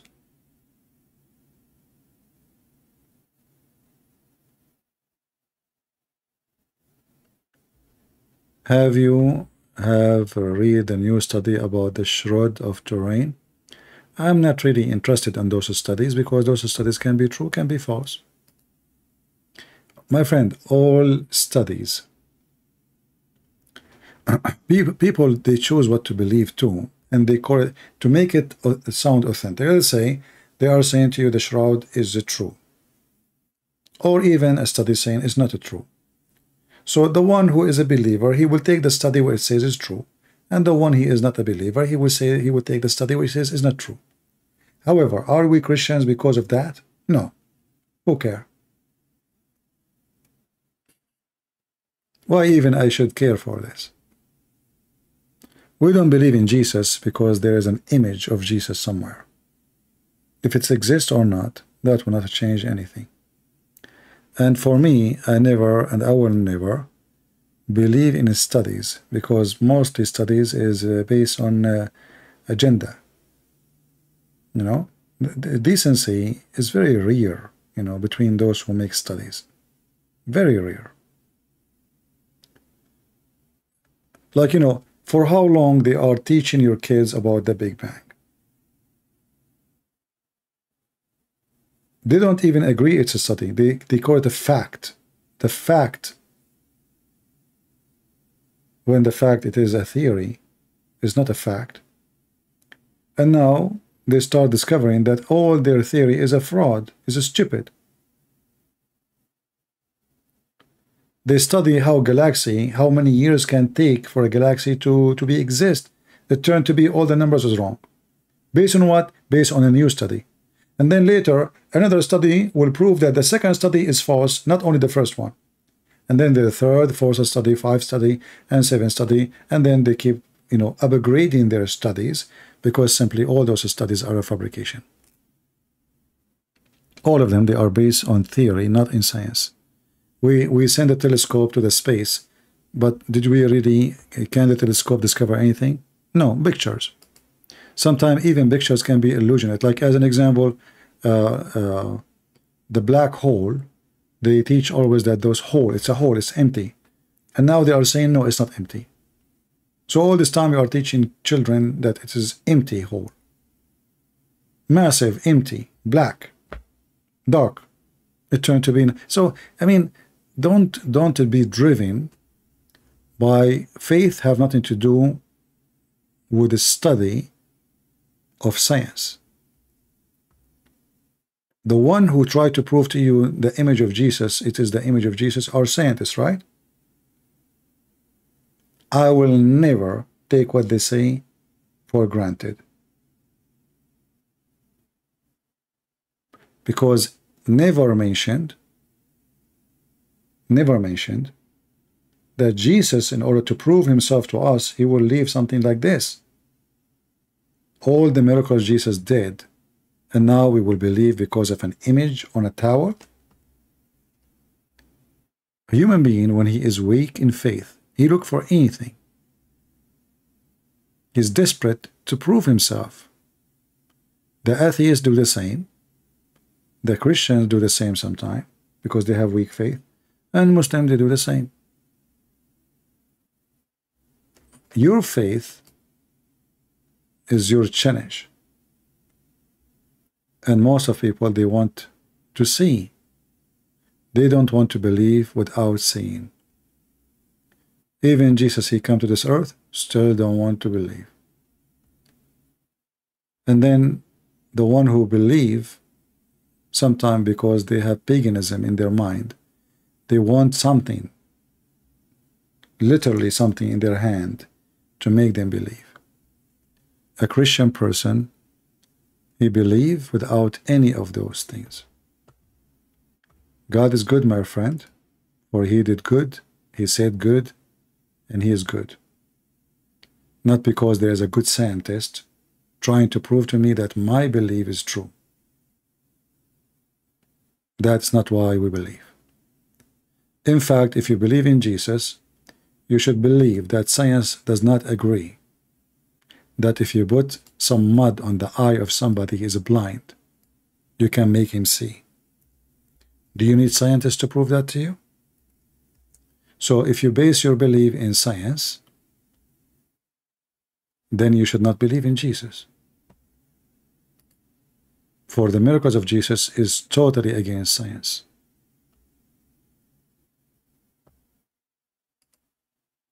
A person is born of a virgin. You will believe or you will not believe.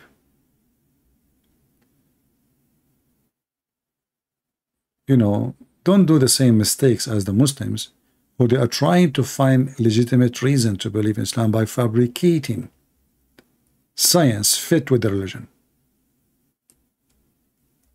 I don't care what science says. I believe God is above science. And the miracle of Jesus is even reported by historian, not scientist. Historian. Even the enemies of Jesus, if you go in the Talmud, you will see that the enemies of Jesus, they agreed that Jesus did a lot of miracles, claiming that he went to Egypt and he learned magic.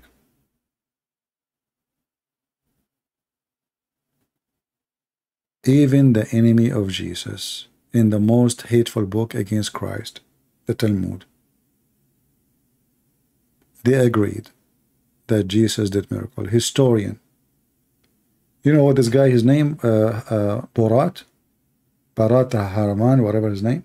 Even this guy, he agreed that Jesus did miracles. So how you say you're an atheist? How you deny him? Even he agreeing that he came from the grave. David Wood, he asked him, did the disciple, they saw Jesus after the crucifixion? He said, yeah, they saw something. Those are the enemies of Jesus.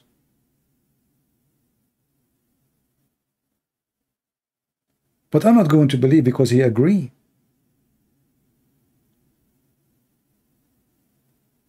I call him Borat, man, not, he's like a Borat. He's silly and stupid.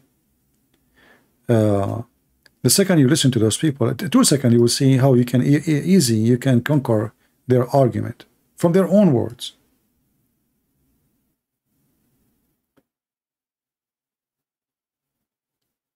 A Christian, he do not need science to prove Jesus to him. Neither scientist.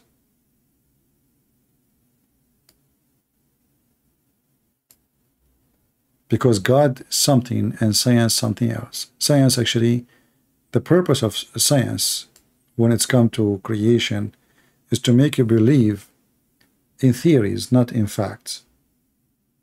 And this theory will live until another theory come and bury the previous one. Remember, scientists before they believe the earth is a flat. Scientists, not like normal people, like the educated ones. Scientists before, like the scientists of the Greek people, they believe in many fiction stuff. Scientists, they are the scientists of their time. Science today is no different.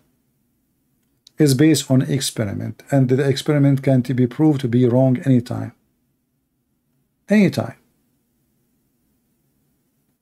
Our knowledge is very limited, and the more knowledge we have, the more we find that we know nothing. So I believe that science, at the end, not now, is going to prove that God is true.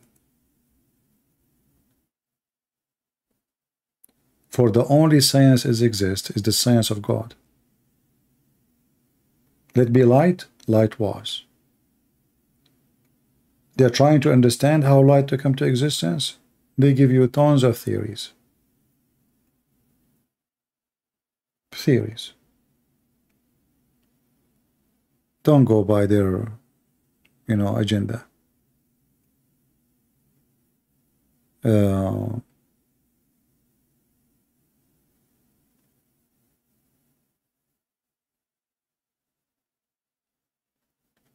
Anything else? Yeah, so avoid asking me those questions about, the new discovery, about the image of Jesus, etc. I don't care, really. I will not even go to see it, even if it's true.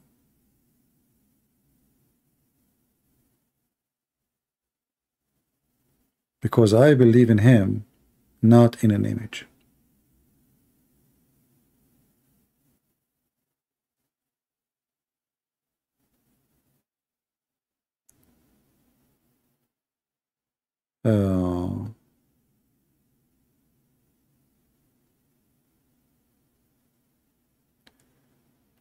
Do you think mankind will live for such long to prove God? No, you do not need to live long to prove God. You will prove God as soon as you die. You do not need to live to know God. When you die, you will know God.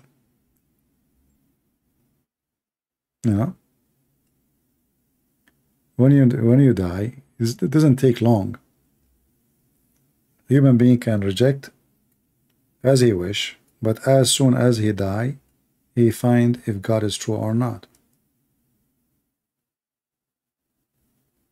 Right? For sure, we don't believe in the punishment of the grave as the Mohammedan they say. No, but we believe that you are going to be, your body will die, but your spirit will not. And then your spirit will be able to recognize things you yourself did not recognize before, because now you are not trapped inside your body. Your spirit is free. And I believe the spirit is going to witness something we never witnessed before. And if your spirit is alive, that alone is proving that God is true. You are not dead. Your body is dead. So yes, as soon as you die, you will find out if God is true or not. Simply, if you are dead totally, you and your spirit does not exist, that means there is no God. Eternal life is to believe in the Son, that He is your Savior, and to worship the Father and the Son and the Holy Spirit. This is what Jesus, this is the eternal life. And if you go to John chapter 17, this is the eternal life. I have glorified you on the earth. I have finished the work which you have given me to do. And now, O Father, glorify me together with yourself, with the glory which I had with you before the world was. Right?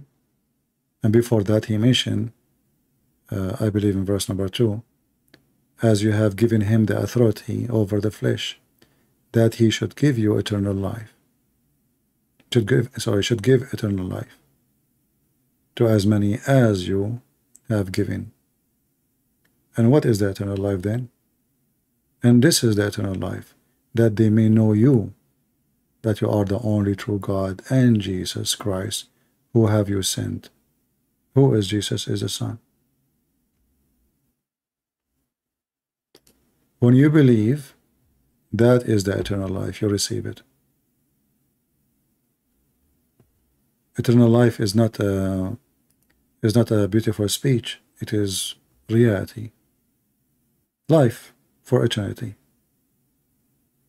To know the Messiah, to know the Father, and to glorify the Son and the Father. You know, when I asked this person who he called me, I mentioned to him this. I mentioned to him explain to me. You said we Christian, we change the meaning of the Bible. What the meaning of Jesus saying, the glory which we have together, which means the Son and the Father, I had with you before the world was. What does that mean?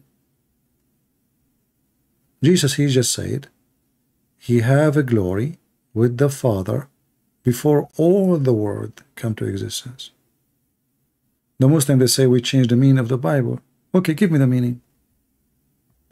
Who is this person who have a glory with God before the world, which means before all creation? So when the Mohammedan, they say, nowhere in the Bible it says that Jesus, he said, I'm God, worship me. That's a lie. A man, he have no glory. But Jesus, yet he is in the flesh of a man, he have the glory of God, for his glory before the existence of all creation.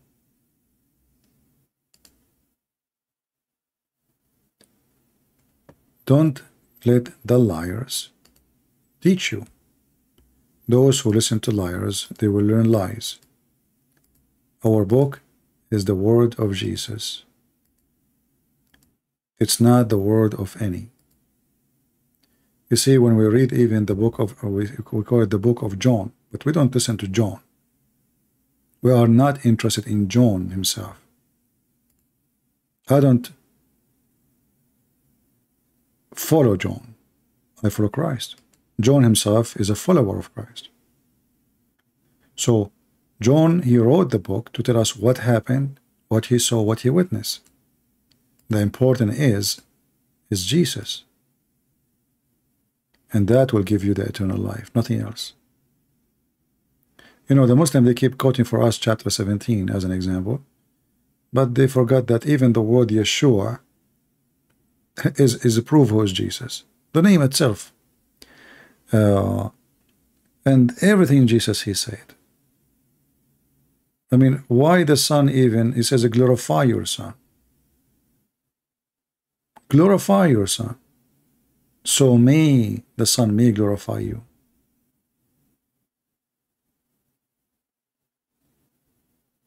I mean, God will not glorify me. Who am I? For my sin? For the temptation I live? For the wrong I do? In order to be glorified by the Father, you have to have the quality of a glory.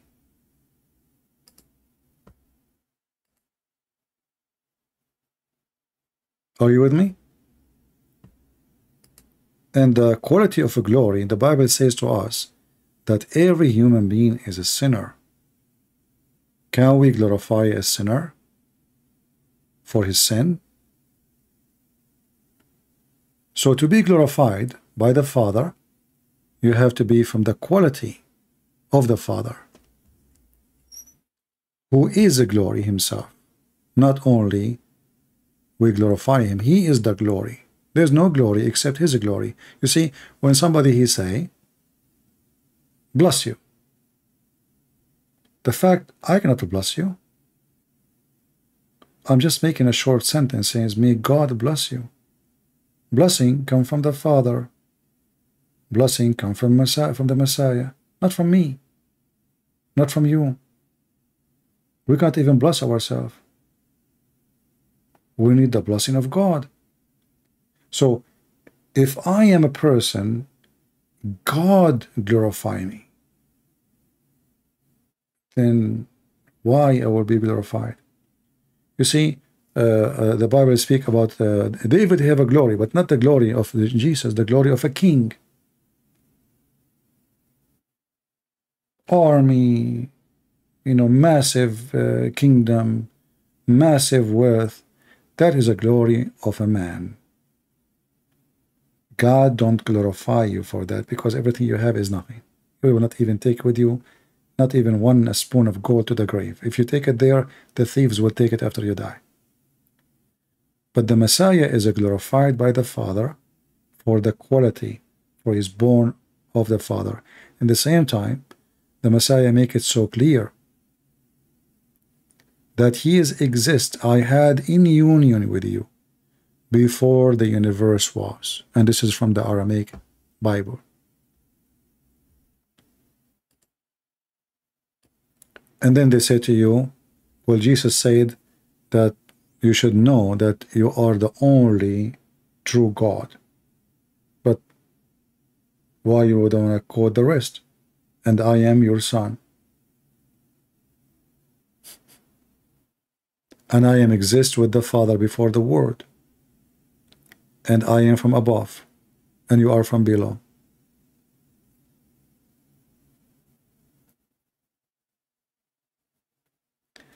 I have a priest in my city who support LGBT.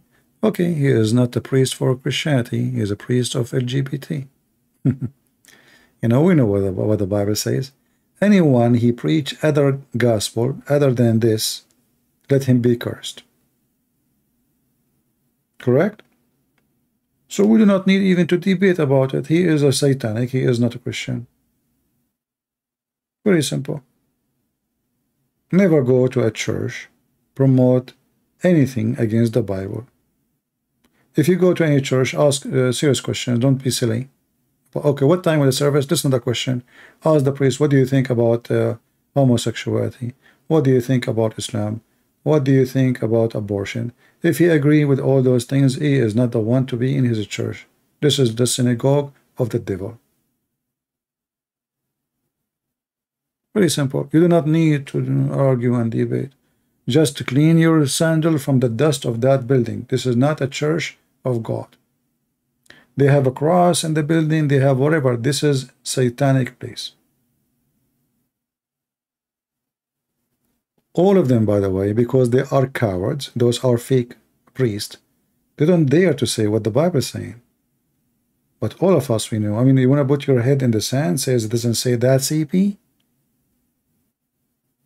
Didn't God destroy cities for the same reason?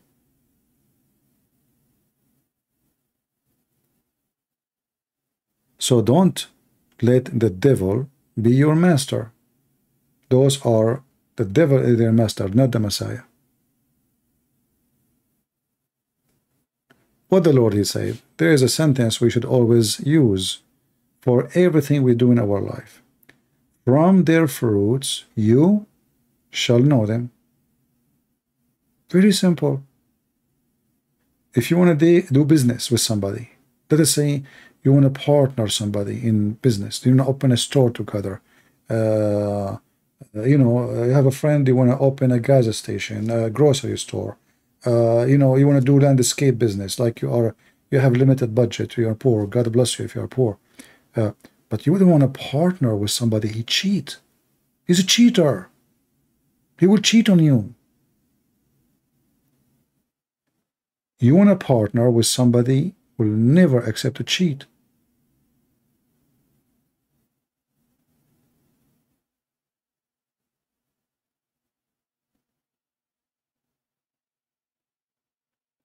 If you partner with a cheater and you know he's a cheater, then how you expect him to be decent in the partnership?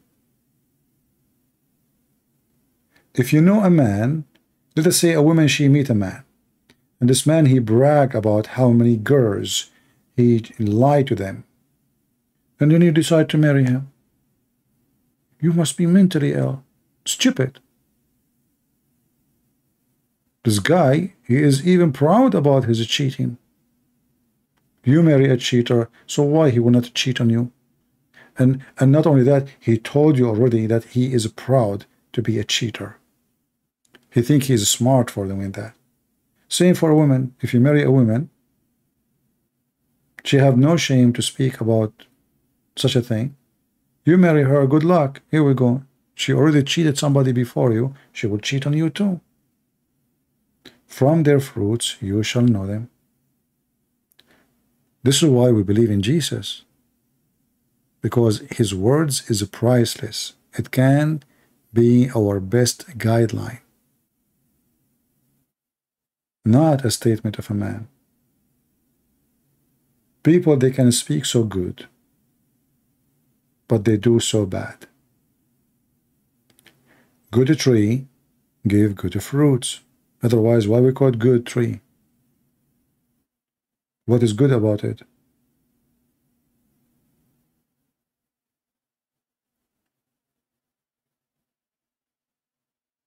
We have to be smart, peaceful like a dove, and you know, wise like a snake. You know, you watch carefully what's going around you, but don't be evil like the snake. Wise. The example here of wise, you know, like even in medicine they use a snake for, like, you know, for health, because even in the poison there is wisdom. If you use your wisdom, you can use the poison to heal you. If you are a fool, the same poison can kill you. Do we want more proof of how wisdom works? Poison is very useful, and it's very dangerous at the same time.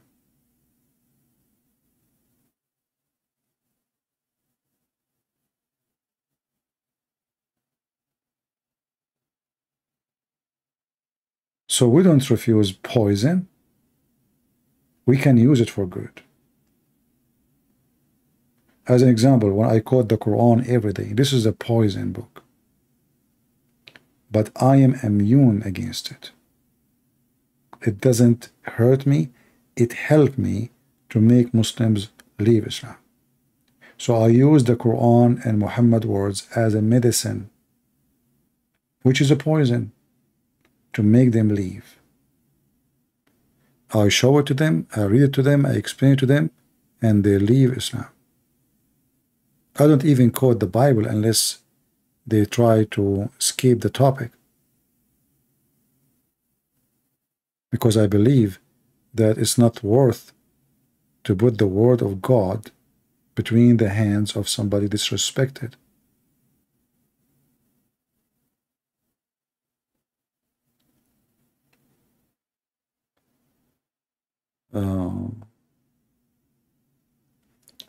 I dream about a tree and it have many big healthy fruit.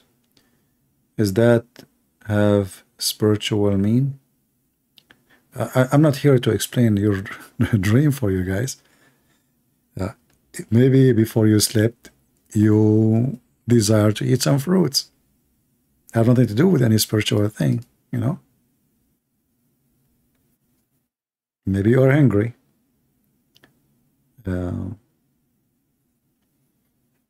Only you can tell what you feel. However, we as a Christian, we should be wise, and the most important decision of wisdom is to arm yourself with the word of the Messiah, not the word of the foolish men and women around us. They will destroy you, you know. They want to convince you that wrong is right and right is wrong, and they have all the tools. They are using even beer. I've been told by somebody that in California they have a day, it's called Get Out of Your Closet, to kids, and they make kids is talking about sex. Did you see your mom and your dad having sex in the bedroom? Tell us about it. Tell the kids. Look how evil those teachers are. So you have to be careful, even when you send your kids to school, who is teaching them, what they are teaching them, what they are saying to them. In fact, if I have kids, I will not send them to school. I will teach them at home. Such a program is approved in USA. I don't want to come back to teach my son or my daughter the filth they do. You better be sure that when you send your son to a school, who is the teacher, what they teach, what they stand for, what they believe. Otherwise, you just delivered your child to the devil.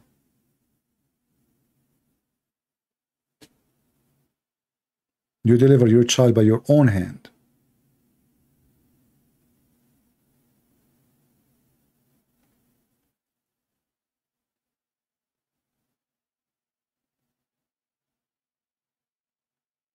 God created man to be a man, and God created women to be a woman. You are respected when you are a woman, not when you are acting like a man, saying for the man.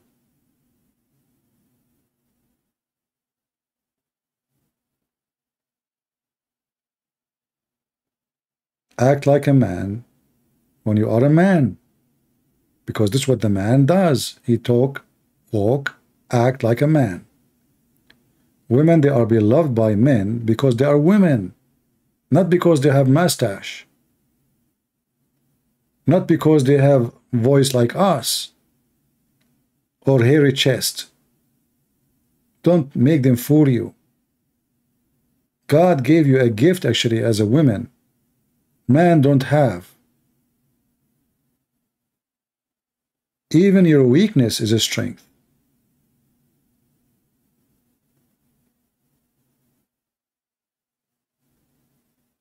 Women beauty, women kindness, women emotion, all those things can be a wonderful gift if the women knew how to use them.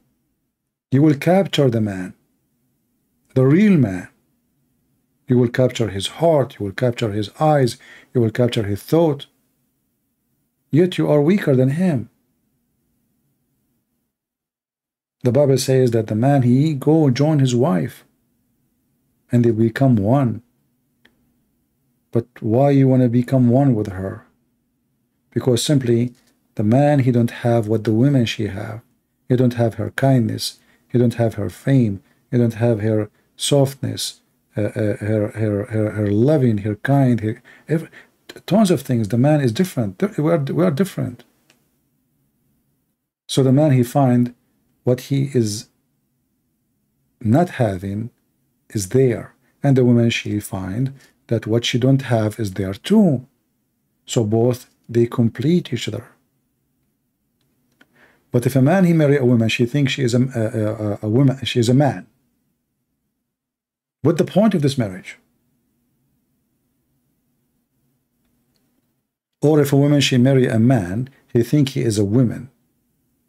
That would be hilarious.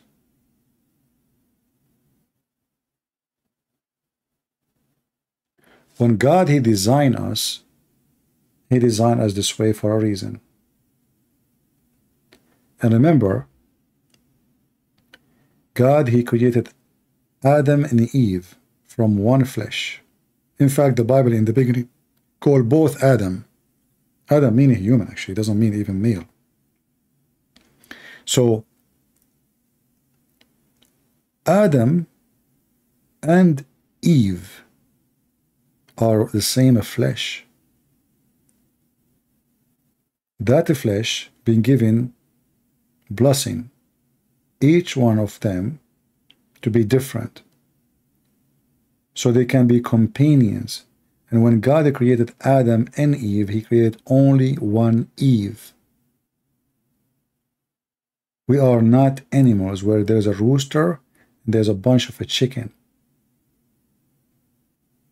The man, he have one heart to love with. If you are a person who fell in love with everyone you meet in the way between men and women, that means you love nobody. And you don't know what love is. Easy come, easy go.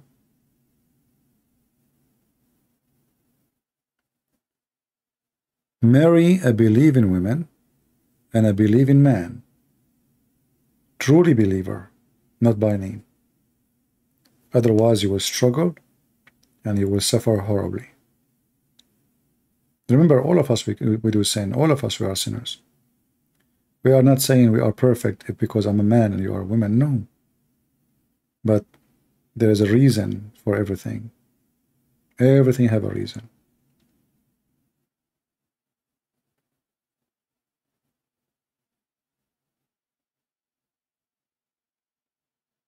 What do you think about guys who order their wife what to dress like?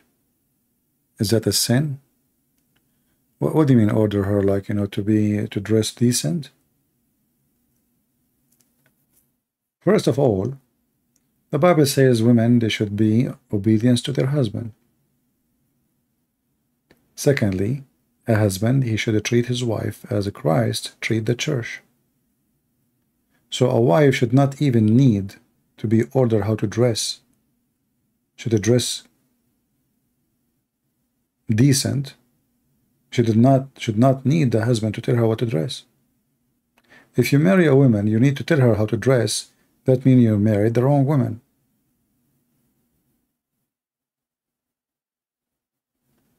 Same time, there's a dress code for both, not only for the women. Who said that the man can go naked? If a man, he go in the street and he open his t-shirt, all those bumps showing his chest, doesn't sound like a decent man, right? So dress code goes for both. However, clothing is not a reason to believe a person is bad or not, but it is a sign of the personality, how you think, what you think, and how you make decision.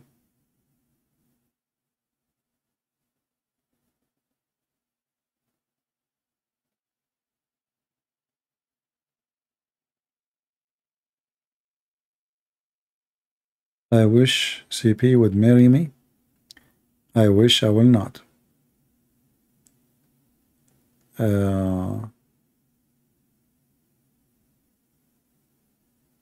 Alright, any other question?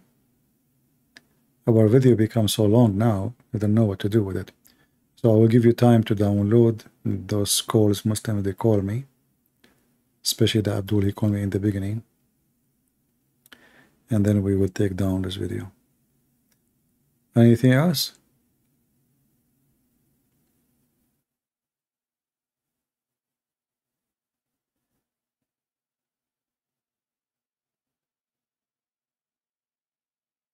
Well, there is women, you know, they are coming from maybe from different culture. Remember, you know, like everybody is coming from different place. So what is okay for women, Western women, to dress is not okay for me. So maybe she is not trying to be bad, but she is coming from different culture. Their dress code is different, you know. So you have to understand first that she is coming from different culture, and I will not command her. I will explain to her why I don't like what she is dressing, as an example, you know. And but this should happen before the marriage, because don't you see her how she dressed before you marry her? If you agree with the way she dressed before marriage, you lost your right to question the way she dressed after marriage, because this is how she dressed from the beginning, right? You were blind? You did not see how she dressed? What do you think of jeans? Nothing wrong with jeans. Don't think I'm a Taliban. I'm not saying that. I'm saying, you know, there is a clothing, like, you know, there is, you go, you see people going in the street. I mean, if you look in the videos on YouTube, you're disgusting. It's stupid, silly. You know, you lose respect for people when they dress like that, men and women. You know, showing too much skin, that means your brain is getting shorter. This means your brain is you think your skin is what will make you valuable, you know. The more you show, it means you are shallow. Why a woman, she want to wear a skirt? You can see her panty when she's standing. So what we will see when she sit down? And what you are trying to do exactly? What the point of this skirt? You tell me. Are you trying to make all the men look at you? Are you trying to look like available for everybody? What do you want? The same for the man. The man should dress in a certain way. Otherwise, you know, he will give a wrong impression of what his purpose, why he's there.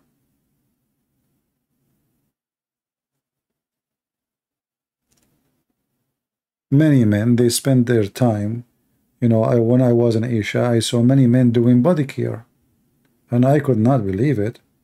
I went to go to barber shop to cut my hair, and then you go inside the barber shop, you see men doing body care for their nails. They say to me, "Sir, do you like to do?" I said, "What are you talking about? Why in the world a man want to do that? What's wrong? You want to look pretty?"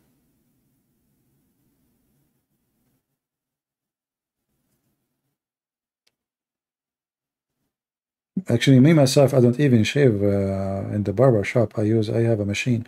But if you are traveling and you need to do so, but you have to do it. You know. But people, they do weird stuff. Like there is a day, I don't know what the holiday exactly. It's not. It's a pagan day. Obviously, it's like a Halloween. I forgot what the name. Men wearing panties. Do you look funny? No, you don't look funny. You look stupid. You know, women, they are wearing nothing see-through on the street. I mean, it's very. You need to ask yourself why you are doing that. That means you are very shallow.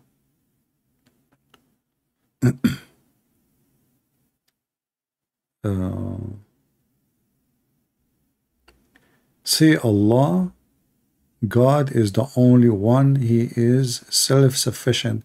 Yeah, well, you know what? Allah is self-sufficient, but yet he cannot have a son unless he have a girlfriend. So look like the sufficient of your God does not function unless there's a private part of a female next to him. Do you see how self-sufficient he is? Very self-sufficient. And the self-sufficient Allah, he could not do what Jesus can do. Nobody heard him, not even his fart. But he is self-sufficient. And by the way, the verse you are saying, it doesn't say, so it's Allah is one. It says he is one of. So again, your God Allah is not even self-sufficient in Arabic. He used the wrong word. The word ahad is the same as the Hebrew word echad. Echad is not one as a number. It's one as a unity. Echad. He begot not nor begotten, but yet Allah, he have a Quran, and the Quran is not created. So I will give you 10,000 years to tell me where the Quran begotten from. Remember, it's you who just posed for me that he begot not nor he begotten. And if the Quran is not created, the Quran is begotten from where? I will give you 7,000 years, as long your prophet like number 7, trying to use what Jesus say. There is nothing like him. Well, that's me. Ask my mom. Nothing like me. I used to be fired from the school every 2-3 days. My mom, she says, none of your brother like you. Yeah, I must be Allah then. And even that sentence is taken from the Old Testament, where it says nothing like God. But your God, everything like him. As an example, he is stupid. He says stupid things. He does stupid things. He believes in fairy tale stories. So when you say nothing like Allah, I have to agree. He is so stupid to the point he beat everybody. Solomon, he died standing, holding a stick, and nobody noticed. For sure, Allah, nothing like him. He have to be mentally ill to the point he believe in such a story, to the point he want to print it and publish it. Imagine I'm writing a book, and then I say to the audience, I want to tell you a true story happened to me. That my grandfather, he died standing for a year. How many people will show respect to my intelligence after that? But for sure, people will agree, nothing like me.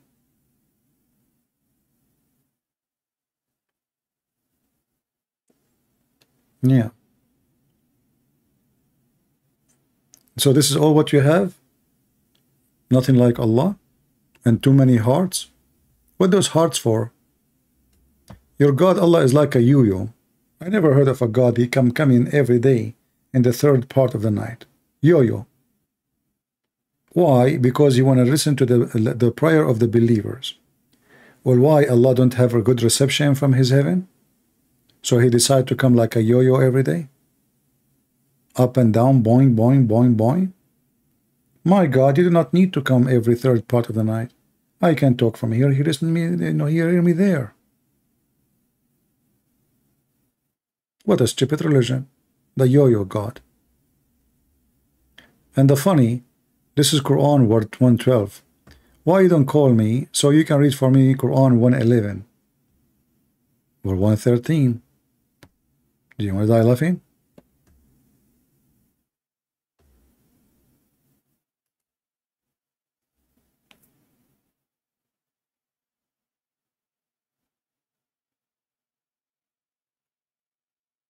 This is why those Mohammedan, they are always ashamed. They try to change the topic and they don't want to talk about. They mention something to you. The second you start showing them how stupid what they say, they do their best to change what they just said. Like the guy, this Indian guy, he called me. What a horrible answer he gave me. He exposes the Prophet horribly.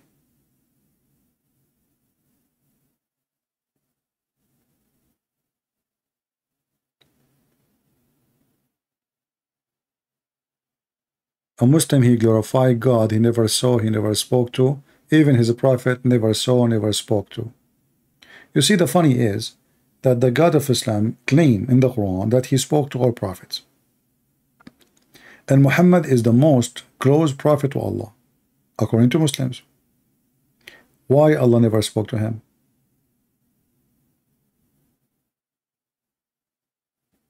Any Muslim can tell me? The Quran mentioned that Allah, he spoke to Moses, he spoke to Abraham, he spoke to Isa, he spoke to everybody. Even he spoke to Shaitan. Allah never spoke to Muhammad. He sent a messenger to deliver a message to Muhammad.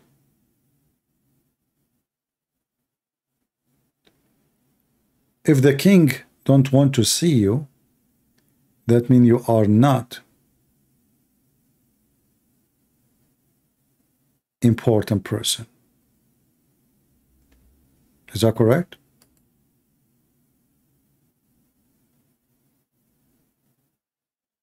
Yeah, Muhammad is one of the most 100% influence in the world in terrorism, sexualism, all kind of evilism.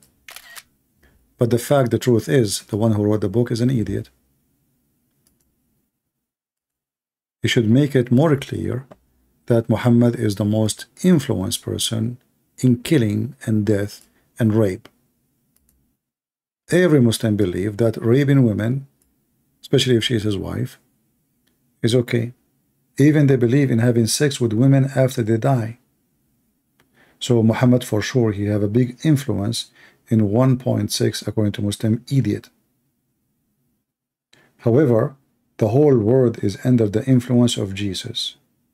For the date, the computer, the watch, the salary, everything is by Jesus' name, by the birth of Jesus. So people, they can make a book, and this is why you are proud about it. One guy, he said this.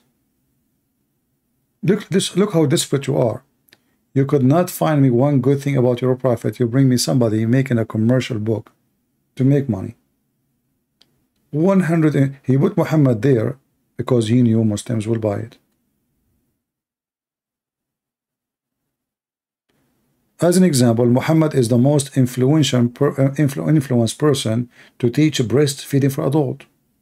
Did your mom practice it? Do you want to call me? Or keep? Hussein, I can open Skype just for you. I want to see the influence of Muhammad. Prove your point. You just said he is the top 100 ranking in influence. Did your mother practice breastfeeding for adult? I want to see how much influence Muhammad have on you. If you don't, that means you don't believe what you are saying. Muhammad is arrogant. CP is arrogant person. He covered the truth. Isn't it your God Allah? He says nobody can cover the truth. So how you say I cover the truth? That means Allah, he lost. And this is explained why anyone can change the word of Allah. Yet Allah, he says nobody can change his words, because Allah is an idiot. He go and take a nap, and Christian Prince, he can change his his words, and he can cover the truth. Why you don't call me and tell me the truth about sperm coming from the backbone of the man and women ribs? I like to learn the truth. Do you want to do that? As long you want to share the truth, share it with us. Is it true that your God, he will do ejaculation, and the water come from under his throne will resurrect people from the death? Ejaculation? And this is the God who said to you, worship me? Go watch the video of Mufti Layth. What's the name of the video? Maybe we can play it before we go, just for fun, to make you have some good time before we sleep. It's getting very late for me, actually. How I'm going to sleep now? For me, if it's getting late, I will have difficulty to sleep.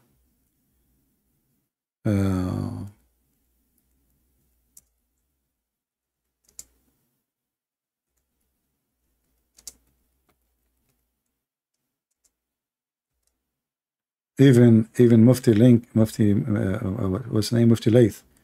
The poor guy, he have to open an umbrella to cover his head from what your prophet said. Allah will do ejaculation.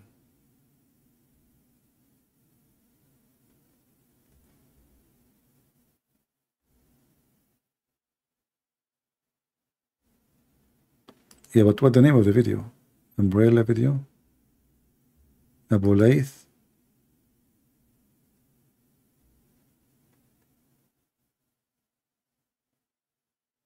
On Mark. Okay.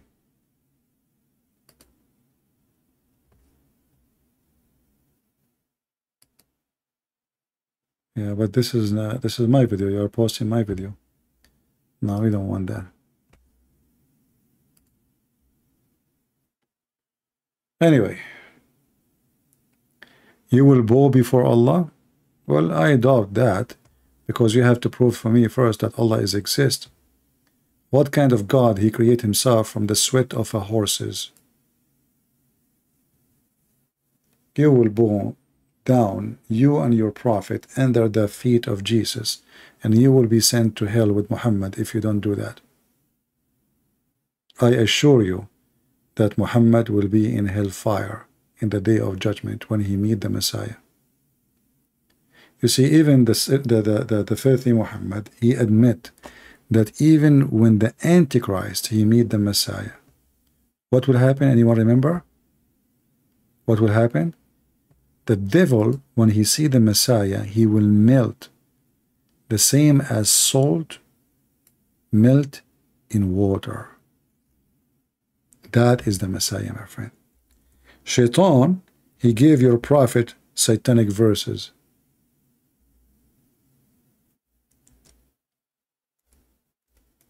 He did not get melted like salt, but when Shaitan, he see the Messiah, he will melt. This is what your prophet saying, not me.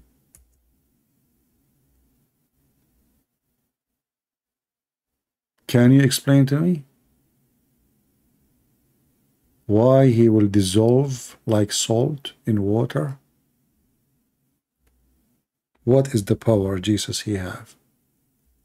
Why Shaitan, he did not dissolve in front of Allah or Muhammad?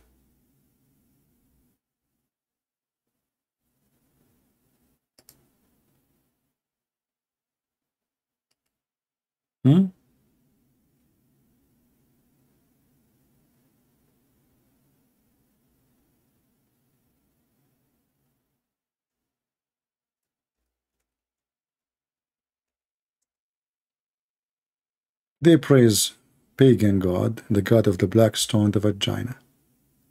They know and we know that he is a pagan God.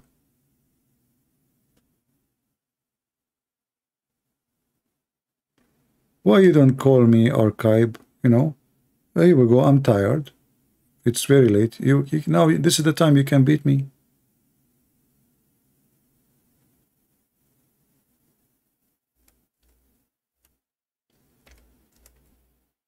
Actually, I'm yawning. I mean, what kind of a prophet he says that yawning is from the devil and sneezing is from Allah? This is how stupid your prophet is. Yawning from the devil and sneezing from Allah. So if somebody have a flu, that is a good thing. Allah is happy. Not only that, your prophet, he says, Allah, he get happy when people, they sneeze.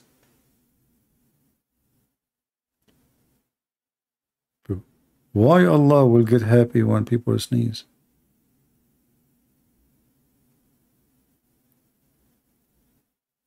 Mental, stupid stories, you know, and those potatoes, they believe in this garbage. We are very, grateful that the Muhammadan, they wrote down all this garbage from the mouth of Muhammad. Because if not, how we are going to love and expose him easy? Easy. Even Muhammad,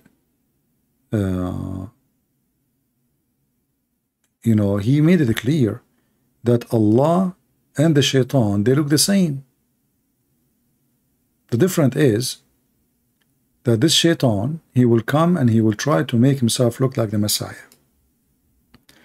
But how we recognize which one is Allah, which one is Shaitan? The eye. One eye. So Allah and Shaitan, they look the same. Is it me who said that? No. This is what Muhammad said. Allah is short. He have a big ass. This is not my description. This is your description of your prophet. The only difference between him and the way Shaitan he looked like is only one eye. And Muhammad was worried that the Muslims will be confused about who is Allah. Which one is Allah? Shaitan or Allah? Why? Because Shaitan, he will come in the look of a man. He claimed to look like the Messiah as a look. And Muhammad is worried that the Muhammadan, they will think that this is Allah. But why they want to think he is Allah if he look like a man? I will leave that question to the Muhammadan. They cannot answer. Why don't you and your mod start Discord server and account? It's more popular. You know, I tried it once. It turned to be like a bathroom. You do not know who's talking, many voices. It's a stupid program. I don't like it. Here we can show in the screen, we can share evidence, reference. I went only to this program called Discord. I don't know who's talking, who is not talking. It's literally like Middle Eastern or Ottoman style bathroom. There's 100 men inside taking a shower, all of them together. And the scream and the voices and the sound in the dark. But as you see here, Allah is a man. He look like the Antichrist.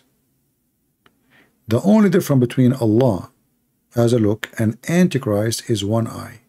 If you don't believe me, the proof in front of you. So the Muslim, they have big mouth. They keep talking, but they cannot really say anything serious. You know, like, okay, top ranking. Here we go. He keep repeating this. Look, this is the only thing he want to talk about. Muhammad top ranking. Okay, what about Hitler? His name is mentioned there too. Stupid. They cannot prove to us their prophet. They brought somebody, he wrote a book saying Muhammad have influence. Andrew Tate have influence. He called himself top G. That means Muhammad is Andrew Tate now. This guy, he have 3 million subscribers. Is his name there as a pimp in the book too? Your prophet is a pimp. Very silly, very stupid people. You know, they are bankrupt, truly bankrupt. You know, actually, in fact, instead of saying Allah is the biggest influence in the world, they are saying Muhammad. Pagan, you know, they are pagan. They worship a man. Shouldn't you say that Allah, the God, supposedly, is the one who have the real influence? You praise a man. Actually, his name is Muhammad. You praise his name, the praised one. Muslims are pagan. They worship a man. His name is Muhammad. His name is the praised one. If Muhammad is the praised one, who is praised to? Pagan.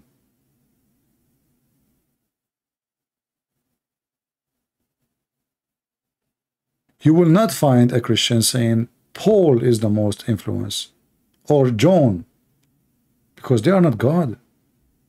We will say Jesus. You Muslims, you talk about Muhammad. For all of you are nothing except Muhammad worshippers, who is a child molester, criminal, thieves. I mean, all of this is documented in front of us.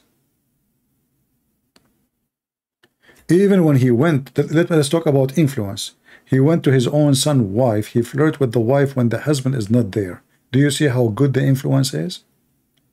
He's Andrew Tate. He is Andrew Tate. Pimp. When you go to the house of your son, the man who trusted you to be with his wife alone, with his wife, what do you do? And this is according to the Muslim stories. God knows what really happened. When they say that he flirted with her, do you think it stopped there? Do you think really Muhammad, he stopped with flirting with the wife only? No way. A faithful man like this, he will not stop there. When a man, he go to a married woman's house, and he flirt with her, and he make her hear what he is saying. He is doing it on purpose. He want her to hear. This is not a flirt. What Jesus said about such a man? We have verses in the Bible about it. Actually, this is against the 10 commandments of God. Muhammad, he broke every single commandment. Don't wish a woman she is not yours. Don't wish the women of your relative, your neighbor. Don't. Name one thing for me, Muhammad, he did not break from the 10 commandments. Very filthy, very trashy. Yet you worship him for his trashy. And when you are trashy, you worship trashy. No, the author of the hadith did not say the truth. You see, the Muslims, because they worship Muhammad, they believe that they have a privilege. So they don't think it's a bad thing. They think it's a privilege from God for him. If you open the book of Al-Qurtubi, it says, in the same story about Zayd and Zainab, Ibn al-Arabi said that the Prophet, he have 16 privilege. Number 10, if his eyes fall into a woman, her husband must divorce her so the Prophet can if her. So you need to understand the mentality. For them, they don't see it bad. He made them pervert too. Not only he's a pervert, because now they don't see it as bad. Ibn Ishaq, in his book, he said, there's many things not as suitable to be mentioned. We took it off. He did not put all the hadith in his books. We showed you in the beginning of today's video that Umar, he did beat even Abu Huraira when he mentioned some hadith. Why? Because it's very embarrassing. So because those people, they are really totally worshipping the man, and they believe that he is above anything. You see your wife, you like her, so what? You give him this is the Prophet. This is Muhammad, man. This is how they think. So for them, they don't see that this is something, he's a pervert. They believe that this is his right. It's a privilege. Even Muhammad, he made a verse about it in the Quran. Privilege only for you, sexual privilege. So they are not being truthful as much they are being subdued. He is the Prophet who have sexual privilege.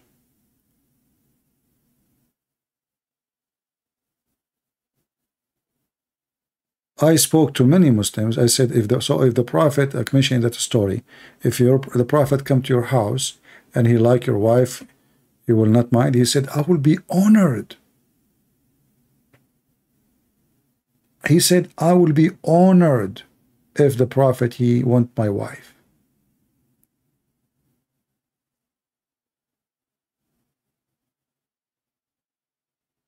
They lose their manhood in the front of Muhammad. They are cowards.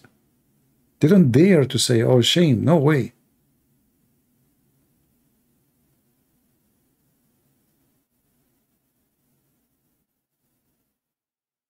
Very disgusting belief. Do you know that in Islam there is no penalty for having sex with your mother? Do you know that the Quran says it's forbidden for you, your mother, right? Forbidden for your mother. Do you know that even the Quran says that you can have sex with your daughter? There's a verse says it's forbidden for you, your daughter. Oh, so what you are saying to me that I can have sex with my daughter? A daughter in Islam is a daughter from marriage. If you have a daughter out of marriage, you can sleep with her. Same for your mother. Your mother is not from marriage, is not your mother. You are just an animal. A brother, he can have sex with his sister if she is a sister out of marriage, for she is not his sister according to Islam.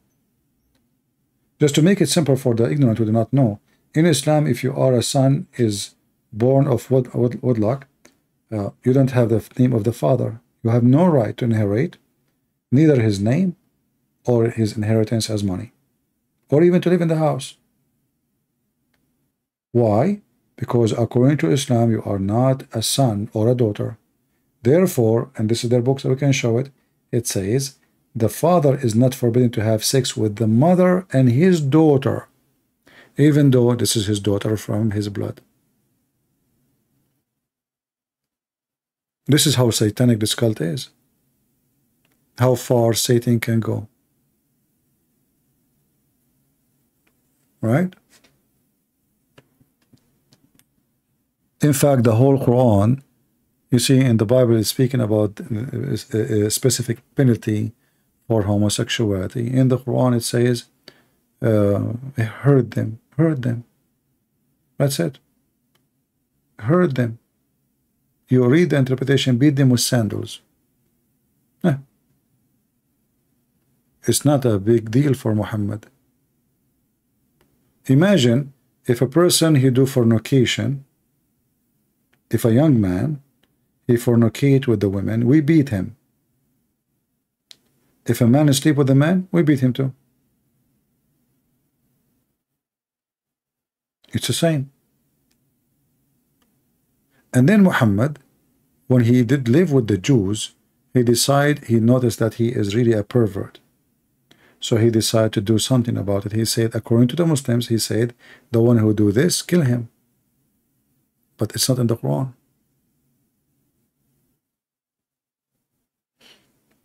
Anyway, people, it's getting late, very late here. And we are here for how many hours? 6 hours? 5 hours, 7 minutes. What I will do now? I mean, I have to cut this video. So download it. I apologize. The video becomes so long. Maybe I should hide the video and shorten it using, YouTube Studio, and then publish it again. All right. So you can download the calls. This Abdul, who is from India, he called me. Are we good? Anyway, I will leave it as it is for some time so you can download it.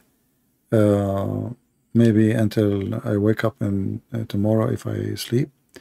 It's already tomorrow actually. And then I will try to cut it off so we can keep only the debate with this Abdul, if we can call it a debate. All right. I want to say thank you for being here, and I pray to the Lord that the Muslim will see the truth and the truth will set them free. A pervert cannot be a master of anything except to teach me how to be a pervert. The only one is holy. His name is the Messiah. If you can find me someone is better than him, let me know.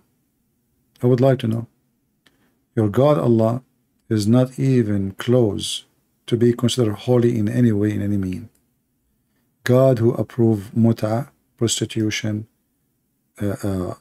having sex with married women, lying to the wife lying to her husband, he have zero ethic. From their fruits you shall know them, the Messiah, he said. If you want to know who is the Messiah, go check his fruits. If you want to know who is Allah and his prophet, go check their fruits. And then you will be the judge. Again, from their fruits you shall know them. Thank you very much, and may the Lord bless you. See you soon again.